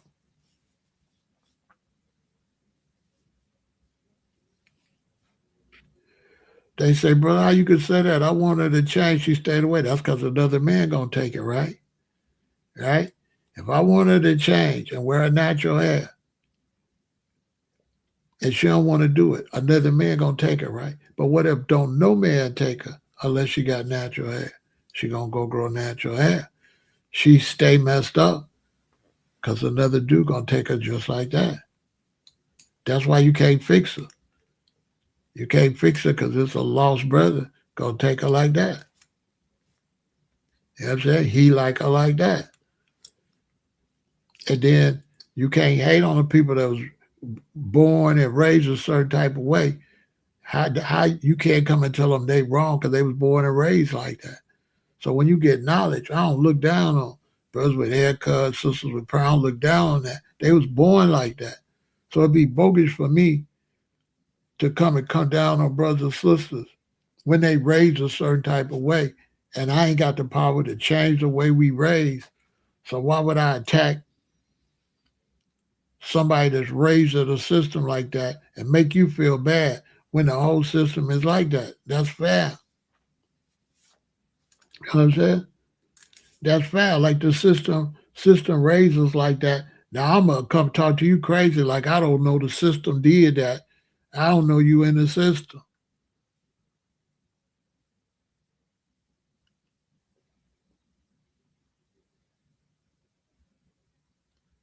I don't know what you're talking about.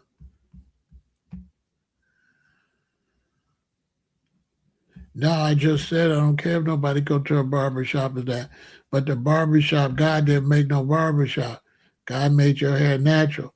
But I mean, I can't talk to you because you on some weirdo hater stuff, and you one of these people don't like somebody or watch them.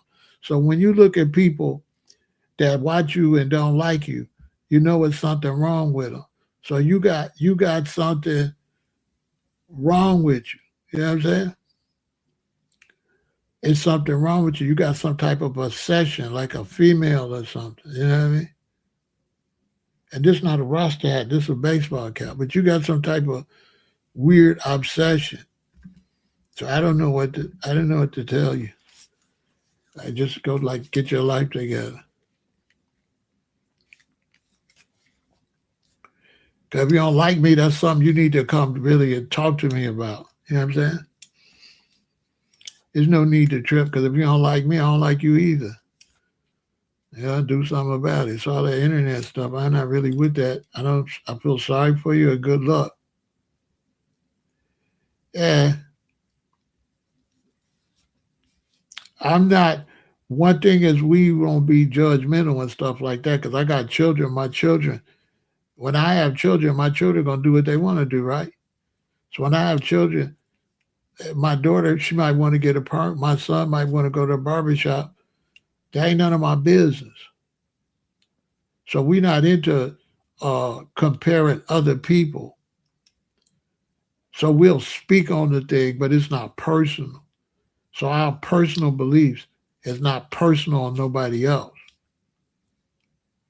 Personally, yes, I don't like haircuts. I don't like artificial certain things because I feel like it's adding to our degradation. It's everything was for a reason. The hair in your nose, God didn't put hair in your nose for nothing.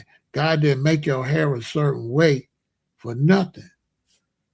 So to me, anything you do unnatural, you second guessing God. You second guessing nature. And in the end, people, we gonna find out that the way we was made was right. And all them alternatives is gonna be cancerous and poisonous, as we beginning to find out. The way we was made is the right way. And we can't outdo creation. So you believe God, you say God is perfect, but then you say God made a mistake with your hair. God made a mistake with your lips. God made how? I thought God was perfect. So that's my issue with that. But I don't walk around judging people because we also got a free mind. God gave you a free mind to wear your hair the way you want to wear it, dress how you want to dress. Or you don't have to do anything but what you want to do is your life. So for a person that just dislike me for no reason to assume I dislike people for no reason is crazy.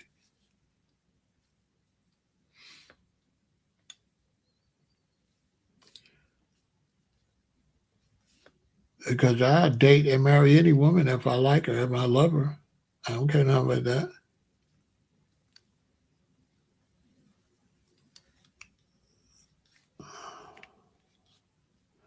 So that stuff they saying is fake, fake. They don't even know me.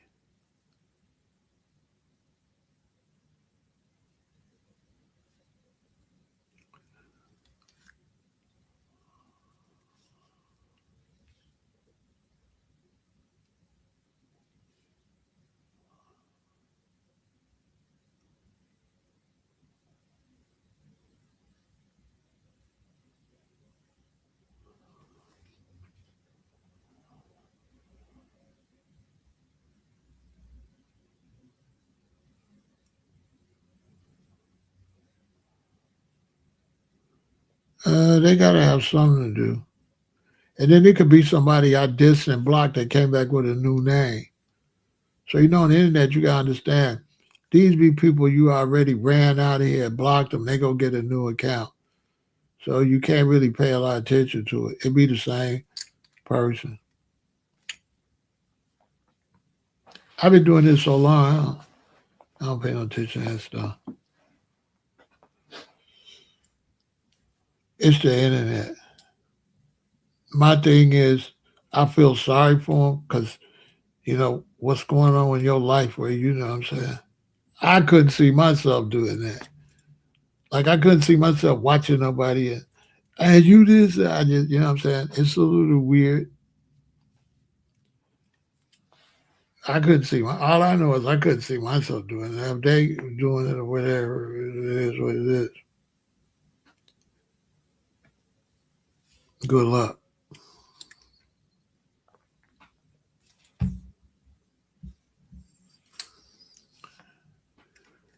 Anybody got some more questions? We might as well just keep going.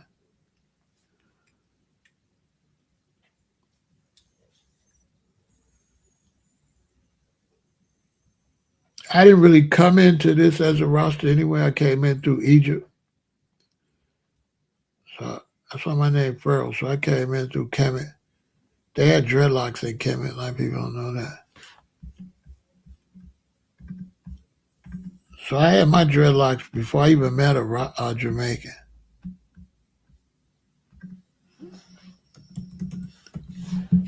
You know what I'm saying?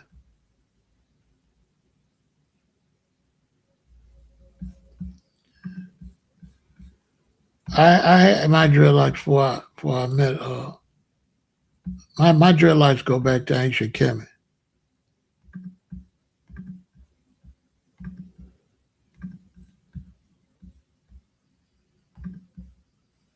My dreadlocks.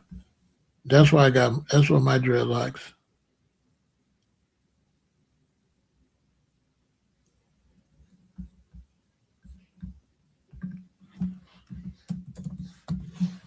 are associated with.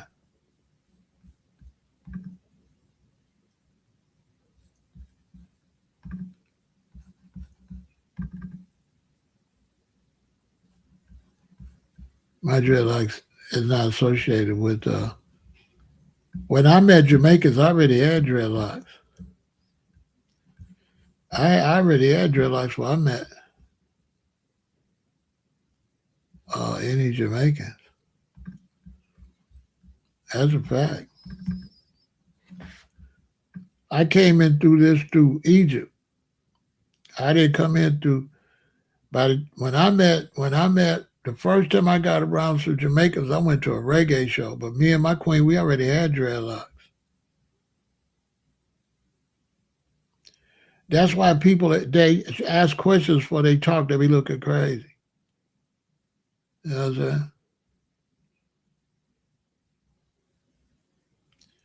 If they ask questions before they talk, they won't be looking crazy.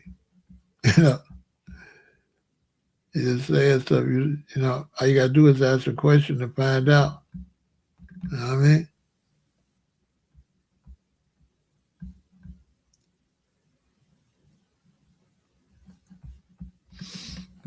That's all you gotta do.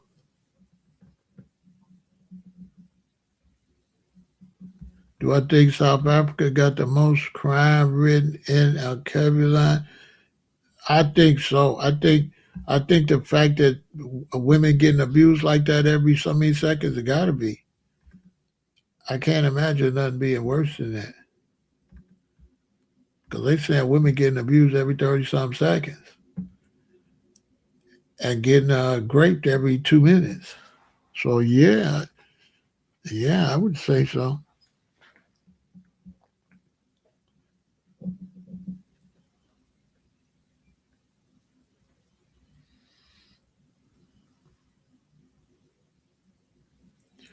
I would definitely say so.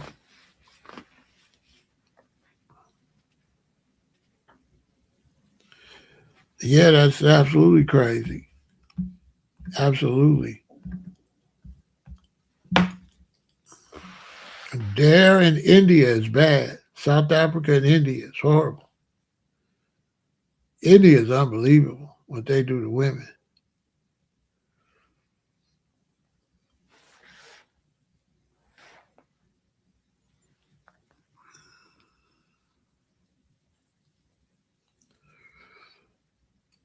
Africa has been systematically set up like that because of all the gold. All the gold and diamonds is down there. So, of course, where there's that type of wealth, the Babylon system is going to make sure it brings the corruption. You know what I mean? You know what I'm saying? And they real big on prostitution down there. You go in a club, there's girls in there 15, 16, 14.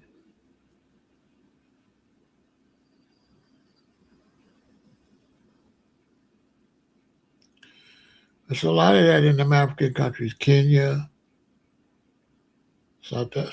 Yeah, it's a lot of that.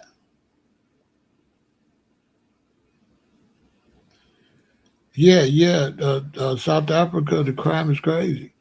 I would imagine that straight up. Yeah, South Africa's wild. But you got to understand, South Africa went through all that apartheid and all that, right? Bow tie and all that. So you got to understand, you know what I'm saying? They got project buildings. Then also South Africa got racial issues because they got the whites, they got the blacks, and they got the colors. See, in South Africa, they got the colors, and they live in them project buildings, right? A lot of people don't know that. South Africa, you got the colors, which are the kids born by whites, by the black people, black women that had these kids by these white apartheid people. That's a whole group in South Africa, and they rough. The colors. Look it up. I think they got another name for them.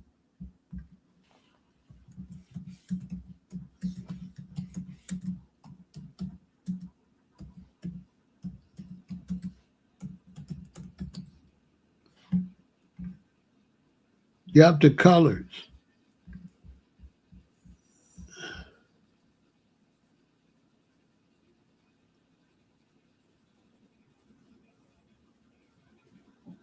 Nah, I didn't tell y'all that. get on the bus and ask a Jamaican how did he get his dress or get his hair. Nah, no, that never happened. I ain't never that never the first Jamaican I met was at a reggae show.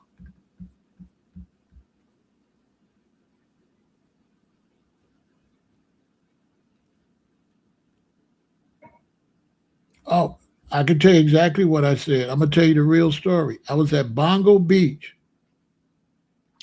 I had went to music college. Listen to the story. I'm gonna tell you the real story. I didn't say that. This is what I said. When I went to music college, I went to college with this dude, and he used to wear these things on his head, right? And I didn't know he had dreads. I left music college. I ended up working. Me and my girlfriend rode our bike one day, and we ended up at Bongo Beach, right?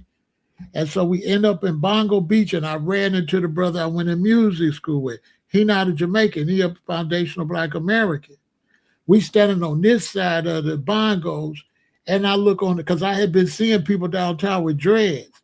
And I looked on the other side of the bongo, there was a brother with dreads. And I asked my friend I went to school with, hey, how he get his hair like that? And my friend said, mine's like that under this thing I've been wearing. And then that's when I started to grow some because of my friend, my teacher. But it is story. But I didn't ask the dude. He was on the other side of the barn. I asked the guy I was next to, hey man, what's that? How he get his hair like that? Because I had been seeing people downtown with it. That's what I told y'all.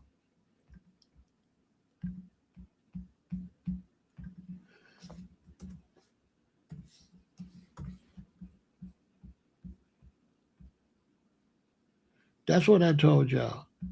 Because this where I got my hair from, right here.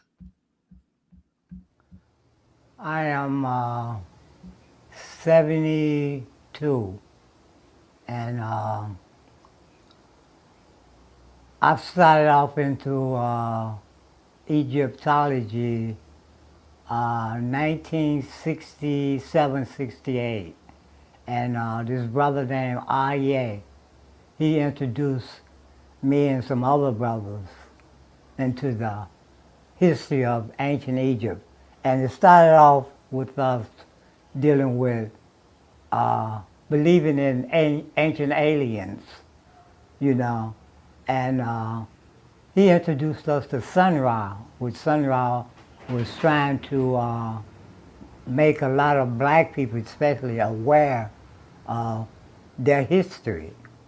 And through Aye,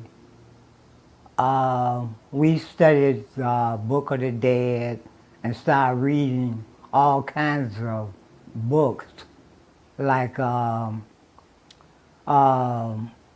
my diet. You know, he got us into more deeper into our diet. You know, and through Y'all see, checkmate again, right? That's my teacher. So that's who I asked him, how you get your hair like that? He said, you just wash it, right?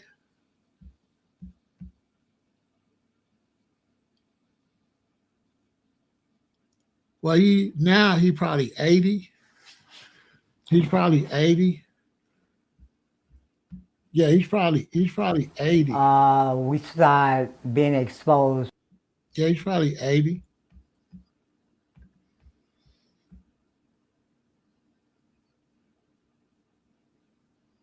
Yeah, he's probably 80. You think that's bad for 80? Let me see when I yeah, he's like when I took that he was like 72 and I was like I'm younger than him. So yeah, he's an old man.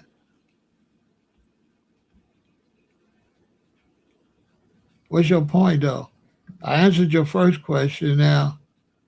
What's your point? What's your point? What's your point you're trying to make? Oh, you the same person? Oh, okay. Yeah, you some weirdo. Okay, all right. I thought you was on something. He's a weirdo. Like I thought he really wanted to know something. But that's where I got. Uh, that's why I was encouraged to grow my dread. Like this is some kind of man that's watching men and you know trying to decide if he approve how men look. Pause. Yeah, like I guess you gotta get a life, bro. He didn't really disrespect. That was just weirdo stuff. That wasn't disrespect. Let me tell you something. That man is older, right? Right? He's old, and so yeah. But this is an older person, and see, when you do that kind of stuff, you curse yourself because you gotta hope you live to be that old. And when you live to be older, every day you live, you happy to live. So that's just somebody that don't understand life and don't know that they put certain energy out there, that energy come back. So somebody 72 years old, for you to say they balding is crazy. I'm gonna keep it real. That's the fact that's strange to you shows you're crazy. Because the man's on his way to 80 and living 70 some years is a long time. I should know I'm 68. In 4 more years, I'll be that age. And at my age of 68, I don't care nothing about all that type of stuff. Like that does not that does not be a priority at that age.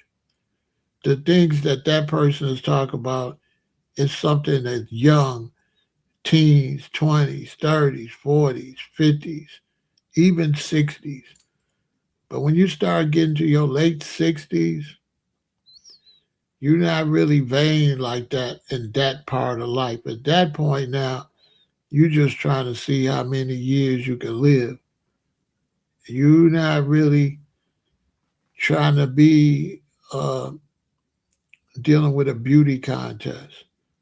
Like me, I'm 68. People be talking about man. I'm not really, I'm not really into that like that. 2 more years, I'll be 70.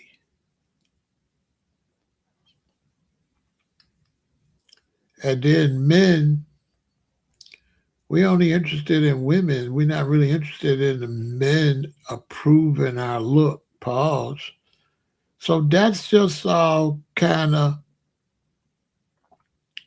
weird because the older you get, you just start concentrating on like staying alive, basically. That's it.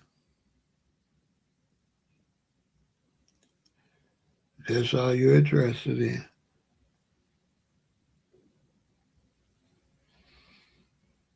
You're not into cosmetic looks. Yeah, that you know what I'm saying? You're not trying to go outside and catch the baddest chick and all that. Like I'm not trying to go pick up no yeah, I'm not that's all done. You should have either done that forward, backwards, and so you're not into oppressions or anything like that. And when you get older, you just got to accept life, right? And so there's people out there that lost a leg, lost an arm, had all kind of surgeries, a little deformed. They can't be caught up into that. They have to just try to keep living and enjoy the life they got. So when you get to the point where you start looking at older people and trying to point out what's wrong with them, you probably won't live that long yourself because you don't understand life like that, basically.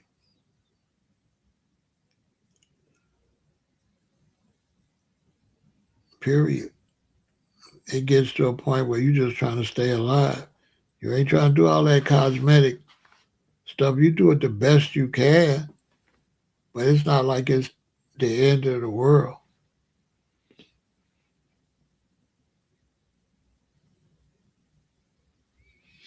Some people they get all kind of deformities. They might get skin color changes, anything. They still gotta live what you want them to do. Yeah. So a lot of that stuff, if you watching me and you young, when you put out certain type of energy, it doesn't matter if anybody can see you or not. You're putting that energy back into your own soul. So that person, my advice would be that person, they need to change because they're putting a lot of dark energy into themselves. They're not putting that dark energy into nobody else.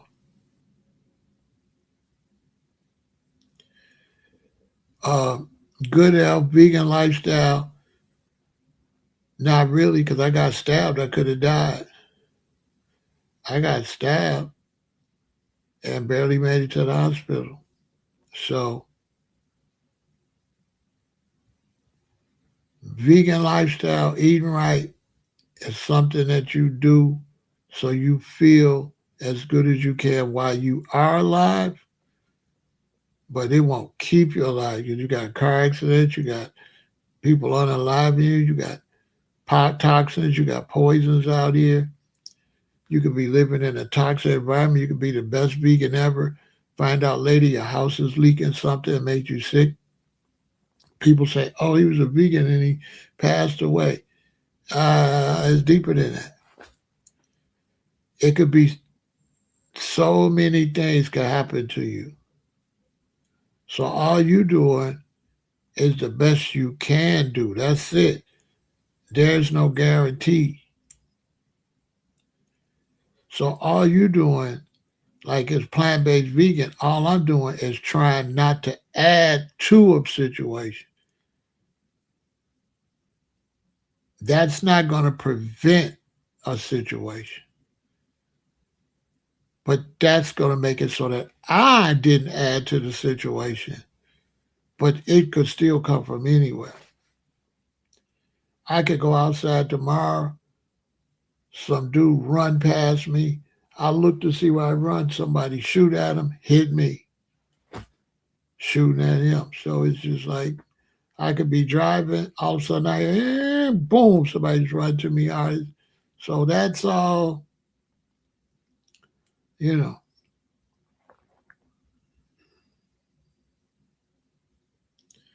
Yeah.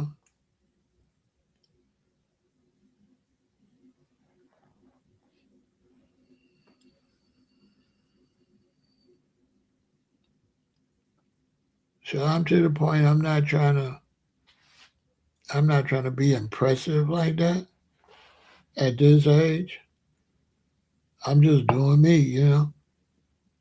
I'm willing to do whatever I do or whatever I got. I think if I got my teeth, but I feel like my teeth fell out, I would just not have no teeth. It wouldn't be like the end of the world. Now, if my teeth fell out, my 20s, 30s, 40s, 50s, that might 60s, 70s, 80s, whatever. Come on. It gets to a point. How old are you? Okay, let it go. Who are you trying to impress?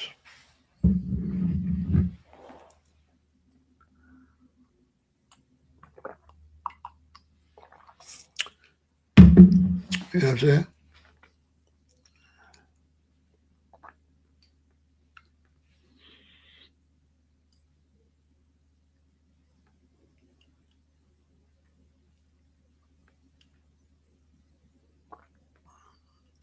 Right now, I'm going through a thing where I'm working out. I'm trying to build this muscle and stuff like that. But I'm not trying to do it for nobody to like it. I'm just doing it to have something to do. I just want to get some abs and redo my body, but I don't want to take my shirt off. I'm not going to take my shirt off.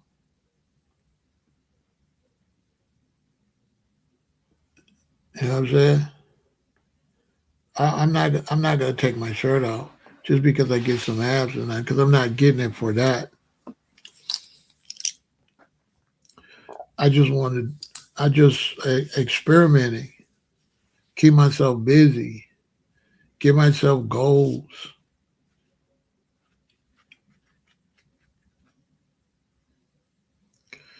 When I was growing up, the old men used to say, it was a man walking down the street and he had lost a finger and he was depressed.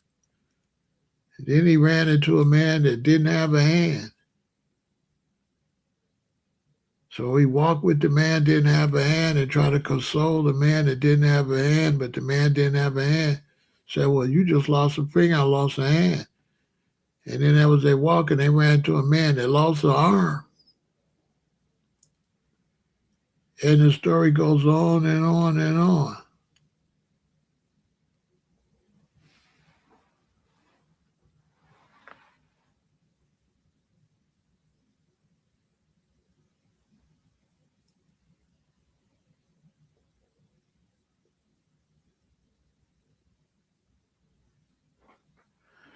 I mean, yeah, the body can only last so long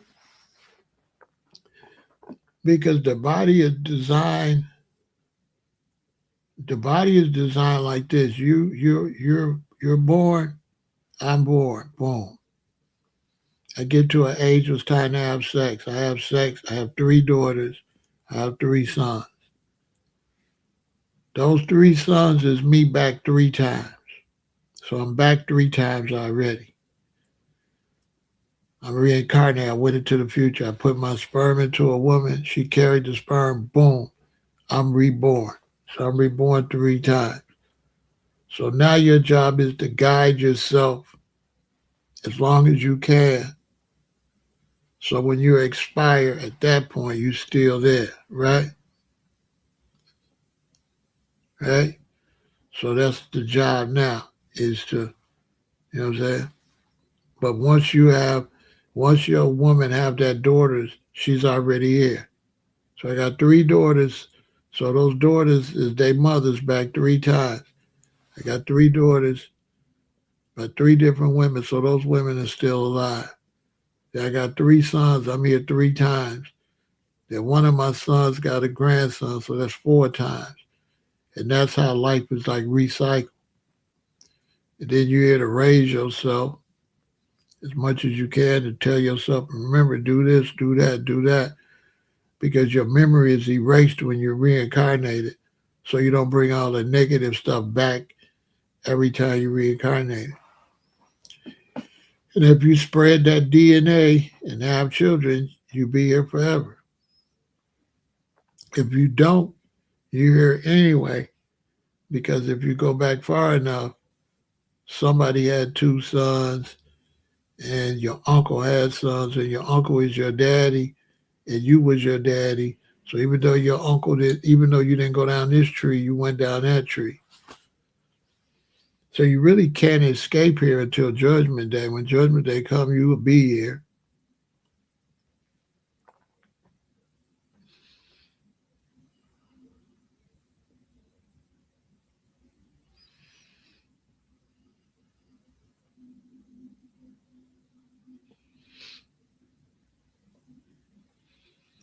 But if you young brothers just watch like you some game, we don't never judge men.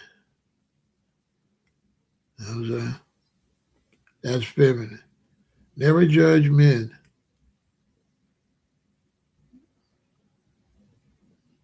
We look at ladies. We don't look at men. We don't, for the young brothers, you want to grow up with the toxic masculinity like me. We don't we don't judge men. We don't pay attention to what a man look like. We only pay attention to what a woman look like. Women. And we don't judge women. We only pay attention to the one that attract to us. And we don't look down on people.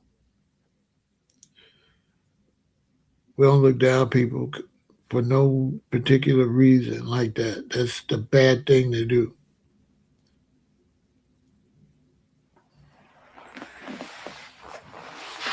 And that's what plant-based veganism has helped because it helped me look at you from a health point of view rather than personal. So I'm always looking at, are you taking care of your health the best you can, rather than just looking at you and say, oh, you too fat. That's negative. It ain't none of my business how much weight you got on you. So if I'm not looking at it from a health point of view and be like, dang, sister, you're going to have diabetes, that's positive. But to just look down on you, that's negative. That's negative.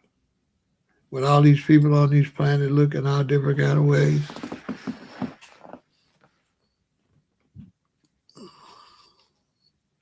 So anytime a man gets on social media and starts speaking on how I look and all that, it gets a little weird to me. I'm like, well, I don't really want to date you. I'm uncomfortable with you. I'm uncomfortable. Yeah, you making me uncomfortable. Why are you looking at me like that? I likes women's. So when a man gives me a critique of me, it's weird. You know what I'm saying?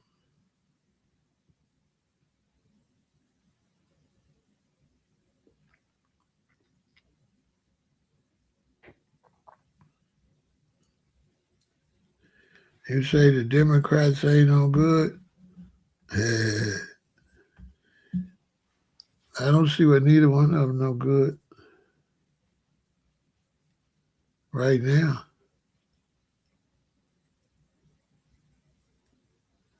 It's crazy trying to pick the best party out of these two. That's absolutely crazy. You know what I'm saying? You know, you be seeing people trying to pick a party. Boy, that is crazy.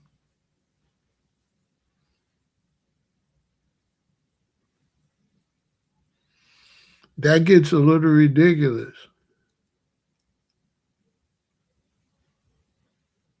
Because when you look at the parties,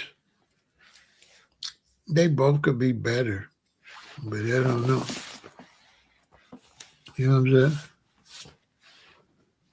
When you look at the parties, they both could do better. They ain't doing so good.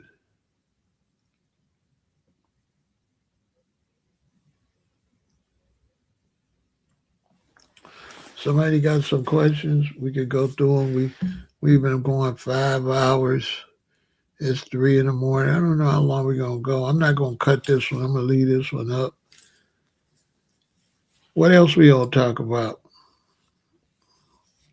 Y'all got some more questions? Y'all got some more subject matter?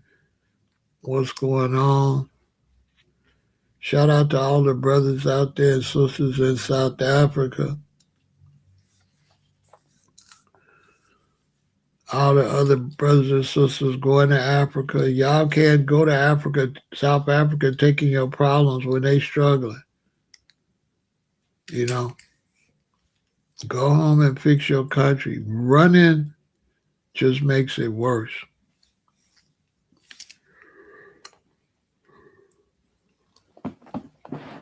Running from place to place.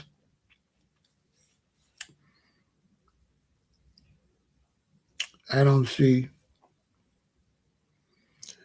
I mean, I can understand you looking for a better life, but if too many people run somewhere else, you're going to end up with the same bad life there.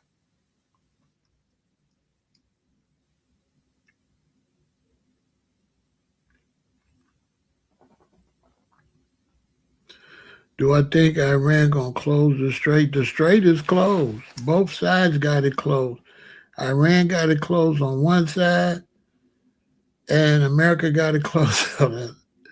It's absolutely closed. Nothing's moving. Iran's on the inside, got it closed. The U.S. on the outside. They both got it closed, which is crazy. What you mean reparations movement did? What reparations movement? What is the reparations movement? I don't know what the reparations movement is, Ricky. Reparations is not a movement. It's people pushing for reparations, and then when a lot of people push for reparations, they call it a movement.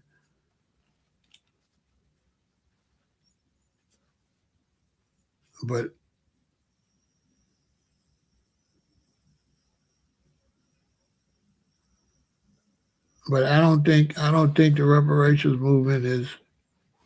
I think the reparations movement is something that mostly, Ricky, I believe people don't really push it, people with it, but I don't believe people believe they should push it until like election time, right?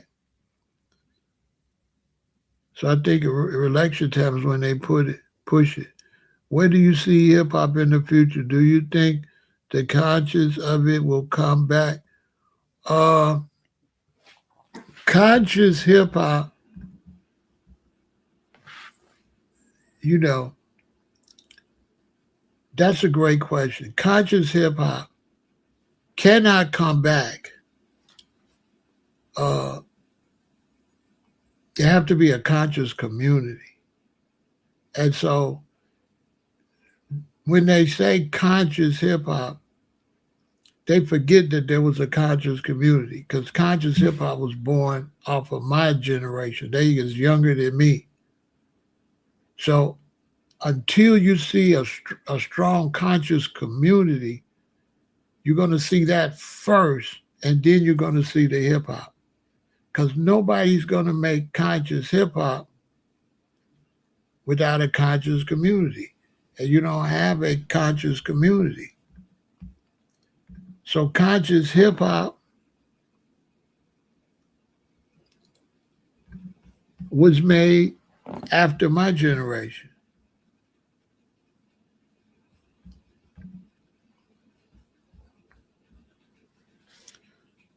That's when conscious hip hop was made. Because conscious hip hop got big.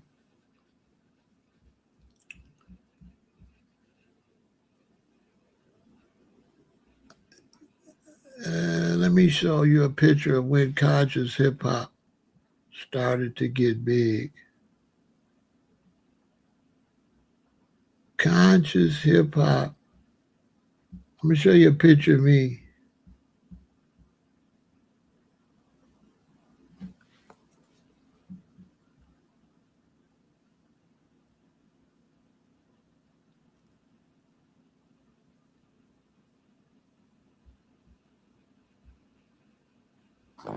Hold on.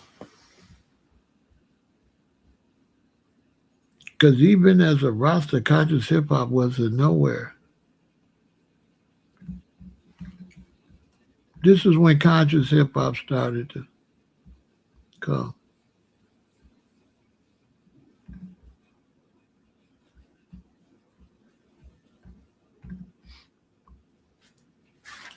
That's when conscious hip hop started.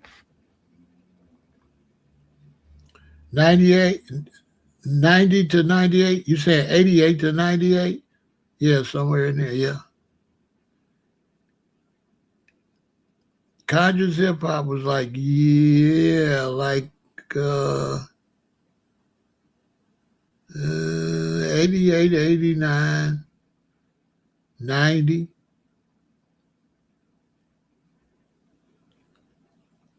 When I got back to Chicago. When I got back to Chicago, that's when conscious hip hop popped. Like 90.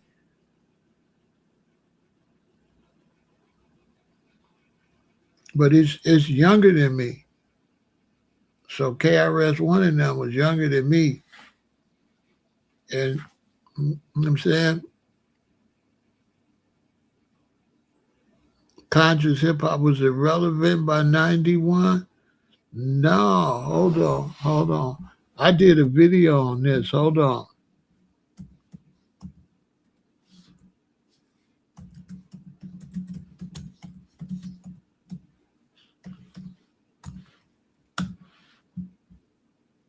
KRS-One first album wasn't until 1993. KRS-One first album wasn't until 1993. Conscious hip hop was in the 90s. Hold on. Can't see because because 91 that was still Cool Mo D and them. That was that was close right after Cool Mo D versus LL Cool J. Um let me see. Public Enemy was out.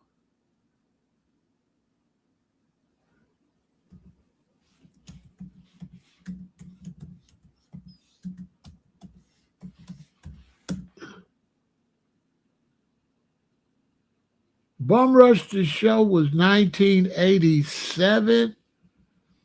I was still in LA.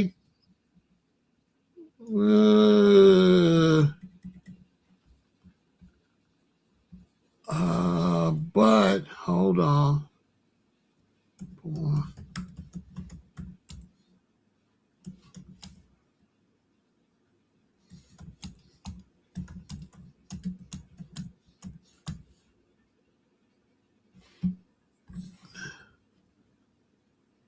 Poor Righteous Teachers was 1990. So see when Public Enemy came out,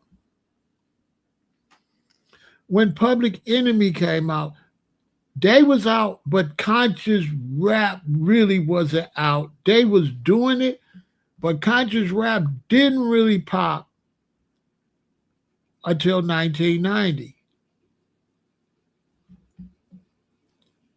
1990 is when it really popped.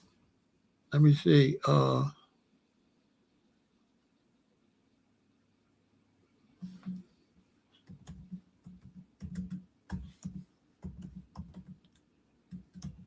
Because that late 80s was, it's the diggy diggy doc, y'all.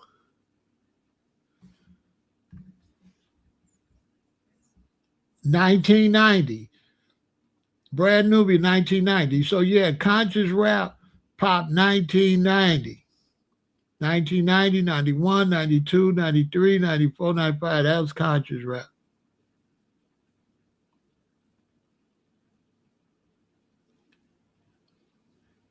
Gangster rap took over after their deaths. Gangster rap was really no such thing as gangster rap, but they called it that. But NWA came out in the 80s when I was still in LA, right?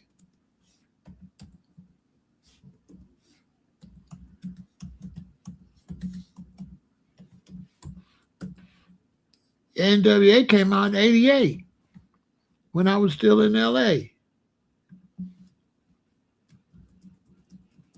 But they didn't call it, they call that street rap though.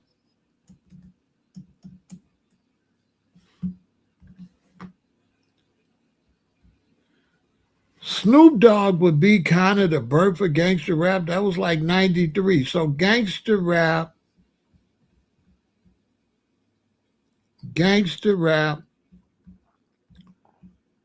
and black conscious rap kind of was at the same time when they came out. It's just conscious rap fell out, but I think they when they say gangster rap, that just seems to be that don't seem to be a real definition. Yeah, NWA 87, 88, because I was in LA.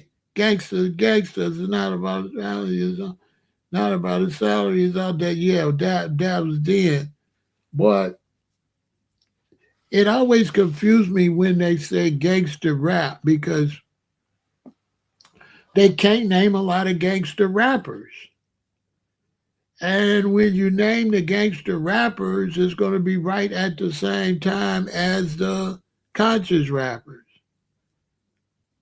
And so it's a little strange because they be saying gangster rap, and I be trying to figure out what's gangster rap. I guess what's the name? Oh boy, up in the Bay Area, the Nina got no heart. Him, uh, I guess. I guess that would be it. The Ghetto Boys, my man playing tricks on me. That would be gangster rap. Spice One would be gangster rap, right?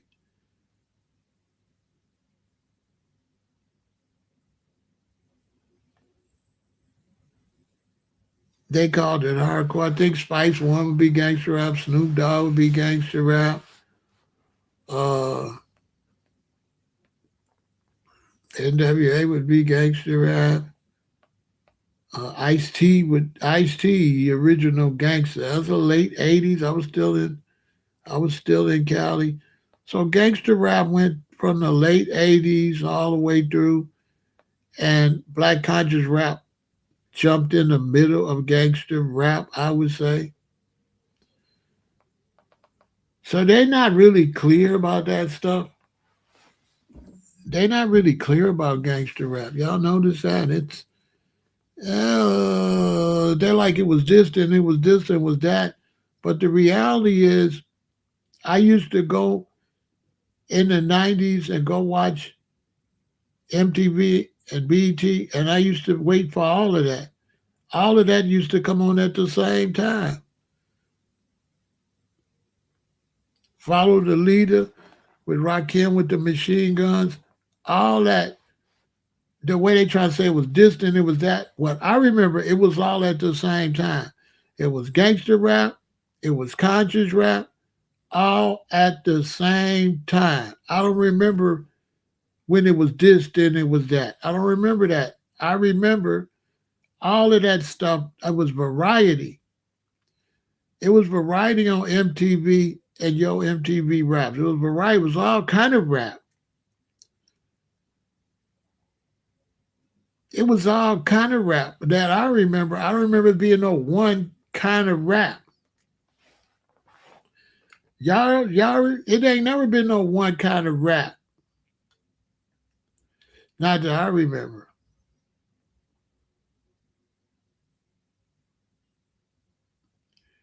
Gangster rap, they say that, but Cool G rap was gangster rap. All he was talking about was robberies and stuff.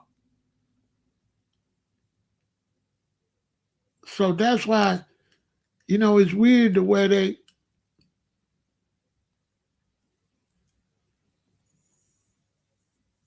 I don't know. The, all that stuff was at the same time. And conscious rap died out, and the rest of the stuff stayed. And conscious rap died out because the audience died out. You know what I'm saying? But they trying to say it was the music. It wasn't the music. That group was gone. The group that wanted to hear that was gone.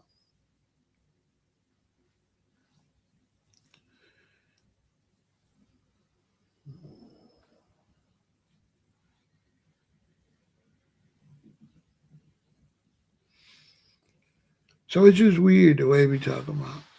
Because to me, all of that disappeared because people wanted to start hearing hustler rap, which you never heard nobody say.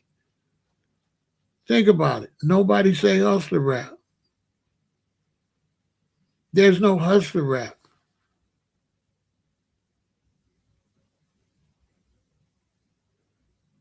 Well, hustler rap is what took over. Jay-Z was hustler rap. Biggie Small was hustler rap. One, two, three, four, five, six, seven, eight, nine. It's a tick crack. That's hustler. Jay-Z, that's hustler. Hustler rap took over. E40 and the Click, hustler rap. They don't have a hustler rap category because everybody was trying to get some money.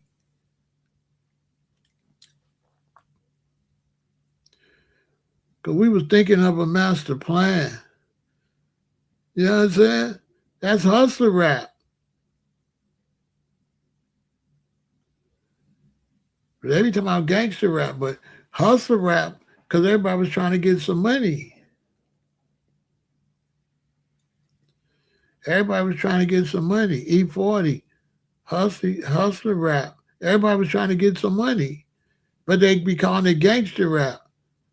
But it really, Jay Z wasn't no gangster rap. That was hustler rap. Biggie wasn't no gangster rap. All the way up, Too Short.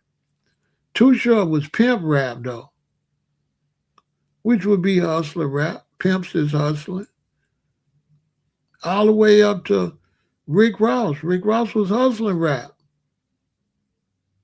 Unless I'm tripping.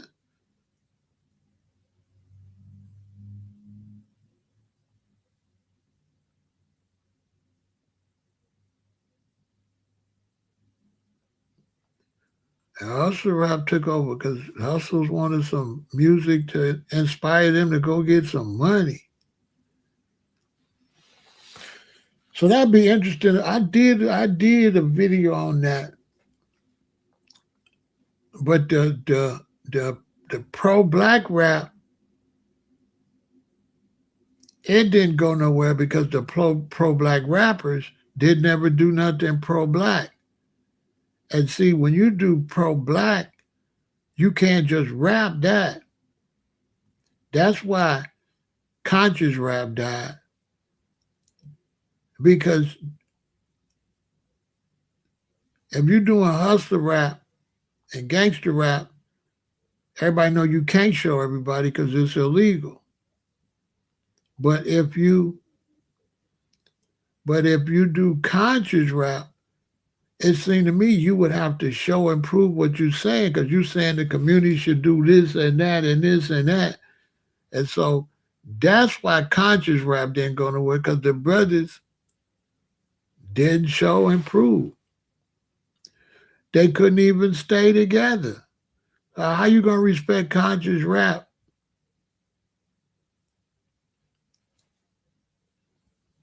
when the conscious rappers broke up? You know what I'm saying? Lord Jamar and them broke up, remember? Their brother left their ass. So it was like the other stuff you could talk, you don't have to prove it because you can't, cause especially the gangster and the hustler because it's illegal. But the conscious stuff is stuff you tell the community, you would have to prove, you would have to show and prove that for that to be legitimate. And I think what I heard conscious rap is they didn't ever get together and do nothing conscious. Because if you rapping conscious rap, y'all was supposed to do a tour. Y'all was supposed to get together and start a record label. You can't just rap conscious. When it comes to conscious, you got to show and prove. And that's what, to me, that's what hurt conscious rap. They didn't show him. They didn't show they was conscious.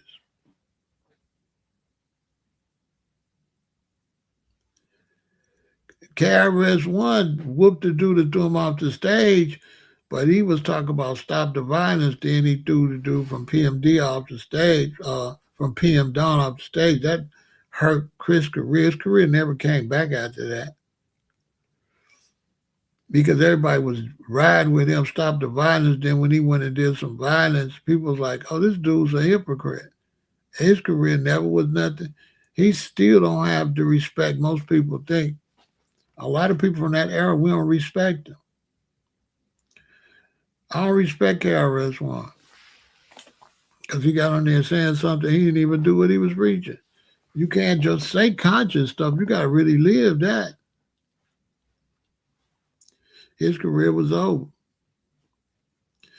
Big Daddy Kane took a picture with his box of candy and no clothes on. That was the end of his career. Some people just self-exploded. Yeah. But as far as conscious rap coming back, anything is possible. You know what I'm saying? They didn't make enough money, but they all they had to do was get together and put a record label together. Because all you had to do back then was go pay your studio time and you were label. So they could have went and got studio time just like anybody else. They could have all made some songs, put it together.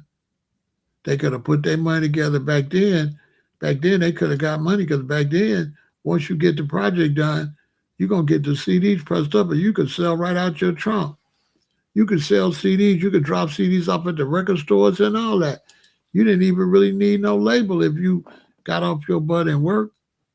So, for them to be talking about doing all this magical stuff and they couldn't show and prove, they was beefing, right? What's the name? Was beefing with the other ones. X Clan was beefing with they beefing with Public Enemy? X Clan was beefing with the they was beefing. The conscious dudes. I forgot who X Clan. They was beefing with somebody. They was beefing with another conscious group.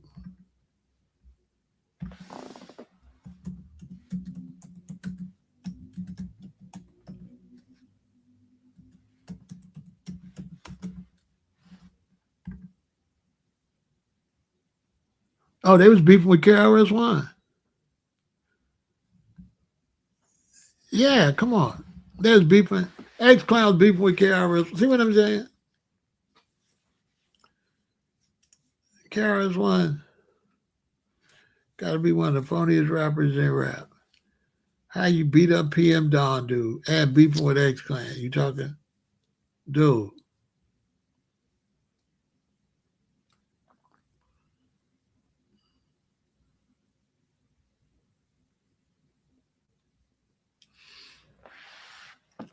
Shoot, they was in the money era. They just didn't practice what they preach. White Flame, nobody didn't know. They was in the money era.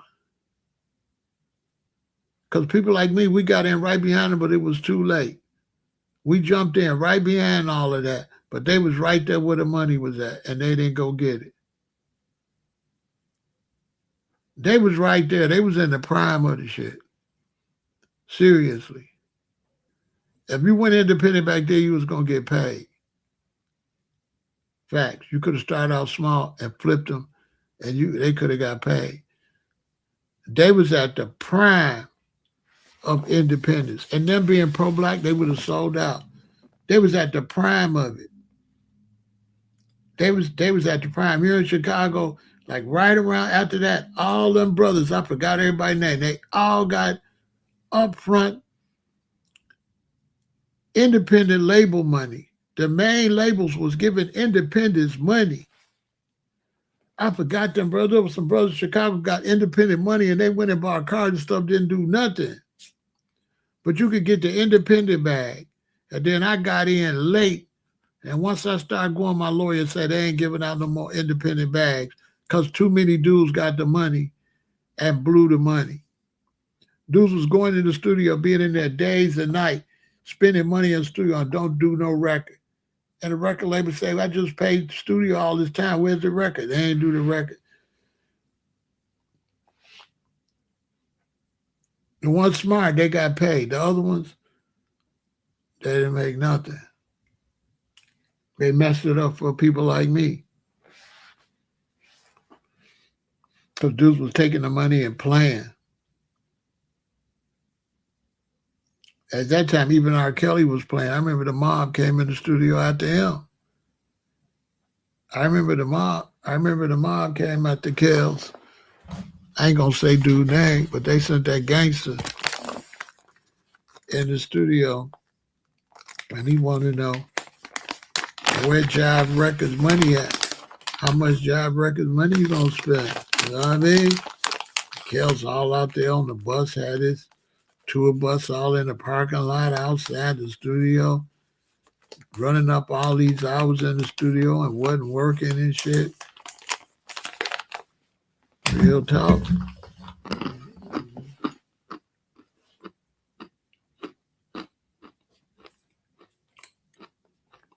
That's when you had Triple Darkness coming out. All of them was coming out. Could have made money. Dudes took the money and didn't do nothing. Bought a bunch of cars, didn't put no music out.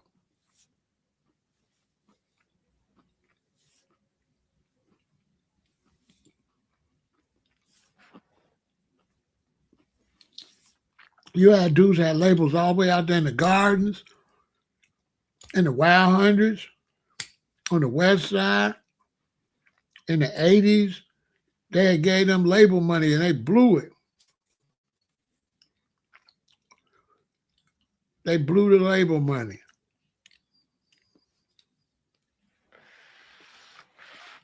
The label stopped giving out the money, man. Dudes blew the label money.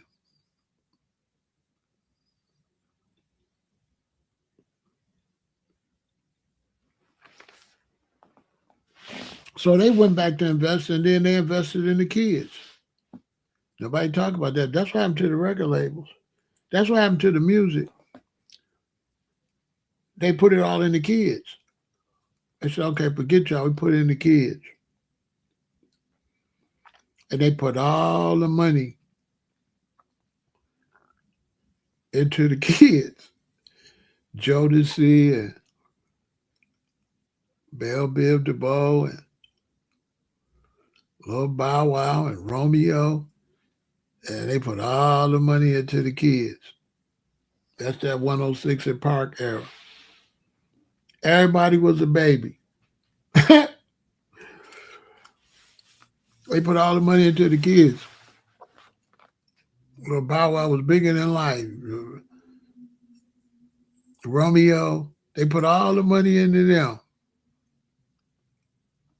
and cashed out. They made money with the kids. Crisscross, a whole bunch of them. B2K, yeah. We can name, boy, we'll be naming all day. Silk and all of them. All them singing groups. All the singing groups was young. It was a bunch of them.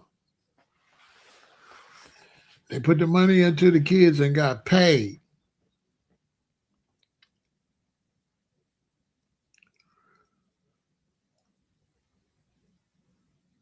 What's the little boy? Tevin Campbell. That's all I was just trying to think his name.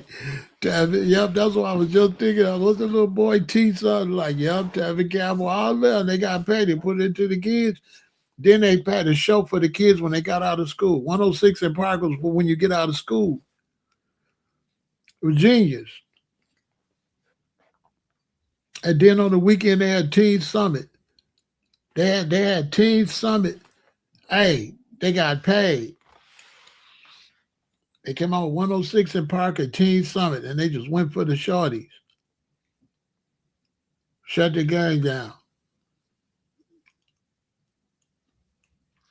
Shut it down.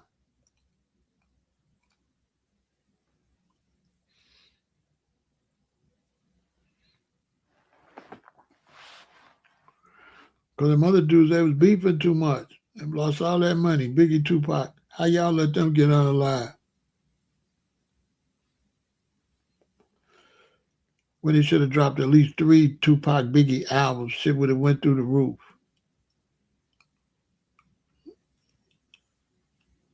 Yeah. Mark Wahlberg group. I can go on and on and on. Boys and Men. I can go on and on. There's a bunch of them. You can't even name them all. H-Town. You can't even name the singing groups. That's how many of them it was. The singing groups started going crazy. The singing groups started going crazy. It was so many of them you couldn't name them.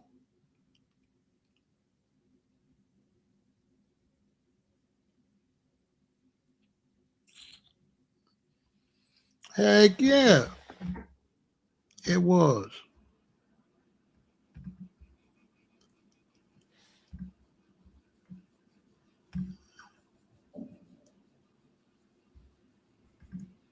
You better believe it.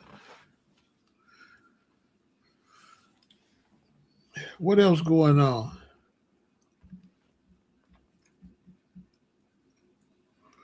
What else we talking about? We on a late night. We kicking the bobos.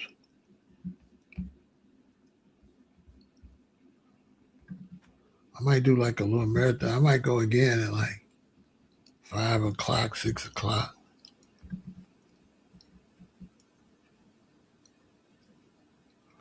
What else going on? Anything in the world?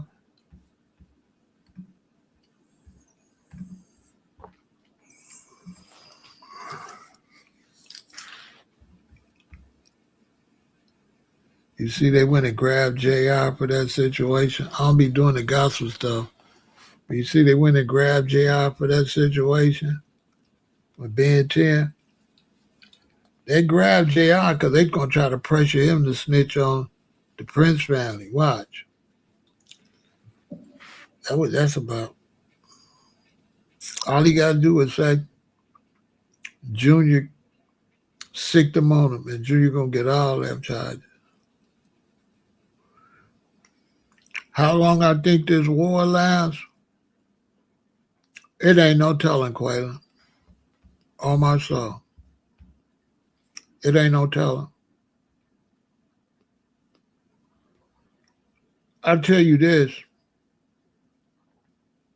I can tell you this. I can't tell you if they're going to go back to war or not. But I can tell you, if they go back to war, it's going to end quickly. Because the other day, they had to stop Trump. Trump was trying to get the nuclear key. He was going to nuke it. But one of the generals wouldn't give him the code. There's generals got the code to the nuclear. And the general wouldn't give it to Trump. Trump was going to nuke Iran. Man, about 4 days ago, Trump was going to nuke Iran. And the general wouldn't give him the key. The general had to walk out. He was going to nuke him.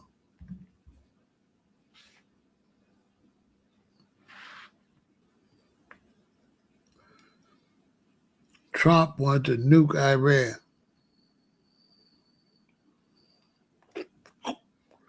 The general had to refuse to give him the passcode. You tell me that's not crazy.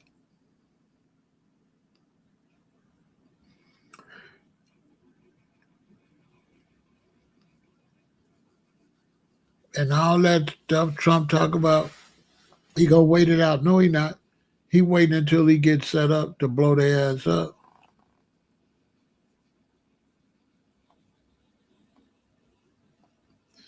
Did I hear about dude giving out important information to a reporter? No, I didn't hear about that.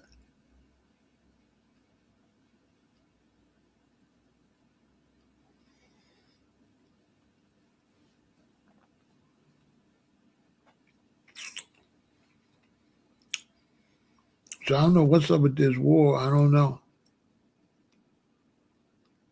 It's gonna be over though if Iran don't make that deal though.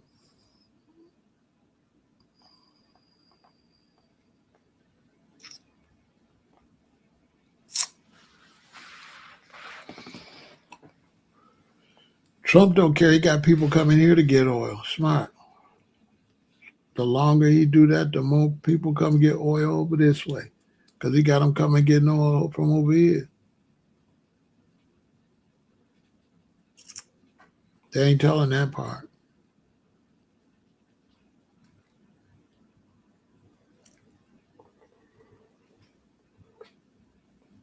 They say them Usher Chris Brown tickets, one lady said her ticket $700 a seat. $729. So yeah. Ain't no way I pay no $700 for no seat to see them too. Ain't no way. They ain't. Come on, man.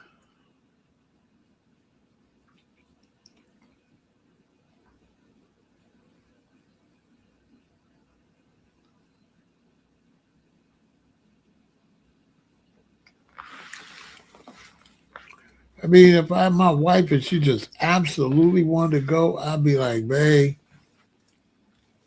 I would probably take her. I would probably, so I can't say absolutely, I probably would take a woman.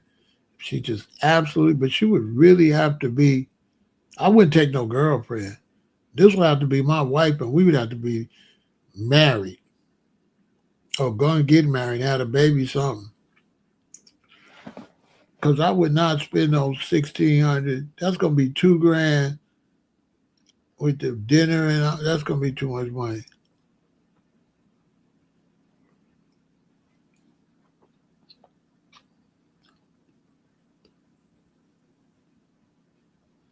for them to. I wanted to see Chris Brown to see what the big noise is about. Usher, but he got a lot of hits though, so I could see them going to see them too. That's a good show. I ain't gonna lie. That's a shoot. That's a good show. They're gonna be singing a lot of hits.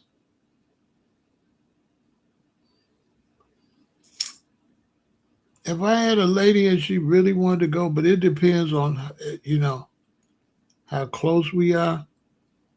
But I would probably take her if I could afford it.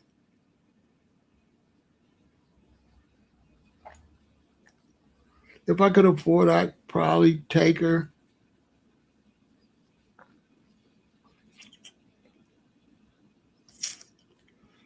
But I would definitely tell her. I wouldn't say it right away. I might wait a week or two it's over and say, we got robbed. That wasn't. I don't care what they singing or what they do. That is not worth no $1,600. That's not worth $1,600.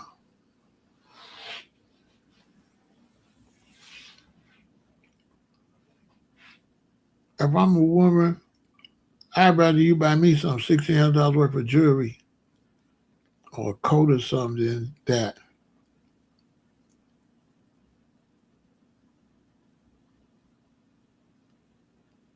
Just to be out there hearing them sing songs like I listen to at home and screaming and seeing them. I know it's going to be a show and all that, but that kind of money. I seen a young lady. She said she paid 270 last year to go, and this year they want seven something. To me, that's just I don't know. Seem like a ripoff.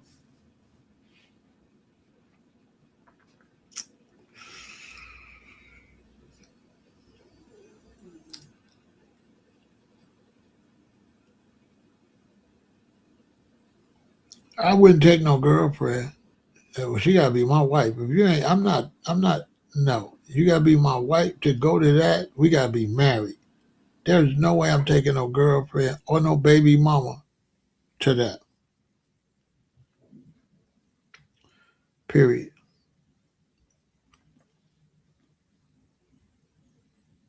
I'd rather break up. I'll be hurt for a little while, but I get over it. I'd rather break up. That's too much money. And typically women, they're not good for uh, stretching out their appreciation for something like that. Like the next day it'll be like it didn't happen. Typically. They don't show the amount of appreciation based on what you did. See, if I take you to a show like that, you're supposed to be extra nice for at least 2, 3 months. I'm gonna be honest with you. Like that's something big that I did for you. So now if you back funky acting anytime within 3 months, I wasted my money.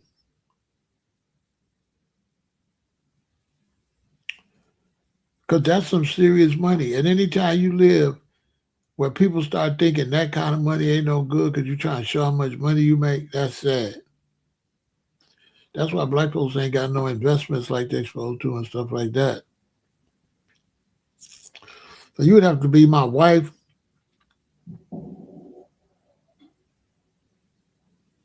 I would take a wife that been with me, cleaning, cooking, there for me all the time, companion and stuff. We've been together some years. I would take her. And we just got married. I might take you. We just got married. Okay, I'll take you to this. But it's got to be something for me to spend that kind of money for that.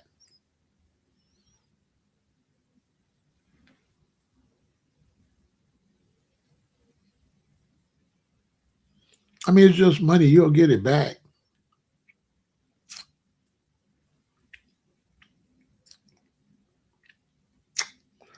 People say you pay for the memories. They definitely, they definitely would be worth it of that caliber, performance of that caliber to take a woman and experience that show. Because Chris Brown give a crazy show.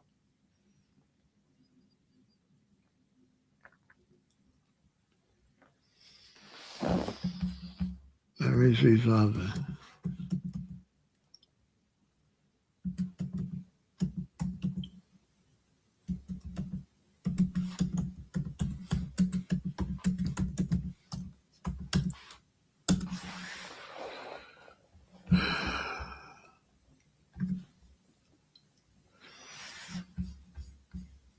Right. They're gonna be here in August. Say it's selling out fast. August 21st is Friday. It's selling out fast. Saturday. How many tickets? 2 tickets.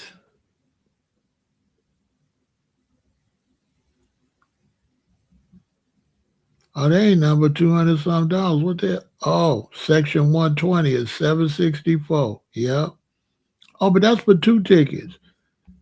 I'd pay 764 for 2 tickets. I thought it was a piece. Row 3, section. Where's section 120?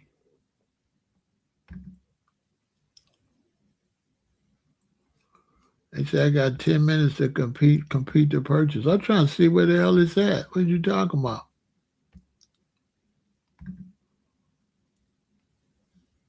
Uh, I can't see where this shit is at. Oh, okay, yeah, go. I gotta blow it up. Where's section 120? Oh, 120, way back here. Oh, that's a good spot. That's a good spot. Section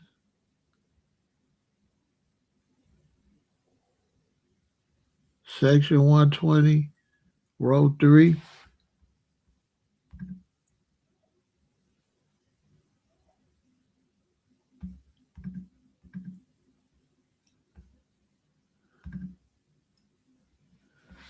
That's a good spot.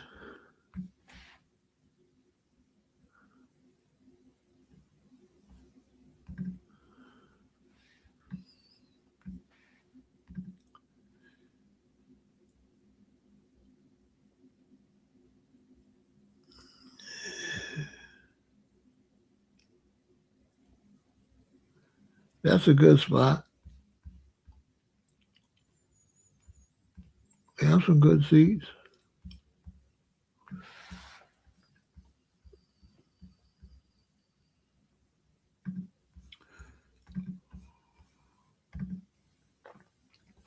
I should buy some and give it to my daughter.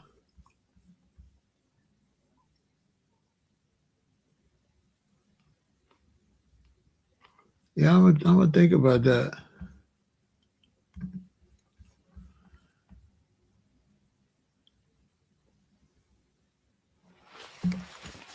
Memories is me taking my daughter to Michigan to go apple picking.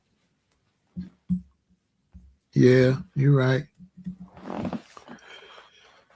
But I like music and I really like the superstars and I want to see Chris Brown. I might buy those tickets. I might buy those because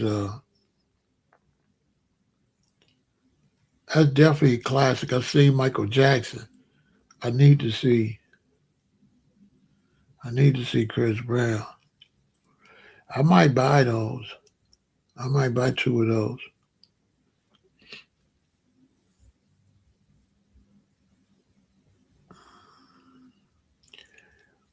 Back in my hustle day, I buy them. I sell them for two. I sell them for two tickets 400. I sell them for $2,000. Make me a quick six. Make me a quick five. Make me a quick 1,500. I should buy those though. I ain't got no money in the bank. I gotta go put the money in the bank to buy them. I might buy those though. Now I think about it.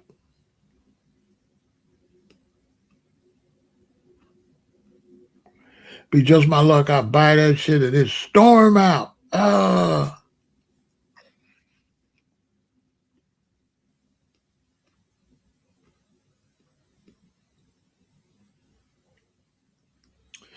Yeah, that's an outdoor show. I don't know. I don't. No, I don't want to buy that. I don't want to see the outdoor show. Nope. Cause the outdoor show don't sound good either. Outdoor shows don't sound like nothing. It be echoing and shit. I wait till Chris come indoor. Yeah, I ain't doing. They almost got me. I forgot. I am not doing no outdoor show. Let me see. Was that outdoor? Yeah, I think that's outdoor.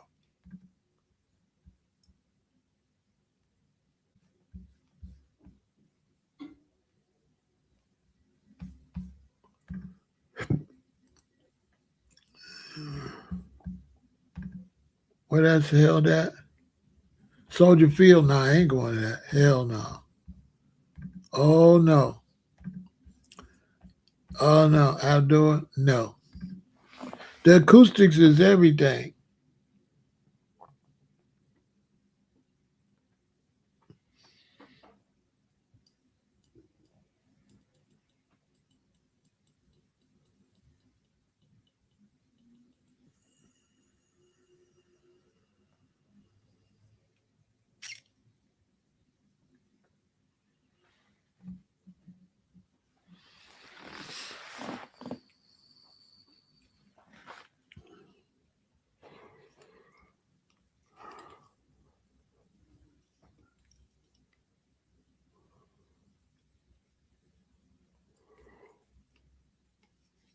If you're young and you're a player, that's a good investment though.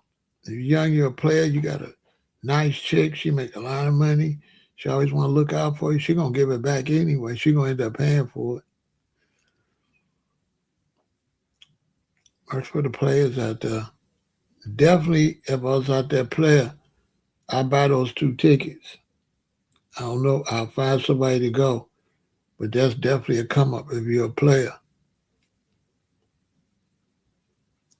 You're gonna get that back and some. Don't say I didn't tell you.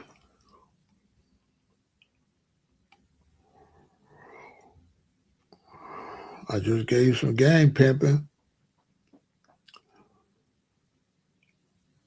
You're gonna get that back.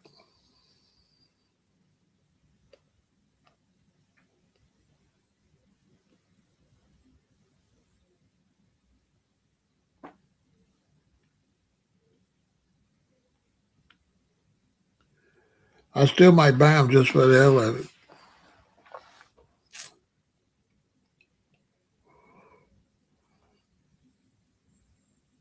I don't know where the concert is in Vegas. If I go, I'm going to the one at Soldier Field for the show.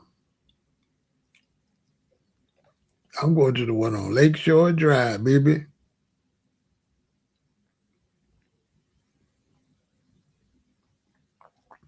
I ain't feeling like flying and all that. I'm gonna look tomorrow. If it's 400, if I could get the two of them, or let's say 400 a piece. But I think it said two tickets for something. It might have said seven something. Yeah, I think it did say seven something. I might get them though. I might get them.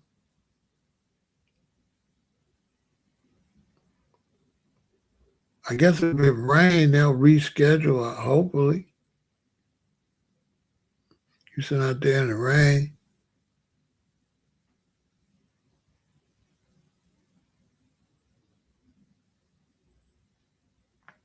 I want to see Chris Brown, though. If I could see him with Usher, that's a steal. I don't know who else he could come with that would be better than that. That's a great show right there. Usher and Chris Brown. Yeah, that's fire. Did I talk about the tornado in Georgia? What tornado in Georgia?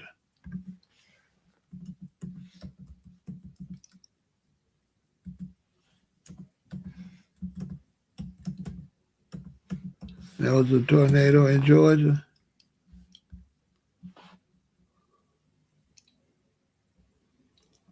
So they got the fires in Georgia and a tornado? You kidding me? 3 tornadoes hit Georgia? No, that's March. Hold on. Oh, let me see. I was going to say, what the hell?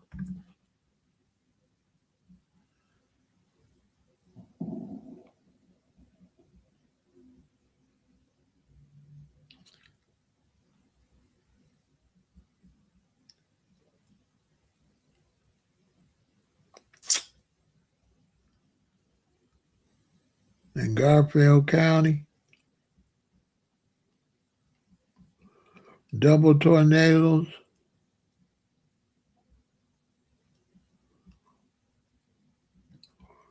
I don't know, how bad was it?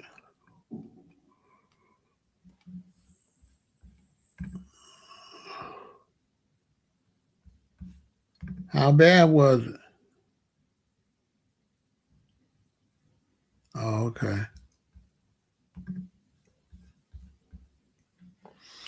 I know they had the fires out there. I was going to say they got the fires in Georgia and the tornado. What the hell? Maybe the tornado put the fire out. You know what I'm saying? Maybe the tornado put the fire out. That's what I'm thinking. What the hell? Is that it? We got any more questions? If not, we can call it a night.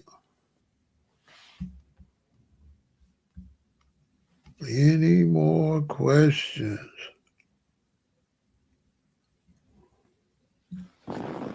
It's a whole bunch going on. I know that. Oh, in Oklahoma, they said it was bad. Let me see.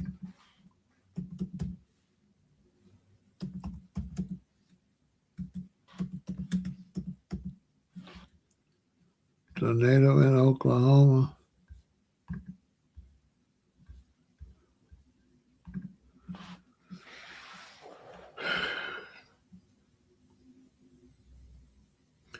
Destroys home. Forces Air Force Base to close.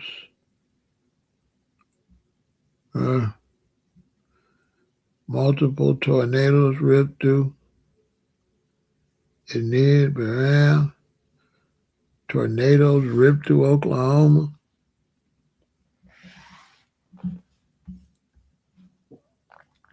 At least 10 injured.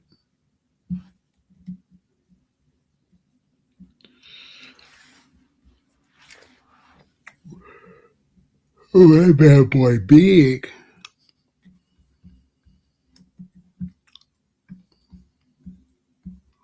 That bad boy big. Oh, we.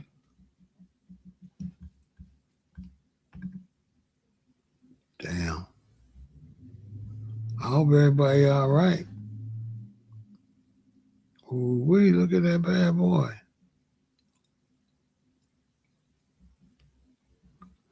Man, what kind of tornado was that?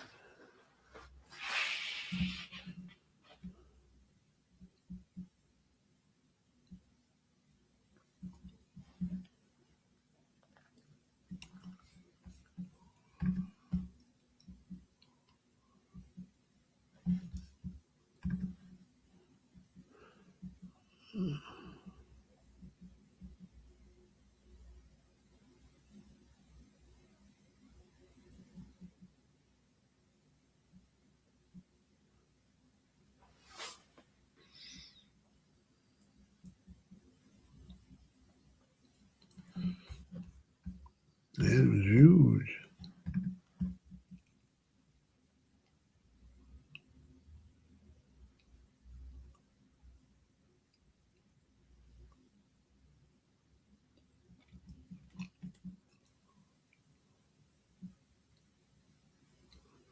They had multiple tornadoes. Mm-hmm.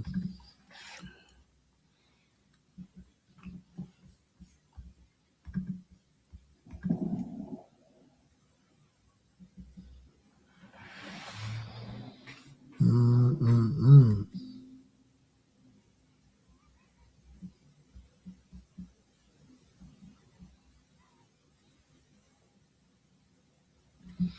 Damn.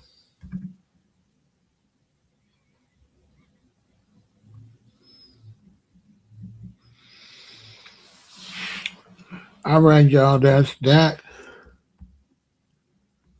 It's a wrap.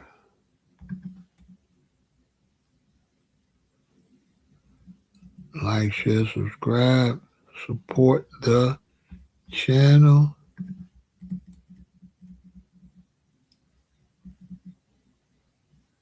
And we are out of here.